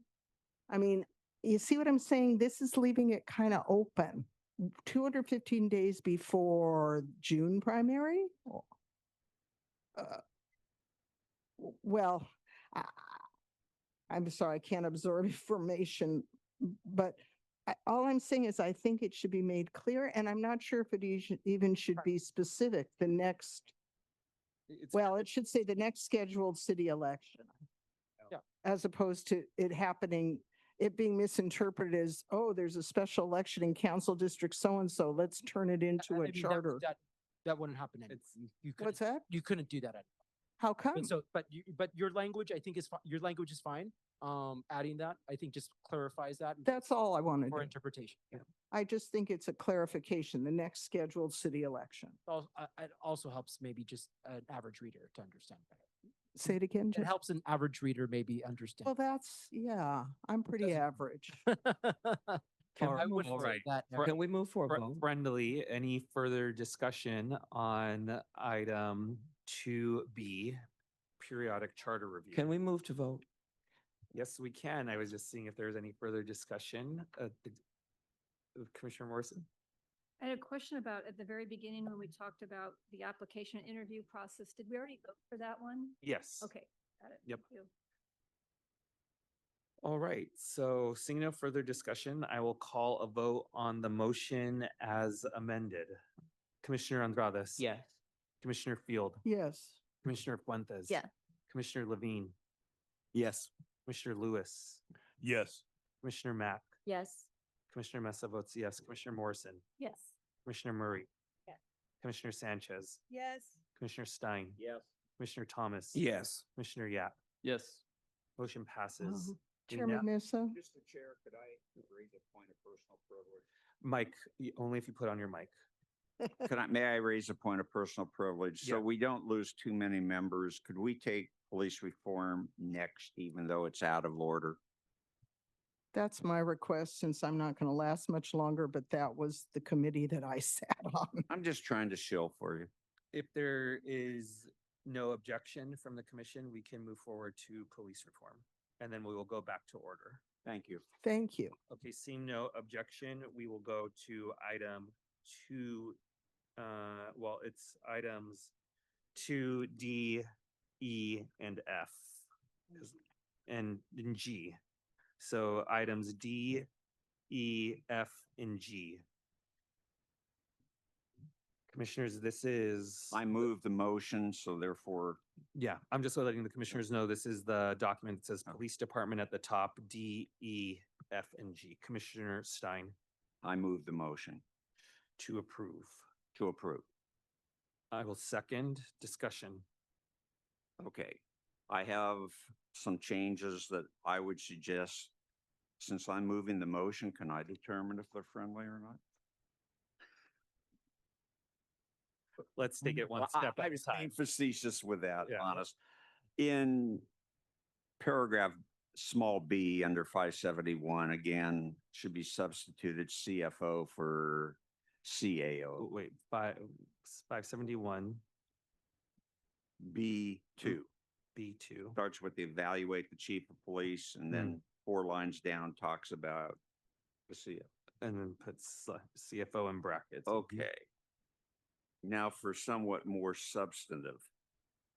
Under section 571C, which was originally my motion and Commissioner Thomas's motion, and I have spoken to the co-maker of the original motion, and he has no objections. But I would like to make sure that there's absolute clarity that if the police commission if the council deems that the police commission has to put an item onto the agenda, and after 60 days that it's approved, that there can be no misunderstanding that once it's approved, either by vote or by the passage of time, that is binding on the police commission. And so the suggested language that I have, and sometimes you quote sources that you don't necessarily know that well, but going to Councilman Hugo Soto Martinez's draft letter, I would like to include in that paragraph, and I will read it, and then I'll pass it around so that everybody doesn't have to take it down. The authority of the Board of Police Commissioners is to issue such instructions shall not be exclusive and shall not supersede the authority of council to adopt ordinances governing the policies of the chief of police and the police department. In the event of a conflict between instructions issued by the Board of Police Commissioners An ordinance adopted by council, the ordinance of council shall prevail. And Mr. Thomas, I have you okay with that? You absolutely do. Okay. So that would be one change. I'm not asking it to be a friendly, I think it is, but I'm not asking that the commission can take a vote on that. Well, let's do this. Let's put it forward as an amendment. Commissioner Thomas seconds, and let's have discussion on it.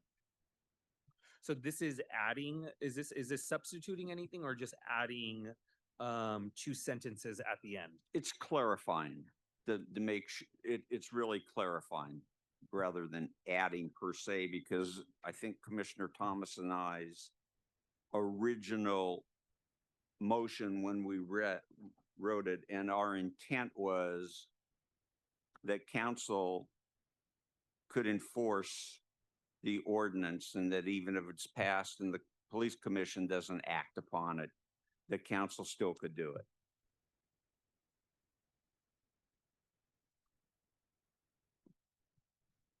And this is dealing with the fact that currently the city is in a crisis, and the chief of police and the commission refuse to hear what city council is saying. I happen to have spoken with, I won't call his name, but a high-level deputy chief. And we were talking about the role of ICE, and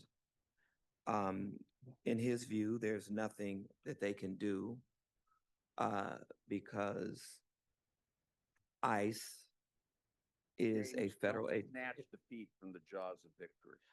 And I do have a, point of clarification. You are going to lose people, Commissioner Thomas. I don't think you want that. Is this friendly? I no, we're having a discussion on the amendment, and you seconded it. I'm going to ask a point of clarification that I think will clean it up. Gotcha. And then continue to have a discussion. Okay, so so I've heard, I'm trying to clean this up because there is a cleanup if I can understand the intent. So you had said that this is a clarification to section 571C. Yes. But a clarification is different from a substitute. Yeah. And if your intent is to substitute it, then I would actually go along with I'm not saying I agree, but I think this is cleaner for the charter. I would actually strike section C and instead insert in B1 the language, because if you see in Hugo Soto Martinez's letter, that's where the language is put so that it's cleaner in the charter. If your intent is, you've given my intent. I'm happy with that.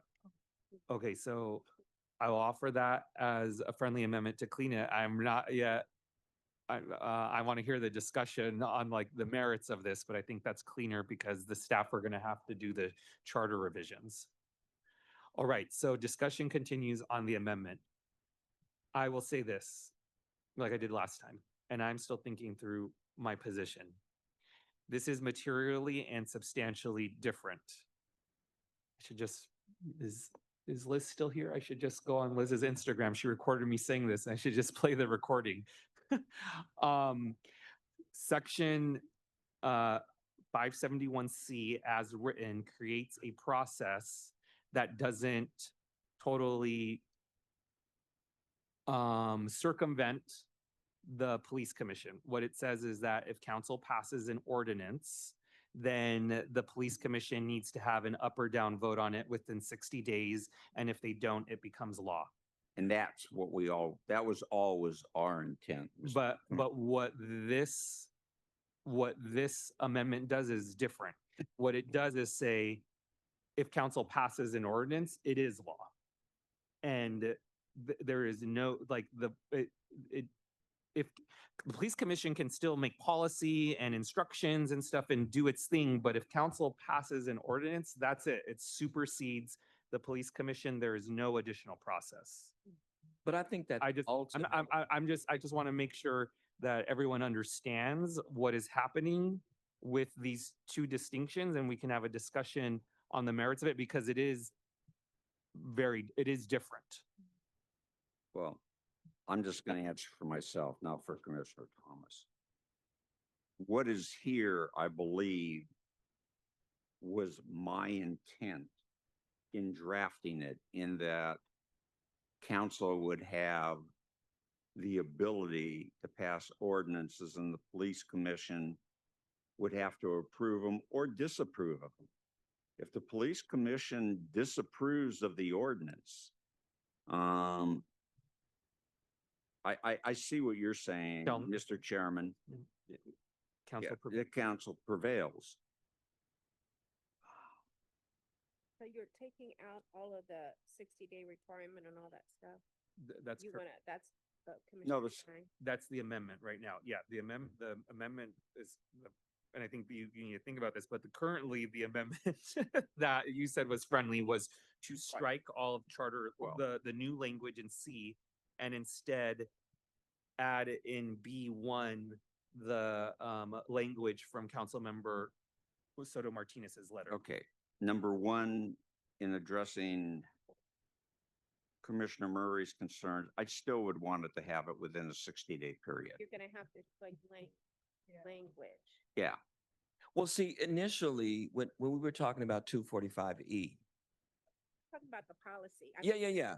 Talking about nuts and bolts. Right. Get the language. Right. So if we, so in the final analysis, city council should have authority over. Yeah, but what's the language? Like, Yeah. We need to know. I see the what language I'm, is. So with the 60 days, if they can't work it out, No, that's Commissioner Thomas, let me, the language is, because you don't want the 60 days, so don't even raise the 60 days. I know. Okay, so like, let me help you out. Like I said, I'm just trying to be hopefully an arbiter of what people are trying to accomplish. Look, I know what people are trying to accomplish. They want item 10 and not the compromise, okay? Right. That's what people, but I was like, let me help you out with what you're trying to do at least, okay? So the language would be currently in the stapled document, if you want to look at the stapled document, in B, the Board of Police Commissioners shall have the power to, and then in 1, issue instructions to the Chief of Police concerning the exercise of the authority conferred on the Chief of Police by the Charter, other than disciplinary authority conferred by Section 1070. And then it would continue on to read the exact language from the Hugo Soto Martinez letter, which is the authority of the Board of Police Commissioners to issue such instructions shall not be exclusive and shall not supersede the authority of council to adopt ordinances governing the policies of the Chief of Police and Police Department. In the event of a conflict between instructions issued by the Board of Police Commissioners and ordinances adopted by the council, the ordinances of the council shall prevail. That is the language, and all of C is stricken. would you be more comfortable if we added a requirement that council had to do that by either a 2/3 or a 3/4, which is not a very high threshold vote?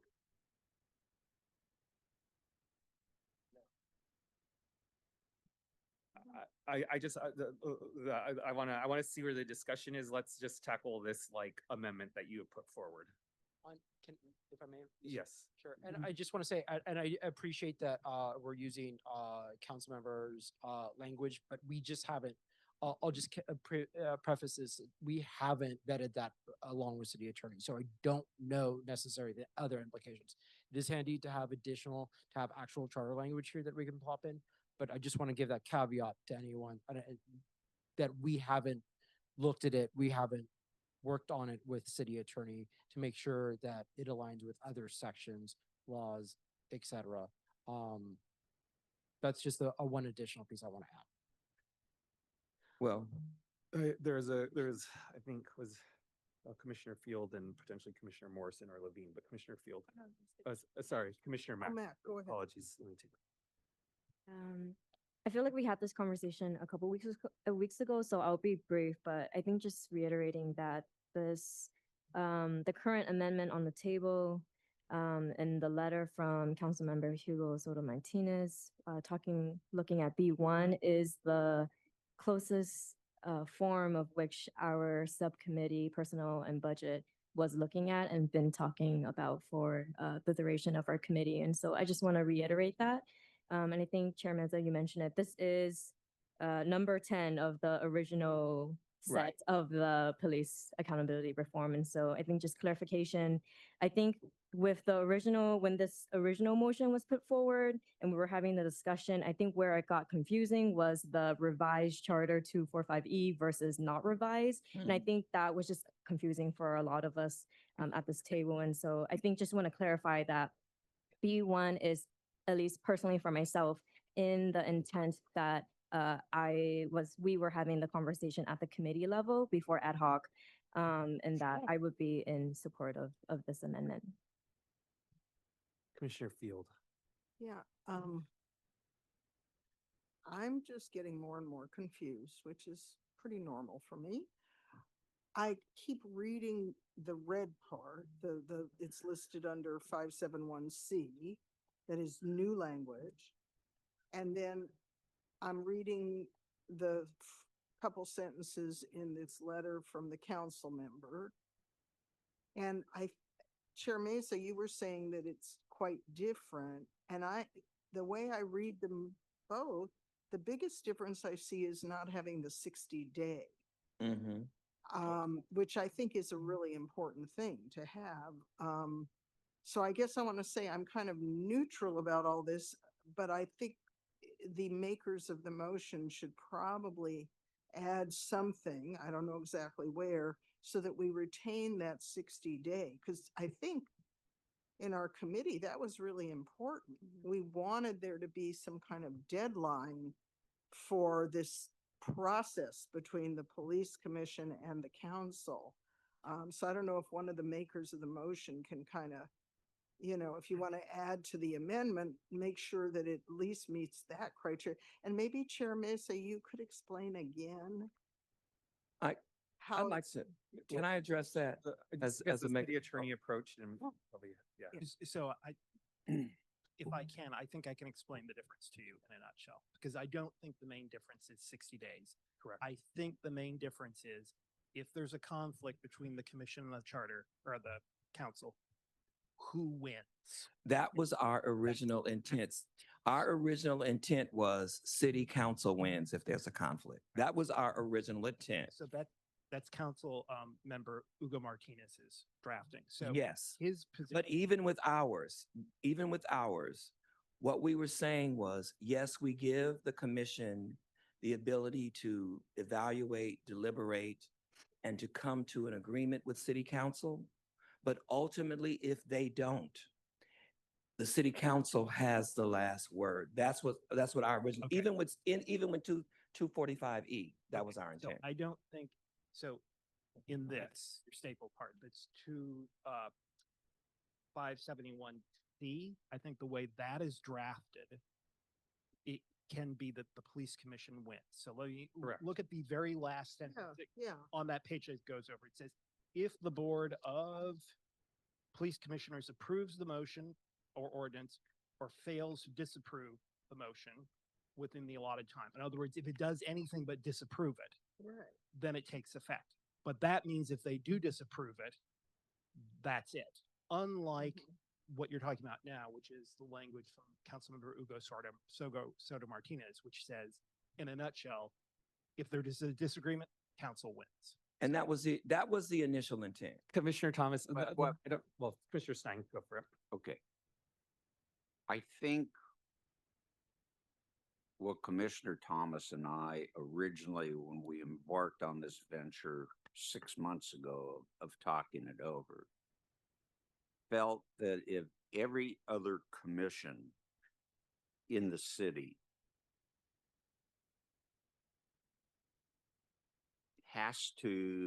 is subject to council approvals, why would the police commission be different than the planning commission, BOA, LAWA, and any of those commissions? And so that was the I believe, the genesis of our original motion between Commissioner Thomas and myself. After that, some people thought that we weren't clear on the issue of binding, and that the police commission would have to either approve or disapprove of the motion that council, excuse me, I lean back and not in the mic, of what council put onto the police commission agenda. And at that time, we decided, since council basically can do almost whatever they want with other commissions, why shouldn't they be able to do that with the police commission? And I don't think I think the way we wrote the language originally said that. Obviously, Councilman Soto Martinez doesn't agree with the absolute clarity that we thought we met. But that's the genesis of it. It was no commission should basically be treated differently than others. I mean, my understanding is the fire commission is subject to council. I'm just trying to think of public safety commissions to put it in context. And so candidly, we thought this was a pretty easy amendment. Obviously, it's not turning out to be as easy as James and I thought, but that's the basis of it. That's where the genesis of it. That's where it came from.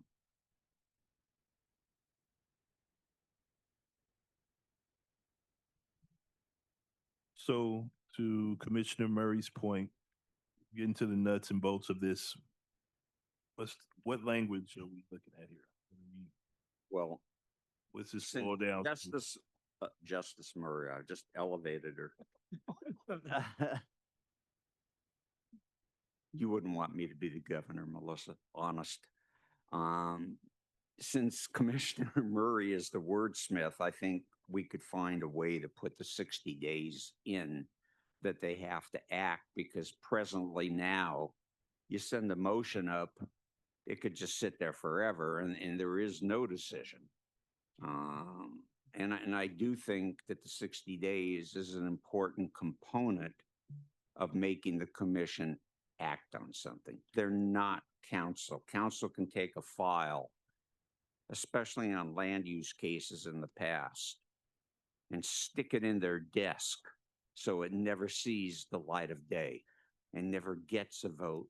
I think by it. Commissioner Stein, Thomas, if Commissioner Thomas, you definitely, let me tell you, you definitely don't want. No, I don't want 60 days. Okay? I don't want 60 days. Exactly. I was gonna say, you Commissioner Stein, you're under the impression that your new language gives the commission the opportunity to do something different than what the council passes by ordinance.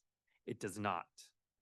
Just the authority of the Board of Police Commissioners to issue such instructions shall not be exclusive and shall not supersede the authority of the council to adopt ordinances.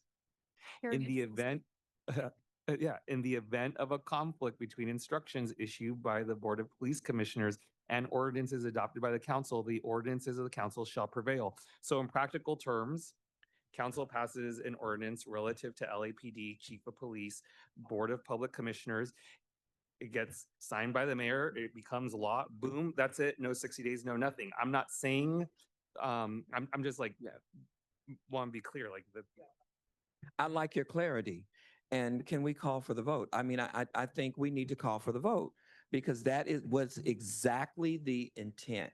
Is that language sufficient to you, Commissioner Murray? I'm still You still? mulling it over. You all talk amongst yourself. I'm just Okay. I'm trying to look at my resources from the community people I've been discussing this issue. Commissioner Field.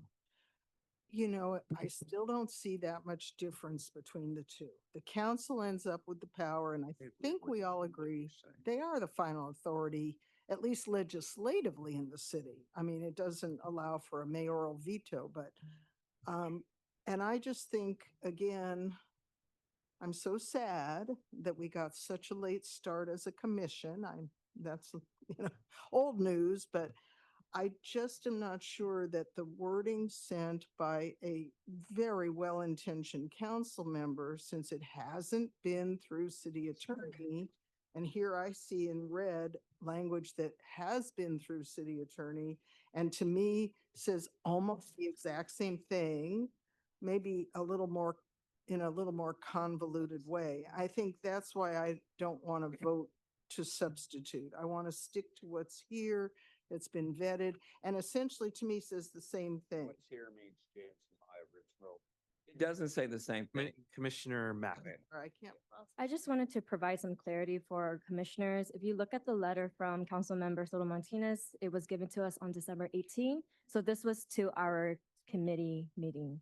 And so I think just reiterating, this was given to us at the committee level, and we've had discussions and deliberations on the specific item. It is the item that community has brought forth to us. It was a coalition of different community organizations that are in support of this item 10. And Councilmember Soto Martinez sent in a letter to just reaffirm that with direct language, in which our community members then in public comment began to point at the letter as language that they would support.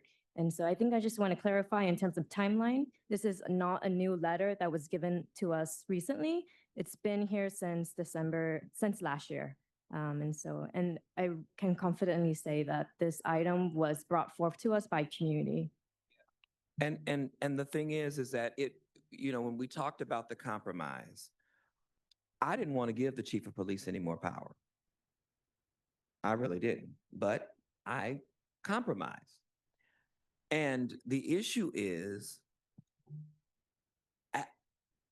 and I think the city attorney put it perfectly in terms of what our initial intent was. I didn't want the 60 days. I compromised for the 60 days because I thought that at the end of those 60 days, whatever city council wanted, based upon how my understanding of planning policy, the planning ordinance, that it would come to pass. And so the only reason, and this is, remember, this is what I argued when I was saying, when I kept saying, I thought it was all 14. The two most important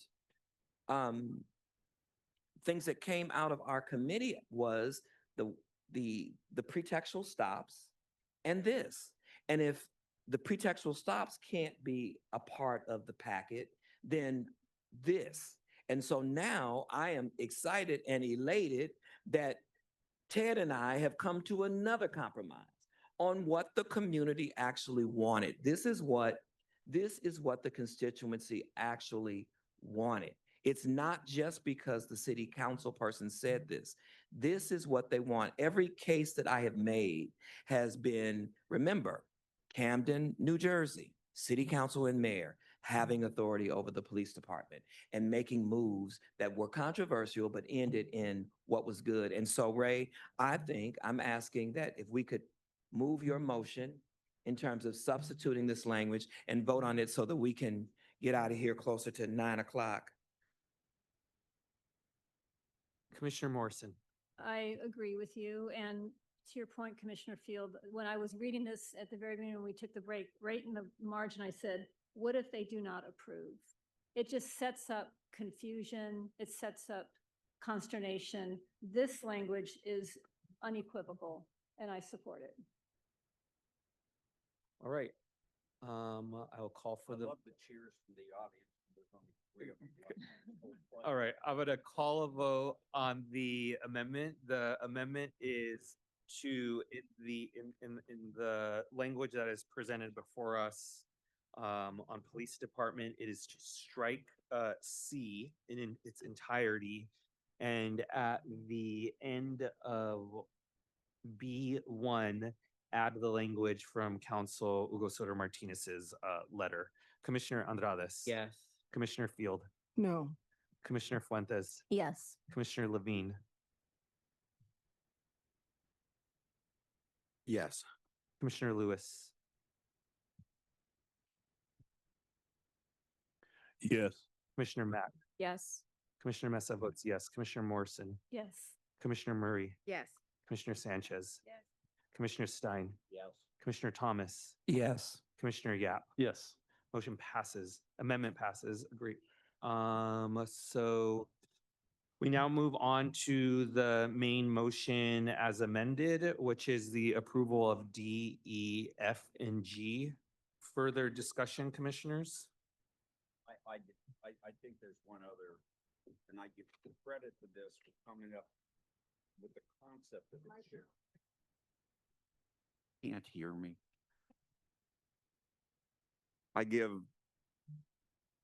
There's another change concerning the insurance, and I give all the credit to the issue of insurance to Commissioner Thomas, who came up with the idea, never tried to claim it was his originally, but that he had seen it.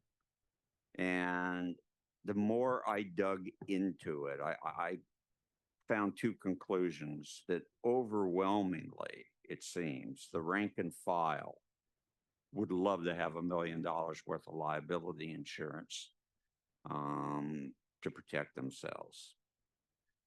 That the cost of it, though, the $20 per month is really a dream. If we raise it to $50 a month, it's still a dream. One expert says it could cost the city up to $385 million annually to do it. And I don't know if that's true or not. Not. So let me finish, sir. So I want to just leave it in, increase the amount to $50 a month from 20 a month, and let council decide the financial part of it, of how they can find liability insurance for each police officer without literally breaking the bank. So what is your amendment, Commissioner? Just, I guess, as of now, it's raise it to $50 per month with an instruction to council to do a thorough investigation of what coverage is available and how we can cover our officers. And it's important to note. Just real quick, Commissioner Snyder, you know we need like exact language at this time, so. Okay, so one not to exceed No. $50. $50. That one's easy. I can handle that. Yep. That's it. And I'll leave it with that because Great. council's smart enough to figure out that if they can't get it for that, they have to come up with another solution. And I would like to say that a former LAPD officer actually purchased this insurance. So this is not the anomaly that folks are saying that it is. And there are more and more companies that are jumping in the fray wanting to do this. And so this is a really, really good opportunity for us as the city of LA to provide that kind of opportunity. Commissioner Lewis. Is the main point of this to save the city money and event cops act up? Basically. The main point is to save the city money, but also And put it on the cops Yeah. for being accountable. but also to protect so that officers have special protection, because one of the things that happens is that, I'd never say this. Well, I guess I am saying this publicly, but I'll put it like this. I have relatives, I have loved ones that are in law enforcement, and they've never had an incident. They have never harmed anybody. They've never been up before any kind of disciplinary board, but there's always this thought lingering that at any moment you could be. And we know that some of these lawsuits that are being filed are not just about police harassment or brutality. Some of them are officers. I mean, somebody just sued, an officer just won a case.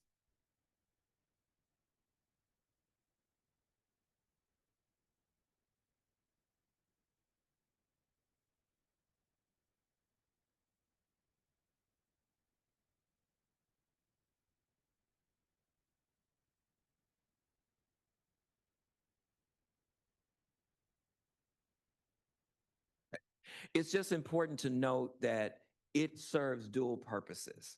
It serves dual purposes. And so, and to know that even the rank and file are interested in this. I mean, we are weird bed partners in this, I think. As I, in I terms of think you've my answered concern. the question sufficiently. Yes. Commissioner Lewis, you sufficient? Yep. Oh, all right, great. Is there any objection to substituting $50 with 20? I mean, 20 with 50. All right, seeing none, we will approve that amendment. Any further discussion on the motion as amended? Ask the city attorney one question. That's item F. What is a non-individual personnel decision? Sorry.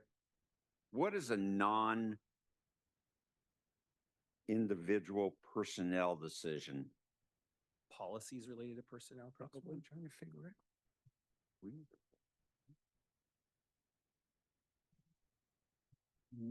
I think that means general policies for Mm-hmm. personnel and not individualized determinations.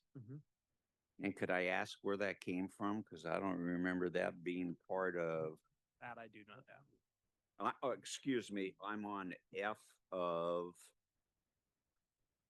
245. 245F, okay. Thank you, Commissioner Justice Murray.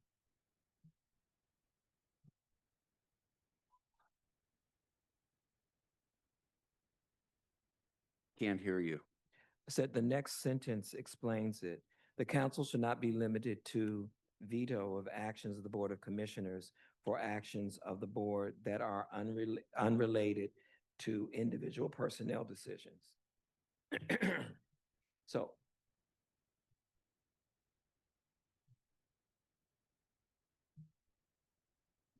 I think what it's attempting to say is one of the concerns has been, can city council enter into, or can they fire?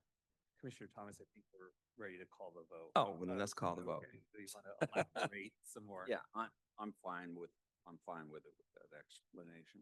Any further That's how I discussion think. on the motion as amended?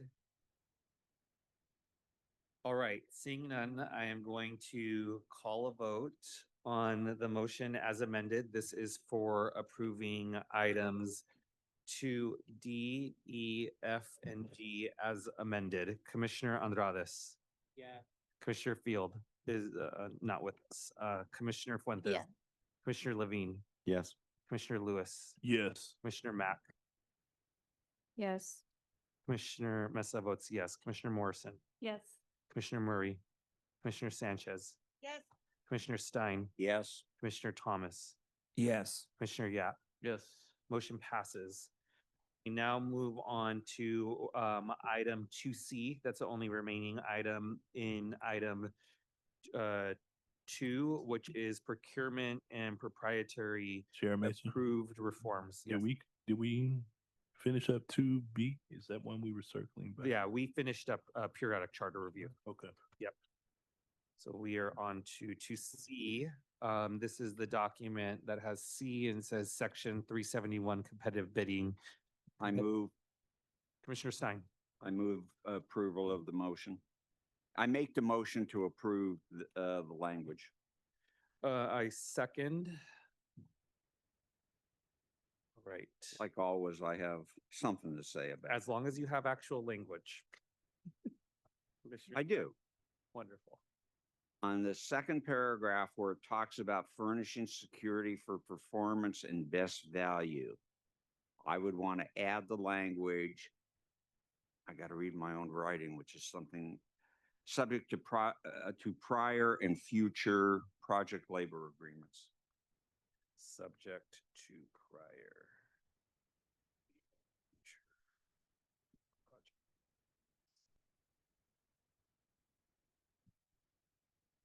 Is there any objection to adding that language, commissioners?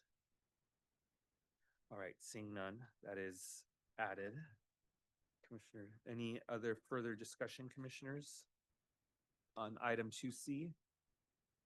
Yes, we'll repeat it. So in section 371, in the second paragraph, I'll read the entire section. Contract shall be let to the responsive and responsible bidder furnishing satisfactory security for performance and best value subject to prior and future project labor agreements.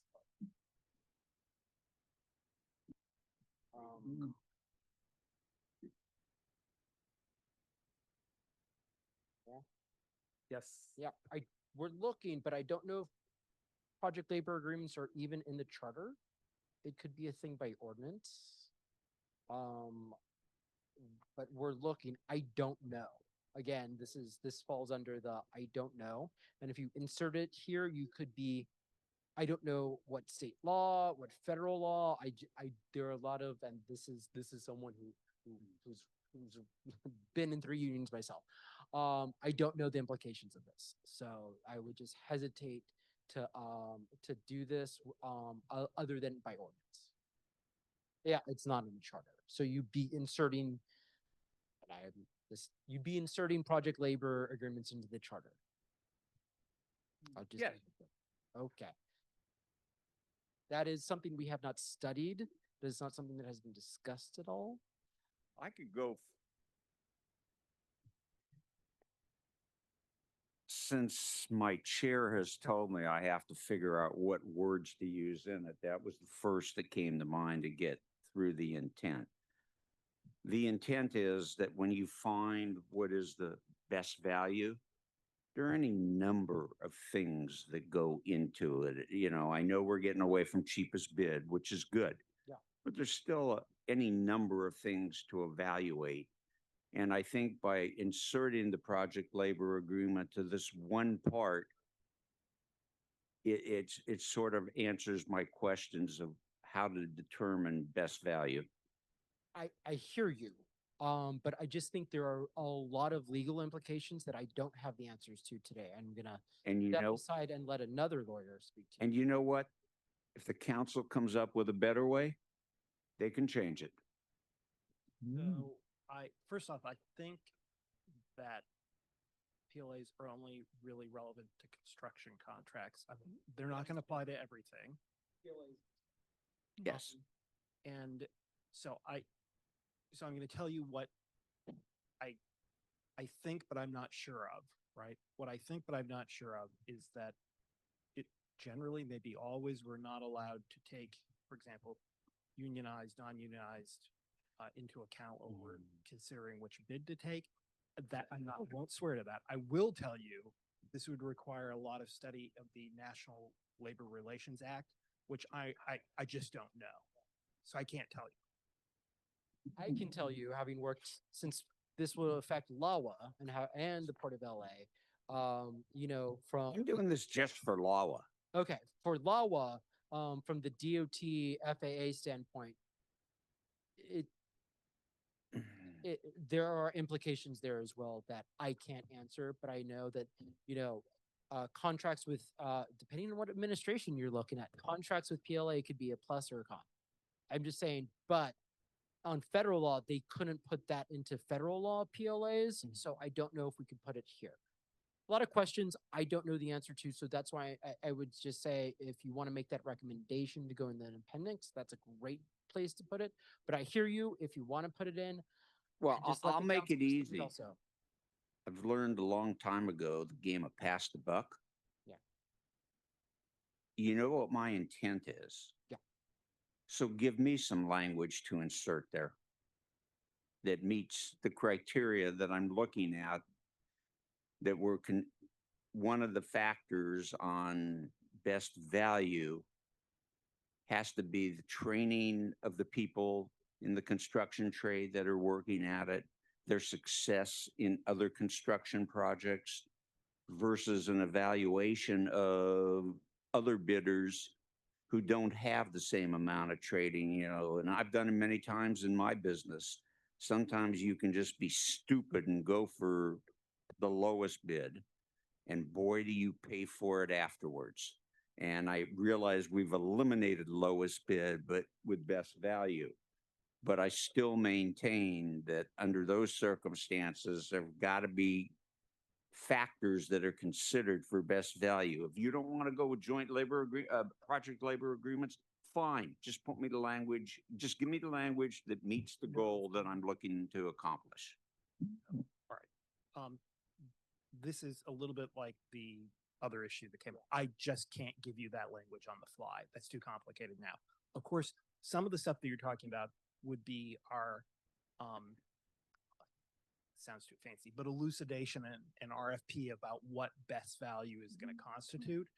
But to do this on the fly right now, I cannot, I can't start And, defining like and I appreciate that, but again, we as commissioners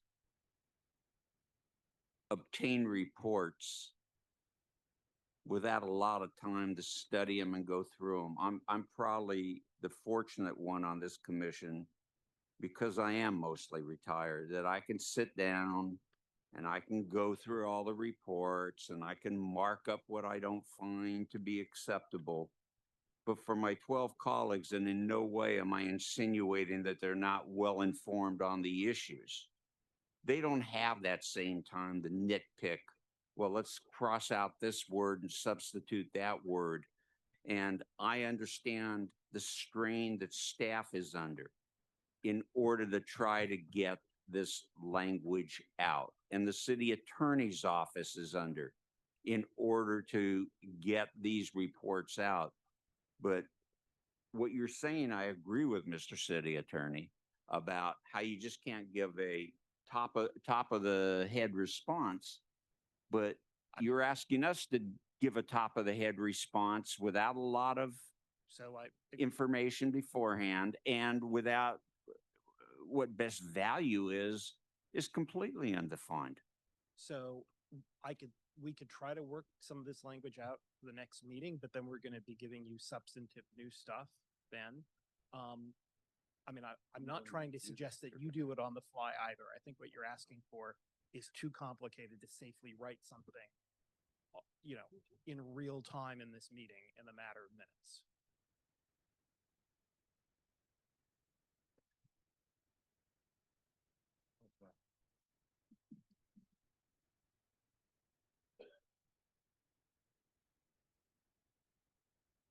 Can I ask a question? Yes, Commissioner Morrison. I mean, my understanding is that the charter does not have to answer all the questions that will govern the city. That I get what this says. We are no longer having to be beholden to the lowest, cheapest bid.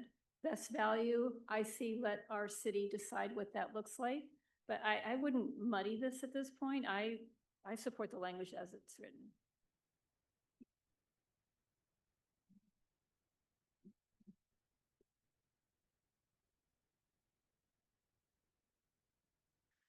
Any other commissioners want to take a stab at this one? Commissioner Sanchez. Commissioner Stein, I really appreciate your work on this language. This is one of those issues that had come up in the inability for the city to be able to issue contracts in a timely manner. And this at least puts it in a palpable way.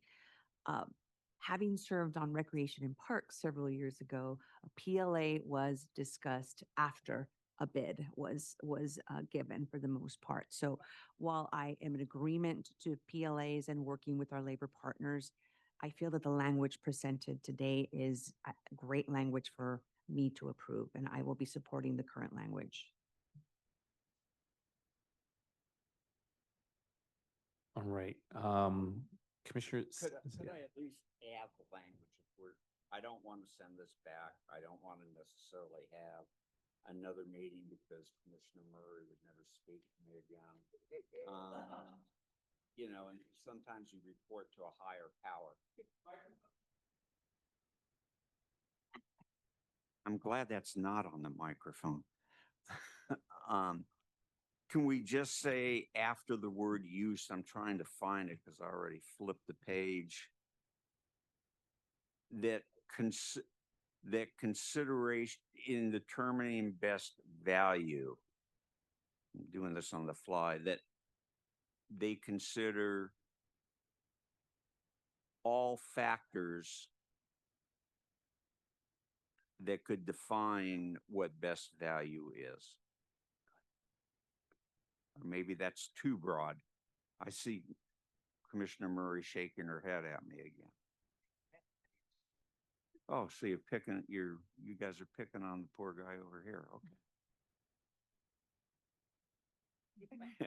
I think you run the risk of muddying the concept by trying to add more words.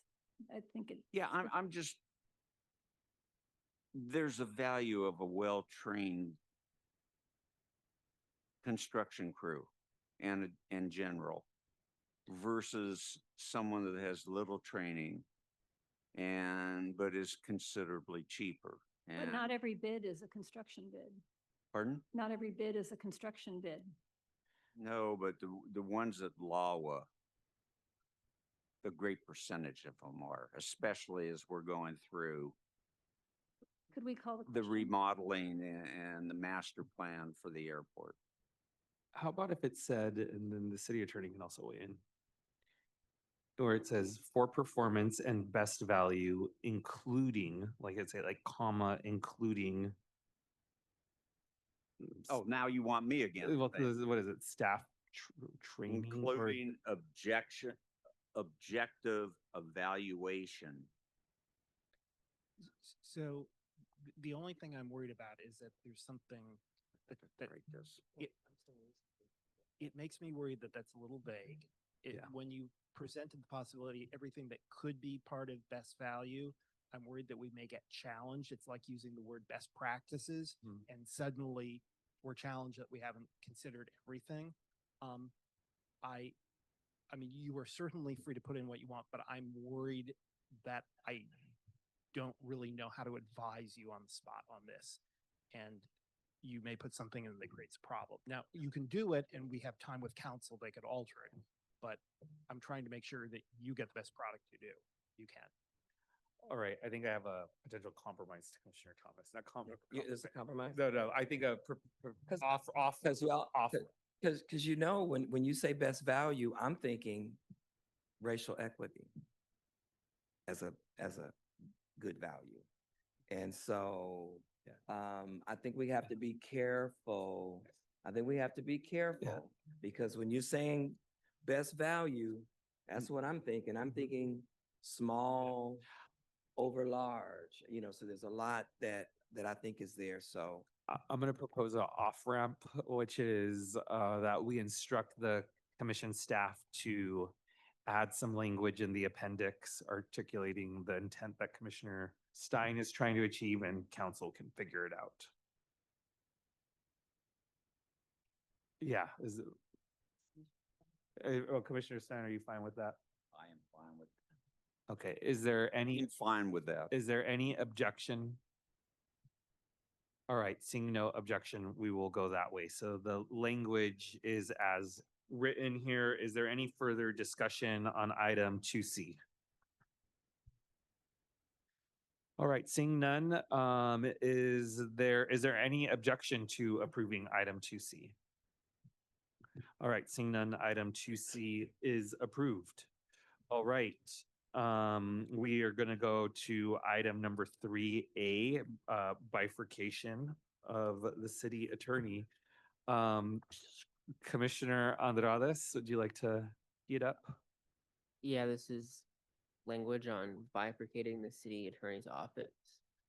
It will do many things, and one of them is reduce the potential for politicization, because one will be an elected city prosecutor who handles misdemeanors, and the second would be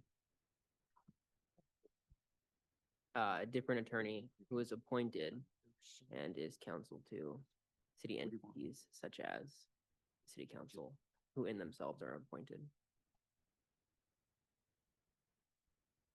Commissioner Murray. I have a technical amendment on page 3, compensation of elected officers and limitation of outside activities.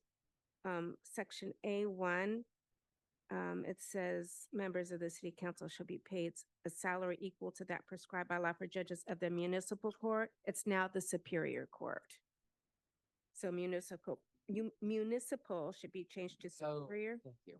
And also, in the third paragraph, the controller shall be responsible for ascertaining the salary of Superior Court Superior and supports municipal. That's just a technicality. There is no municipal court in the city of Los Angeles. So that's it. Sorry. you. I lost sleep on this because the first time I read through the charter, I noticed it, but I couldn't find it again. So thank you. You're welcome. All right, let's do this. So I'll move a motion to approve. Is there a second? Second by Commissioner Thomas. We'll take that as a friendly amendment.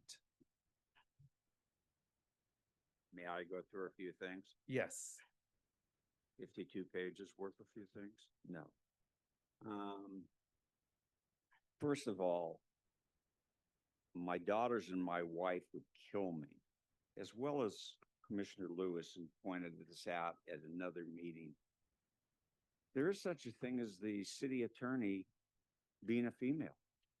And there are a number of references in here to he can do this and he can do that. I would move that all of those references be changed to he or she can do that. And that way I'll be able to sleep in the same bed with my wife tonight. That is friendly. Okay. I feel sorry for staff on this. And I'm saying that for a reason, not just take up space. No worries. They were at, not you, your staff, I'm feeling sorry for. You guys had to write this up without the help of the city attorney because of a conflict, where by the time that the city attorney finally authorized that we could hire outside counsel, it was way too long. And we wouldn't be able to do that. And so other than you, Justin, who is an attorney, the rest of your staff is dealing with things in la la land as far as most of them are probably concerned. Like on the powers and duties of the city prosecutor, does this include gang injunctions? If it doesn't, and I know gang injunctions are a controversial item and there's court decisions that have ruled against gang injunctions, but it is something that's in the city prosecutor's tool shed and should be added to it. In the next paragraph, Is that? I think they've been outlawed for the most part. totally? I think so. Yeah, Okay, I stand corrected by it's a been litigated. But there was current a very robust, prosecutor over an old. yeah, there was a very robust city attorney and DA gang injunction. Okay, in the next paragraph, B under powers and duties. We're saying certain things can't be done by the city prosecutor, but we're saying they can be done by ethics. That doesn't make a heck of a lot of sense to me, and they can't be done by the controller. There just seems to be an inconsistency of what we've written. This would be under 271B. Again, we can leave this to council to sort it out if you choose. Oh my God, I can't even read all these. Okay, his, her. Oh, I would ask to strike in paragraph F, the word city manager. We don't have a city manager in the city of Los Angeles.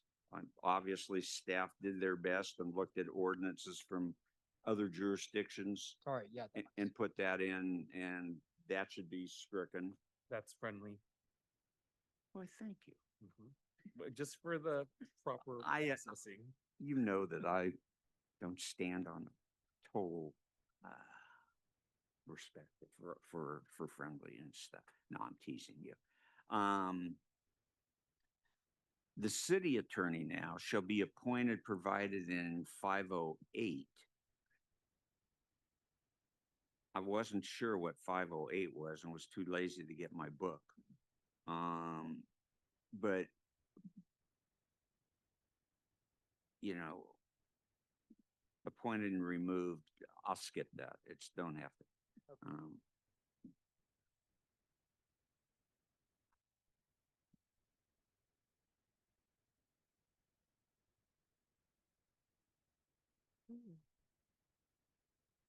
Okay, 274 is a serious concern of mine, and it requires 2 years' experience prior to employment in the city attorney's office. I think the way that we get the best and the brightest, and maybe even Diego when he graduates from some prestigious school, to hire those people right off the bat, instead of having this 2-year requirement, and then a big firm scoops up the best and the brightest, and we don't get them.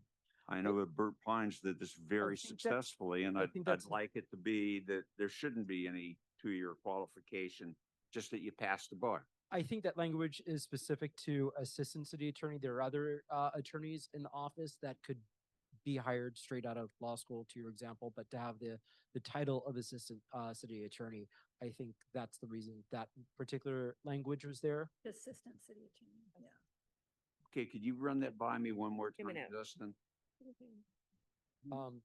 Carrie, did you understand? No, I say, it says each assistant city attorney, all caps, which speaks to a particular role as opposed to the first sentence.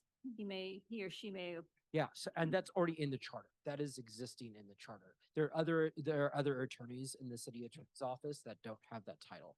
This is already existing this is pre-existing language.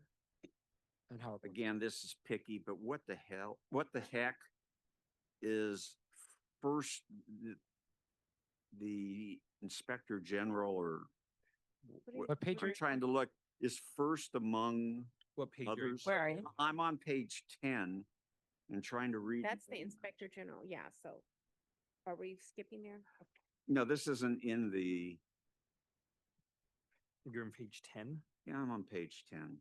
Flying along when you have a good time.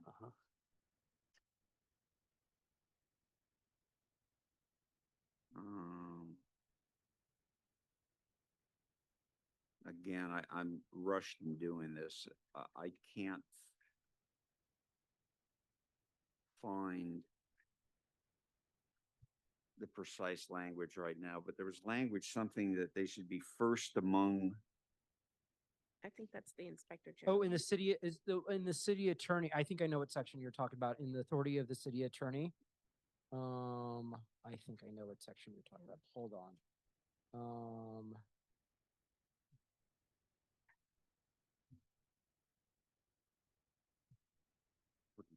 You do 'em all.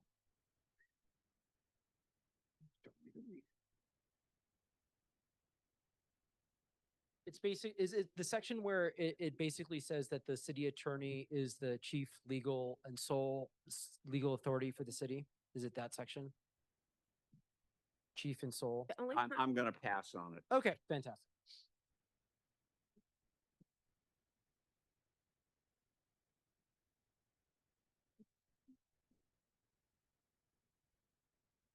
Sole and exclusive.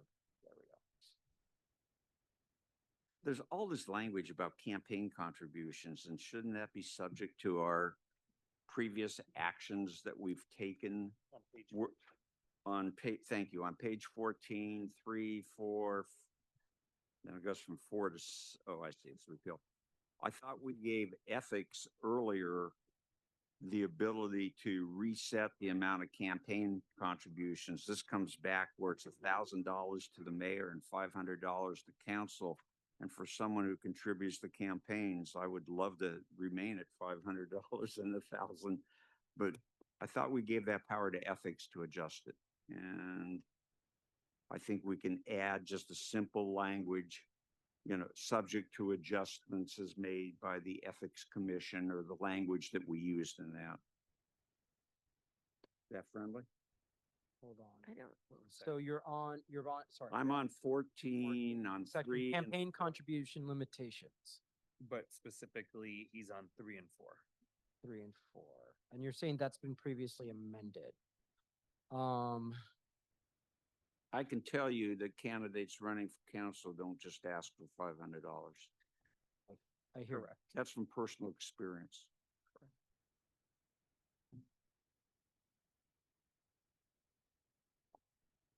I'm just curious if this is all existing charter language, why are we Yeah. talking It is about it right existing, but if I'm remembering correctly, we changed it with a provision that ethics could increase the amount of contributions for candidates for the citywides as well as for the council offices. And this isn't, it's not reflected here. Yeah, it's not I think in part it's not reflected because again, there were some sections where we didn't necessarily ven and marry all the sections because if this is pulled out and approved by the council separately, as opposed to other things, that's why it's like that. And once this, if, you know, council does approve those other things and this, they would marry it at that time. I'll let the. Campaign contributions are currently adjusted, so I Okay, don't I'm just trying to stay consistent within the document. Yeah, yeah, absolutely. I think what you're saying is already taken care of though by, Okay. yeah.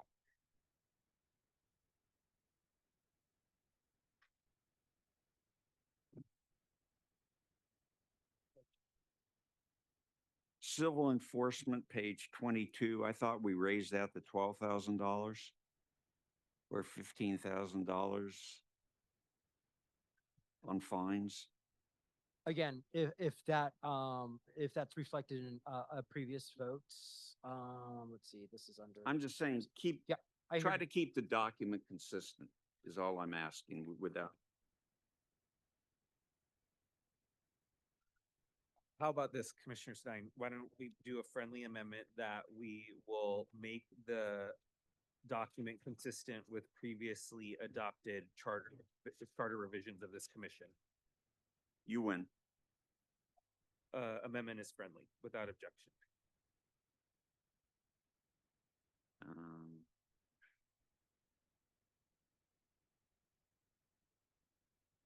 Commissioner Stein, I'm gonna, while you continue going through the document, Commissioner Andrades. I just want to ask a quick question. I was going through this. Can you actually specify the requirement now to be the legal counsel for the city or city attorney? Do you have to be barred? Thank you.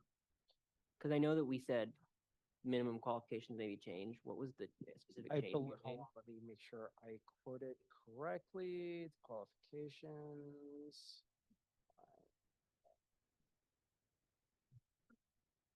Compensation. Here we go. Let's see, prosecutor section. Oh, the qualifications change. Stayed the same.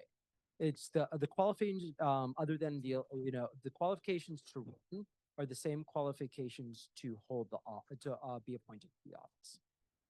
So you didn't change anything? I don't believe we did. We did have to, and we did copy most of those if not all of those qualifications into the new city prosecutor role, I believe. I just remember that when we had pushed this forward, we specified minimum qualifications were up to you so that if there was an individual who had previously maintained their bar, but they weren't an active barred lawyer, that could change. So you just chose not to. I think we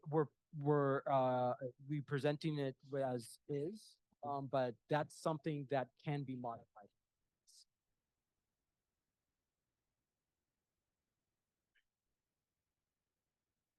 Commissioner, you. I don't know what page it's on, and I don't have the neither specific do I. language. It is on Don't worry page about it. 4. On page 33, adjustment of limits, it talked like that was going to be done for LAUSD, but it didn't say that would be done for the city of Los Angeles. And I read it a couple of times, making sure in my mind that I wasn't misreading it. And Oh, sorry. Yeah. So these are sections I think that are generally just pulled to show that when at the earlier in the section there are changes based on city prosecutor or city attorney title changes, but we didn't go through again to make changes to reflect what's already been voted on in certain parts by other actions of the commission. And we will. But we'll move to rectify that. Commissioner Andrades. I do have an amendment. I would like to strike through on page 4, section 270 under. One second. wait, page 4? Page 4, section 270 under qualifications. It says for at least 5 years immediately preceding their election. I would like to strike through immediately preceding their election. This would allow an individual who has been barred for 5 years but did not have an active bar license immediately preceding their election to then run for city prosecutor. I would like, and then I would, the second part of this amendment is the same place that this language appears in the city attorney, that change would be reflected there as well.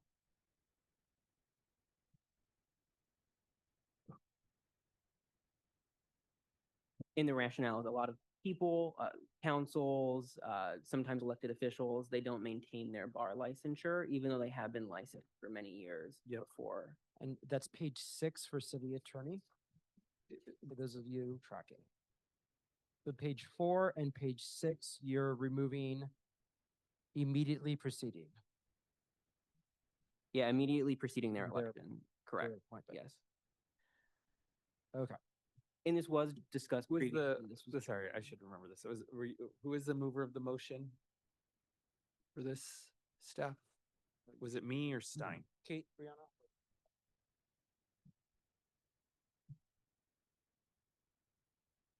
Okay, that's fine. So yeah, that's friendly. I'm done. Further discussion, commissioners, on bifurcation? Commissioner Yap. I'd like to understand better what the Commissioner Andrade's amendment is trying to get at. Would someone who doesn't have a bar that is active, but let's say was a barred lawyer 5 years, 20 years ago, then is that who we're trying to capture? kind of, let's say I was a city council member and 10 years ago I had been I had been a prosecutor in LA and I had a bar license for 5 years plus. I'm still a lawyer. As long as I want to run for office, I would just rebar and then I would be eligible the next election. I don't have to have 5 consecutive years of being barred. There are other people beyond elected officials that would affect, like people who are counsel at, the Brennan Center, like really large nonprofits. A lot of them don't maintain their bar licensure unless they're active litigators. So this would be an active litigator. It was also accepted as friendly, so. This would be an active litigator, right? Well, yes, but So we it's would the expect, people's choice to decide. we would expect this lawyer to be a qualified barred lawyer at the time of needing to appear on behalf of the state. Correct. That's why I only subtracted immediately preceding their election, because it still says in the first part, they must be qualified to practice in all courts. So they would have to be barred to run. I see. So barred at the time of election. Exactly, yeah. But not for the 5 years immediately preceding. Yeah, just 5 years. At any time exactly. in the professional history of that. Yeah, exactly. Thanks. All right, any additional discussion on item 3A? All right, seeing no additional discussion, I'm going to call a vote on the motion as amended. Commissioner Andrades. Yes. Commissioner Field is not present. Commissioner Fuentes. Yes. Commissioner Levine's not present. Commissioner Lewis. Yes. Commissioner Mack. Yes. Commissioner Mesa votes yes. Commissioner Morrison. Yes. Commissioner Murray. Yes. Commissioner Sanchez. Yes. Commissioner Stein. Yes. Commissioner Thomas. Yes. Commissioner Yap. Yes. Motion passes. We now move on to item 3C, 3A. Okay. Increase mayoral powers. Everyone, this is the document that says B at the top, section 214, creation of additional departments and officers. I'm going to move this with a modification. Let me go to the page, commissioners. Yeah, I'll give commissioners a second to find it in our stack of paper.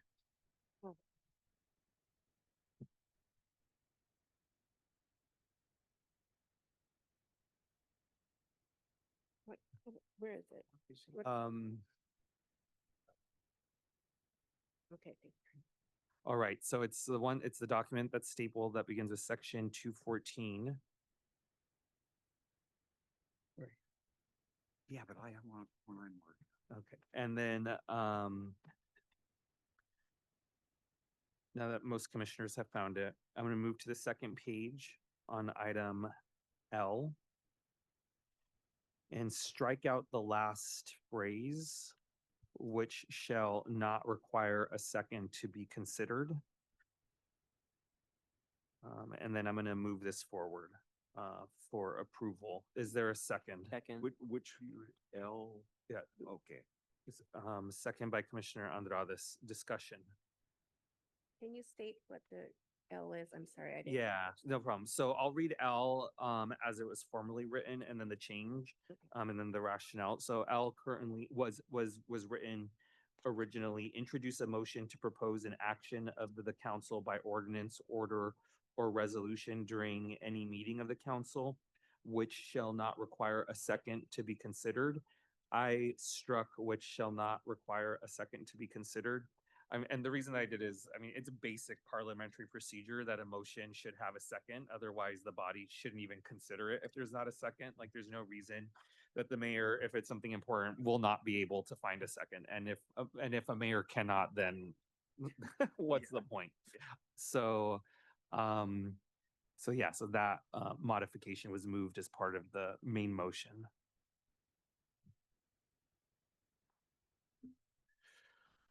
Any other discussion on item 3B?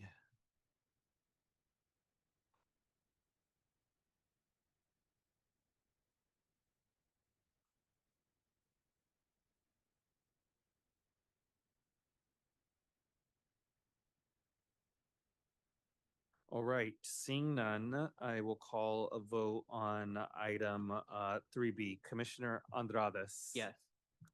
Commissioner Fuentes. No. Commissioner Commissioner Lewis. Yes. Commissioner Mack. No. Commissioner Mesa votes yes. Commissioner Morrison. Yes. Commissioner Murray. Commissioner Sanchez. Yes. Commissioner Stein. Yes. Commissioner Thomas. Commissioner Yap. No.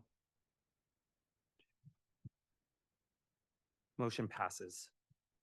All right, we now move on to item number 4A. This is item that got brought back to us, so it could be continued working on. This is the floor area ratio. Commissioner Murray, would you like to say anything?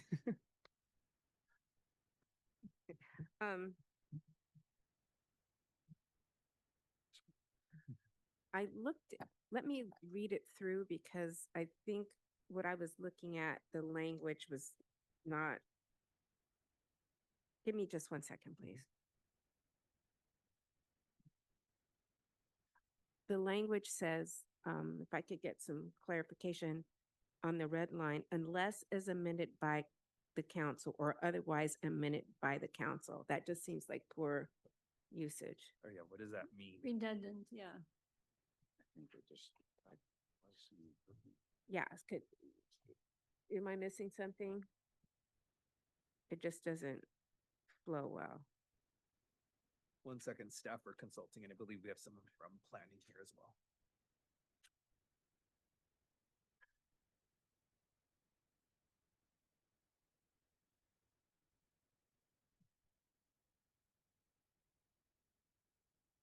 Thank you. We will look forward to your bill, Counselor. Correct. That is a typo, and that can be removed by a friendly amendment. Which part? The I think the second part is the title, correct? Yeah. So that the first part is correct. Oh, sorry. The first part is the typo. Unless amended by the council, strike that. You want to have or otherwise amended by council. I think. Unless. Okay, as I'm gonna let otherwise- you because I have. No apologies for that. It should read unless as otherwise amended by the council. Okay, can you say that one more time and a little bit slower, Of please? course, Thank you. unless as otherwise amended by the council. Okay, that makes, Okay, thank you. unless as otherwise amended by the council. Commissioner Murray, will you move a motion to approve with that language? Yes, and I just want to make a comment. Now, my parents are up in heaven saying, we've spent all that money for your education. So I'm glad it's coming into use. I've heard that multiple times tonight. Thank you. Thank you. I will second the motion to approve with that modification. Yes, discussion?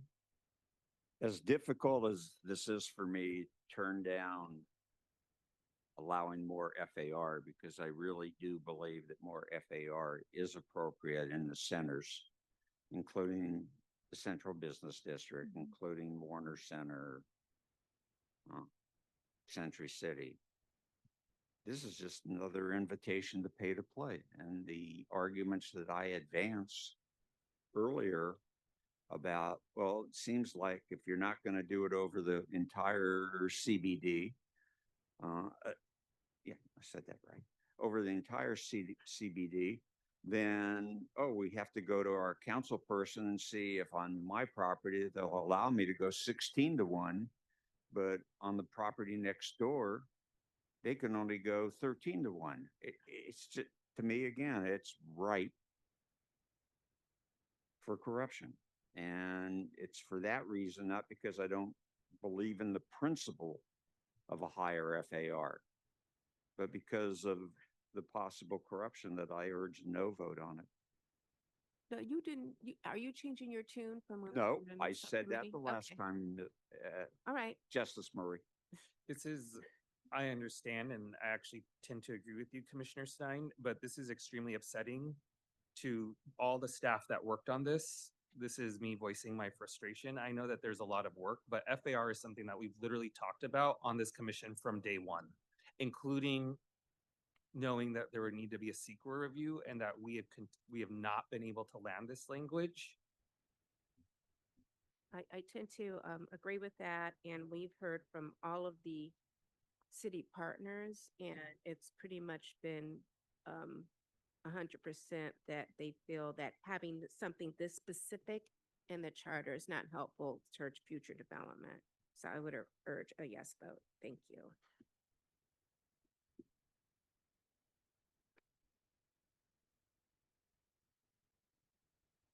Has the motion been seconded? I can't remember. Yeah, I seconded the Thank motion. you. I'll maintain it for discussion. And just I think obviously that just in the time I've been here, the discussion has been that the FAR is too low. And so that is on our future city council and mayor to try to amend it. But I think the spirit is that we would like to see that lifted. But we can't do that in the context of the charter because of CEQA.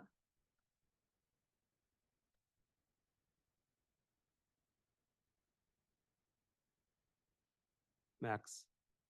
I just have one point. Kimberly, you can correct me if I'm wrong, but you would still need a zone change and probably a general plan amendment to change the FAR.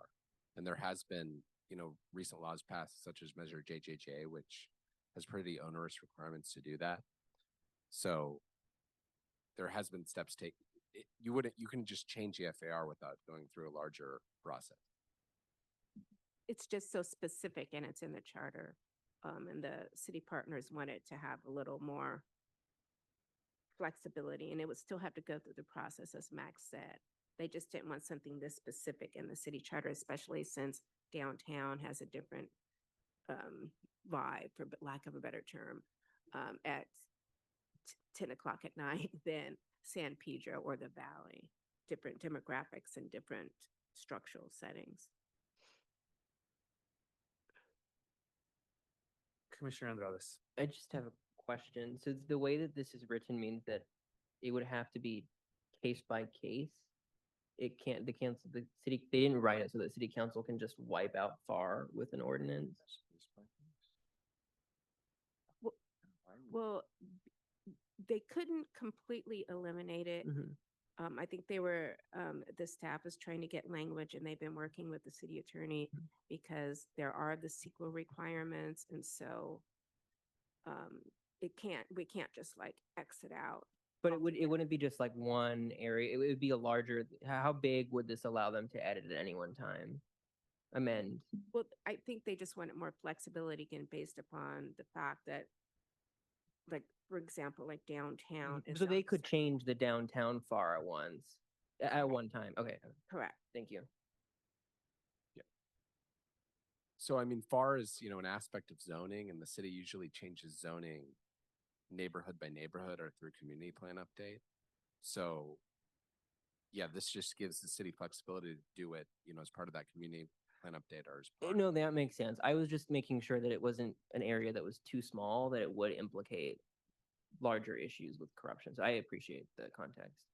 I just don't understand because I've been talking about this for like maybe 8 months. Yes. Of why language wasn't included unless it's not legally permissible. That said something like the FAR will be automatically removed from the charter pending a CEQA review.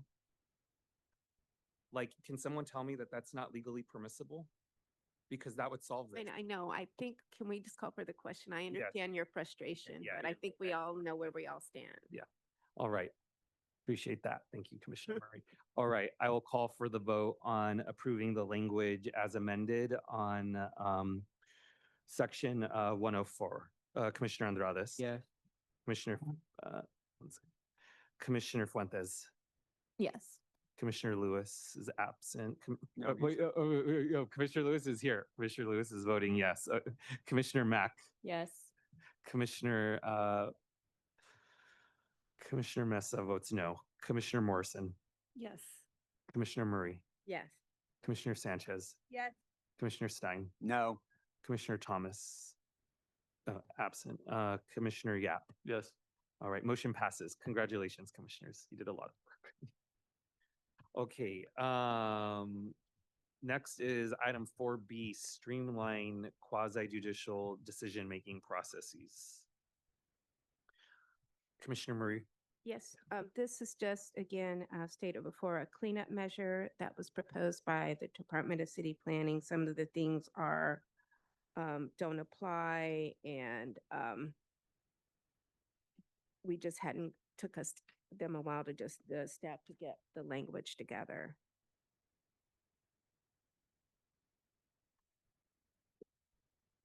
So I would make a motion to approve the language. I second.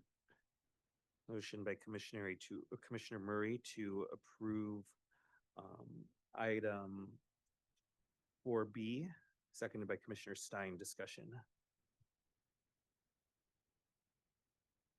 Alrighty. Seeing no discussion, is there any objection to approving item 4B? All right, seeing no objection, item 4B is approved. We now move on to item number 5, consideration and possible approval of charter language explanations for all charter reforms. Commissioners, this is a staple document that says at the top, charter change explanations for all approved reforms, March 24th, 2026. I will give commissioners a minute to find it in our sea of paper. Or is it being passed out again? Or no, that's something else. Oh, okay. All right, commissioners, just just a reminder that for all of, we are required by ordinance to also pass descriptions of each charter revision that we put forward. And that is the document that you have before you. I am going to move to approve item number 5. Is there a second? Second. Second by Commissioner Sanchez. Discussion.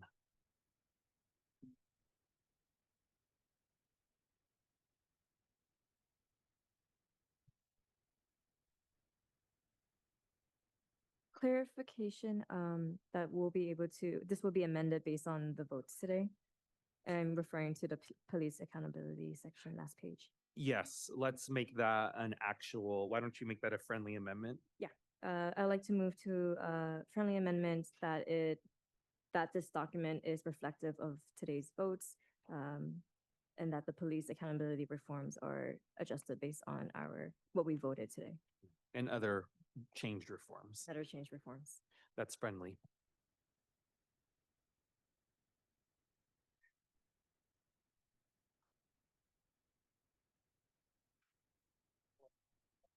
Yes. I would just say, commissioners, if you, after tonight have specific flags on that, feel free to email myself and staff just to make sure that we get it right exactly as you want. We'll do our pass, but many hands make light work. Thank you.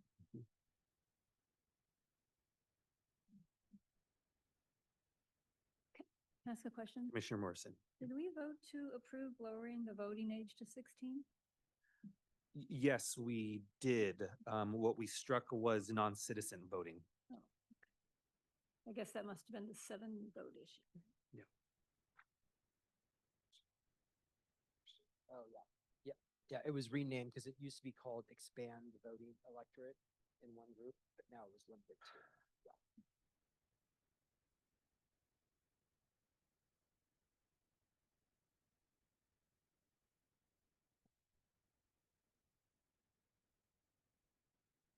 All right. Any further discussion?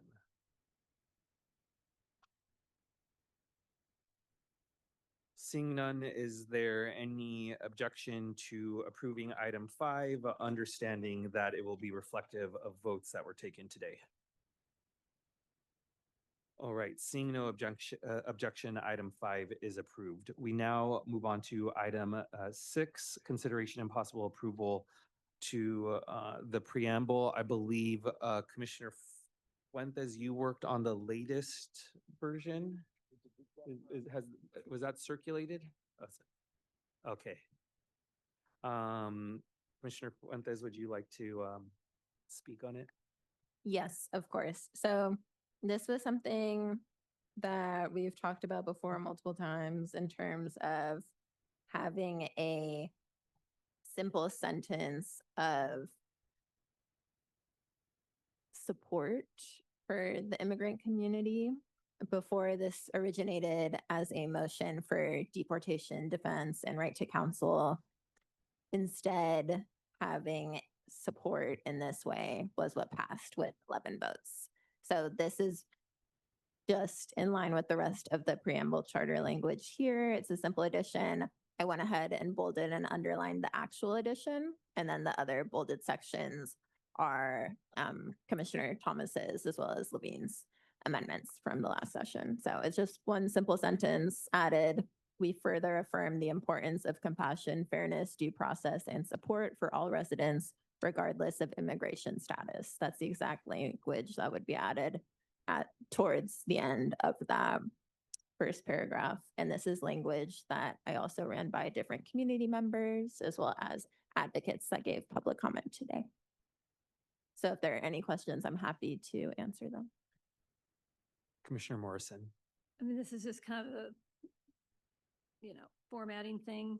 This is wonderful. The first couple sentences are kind of statements about our history and who we are. And then you move into these very powerful we statements. We envision, we affirm, suggesting a paragraph break there.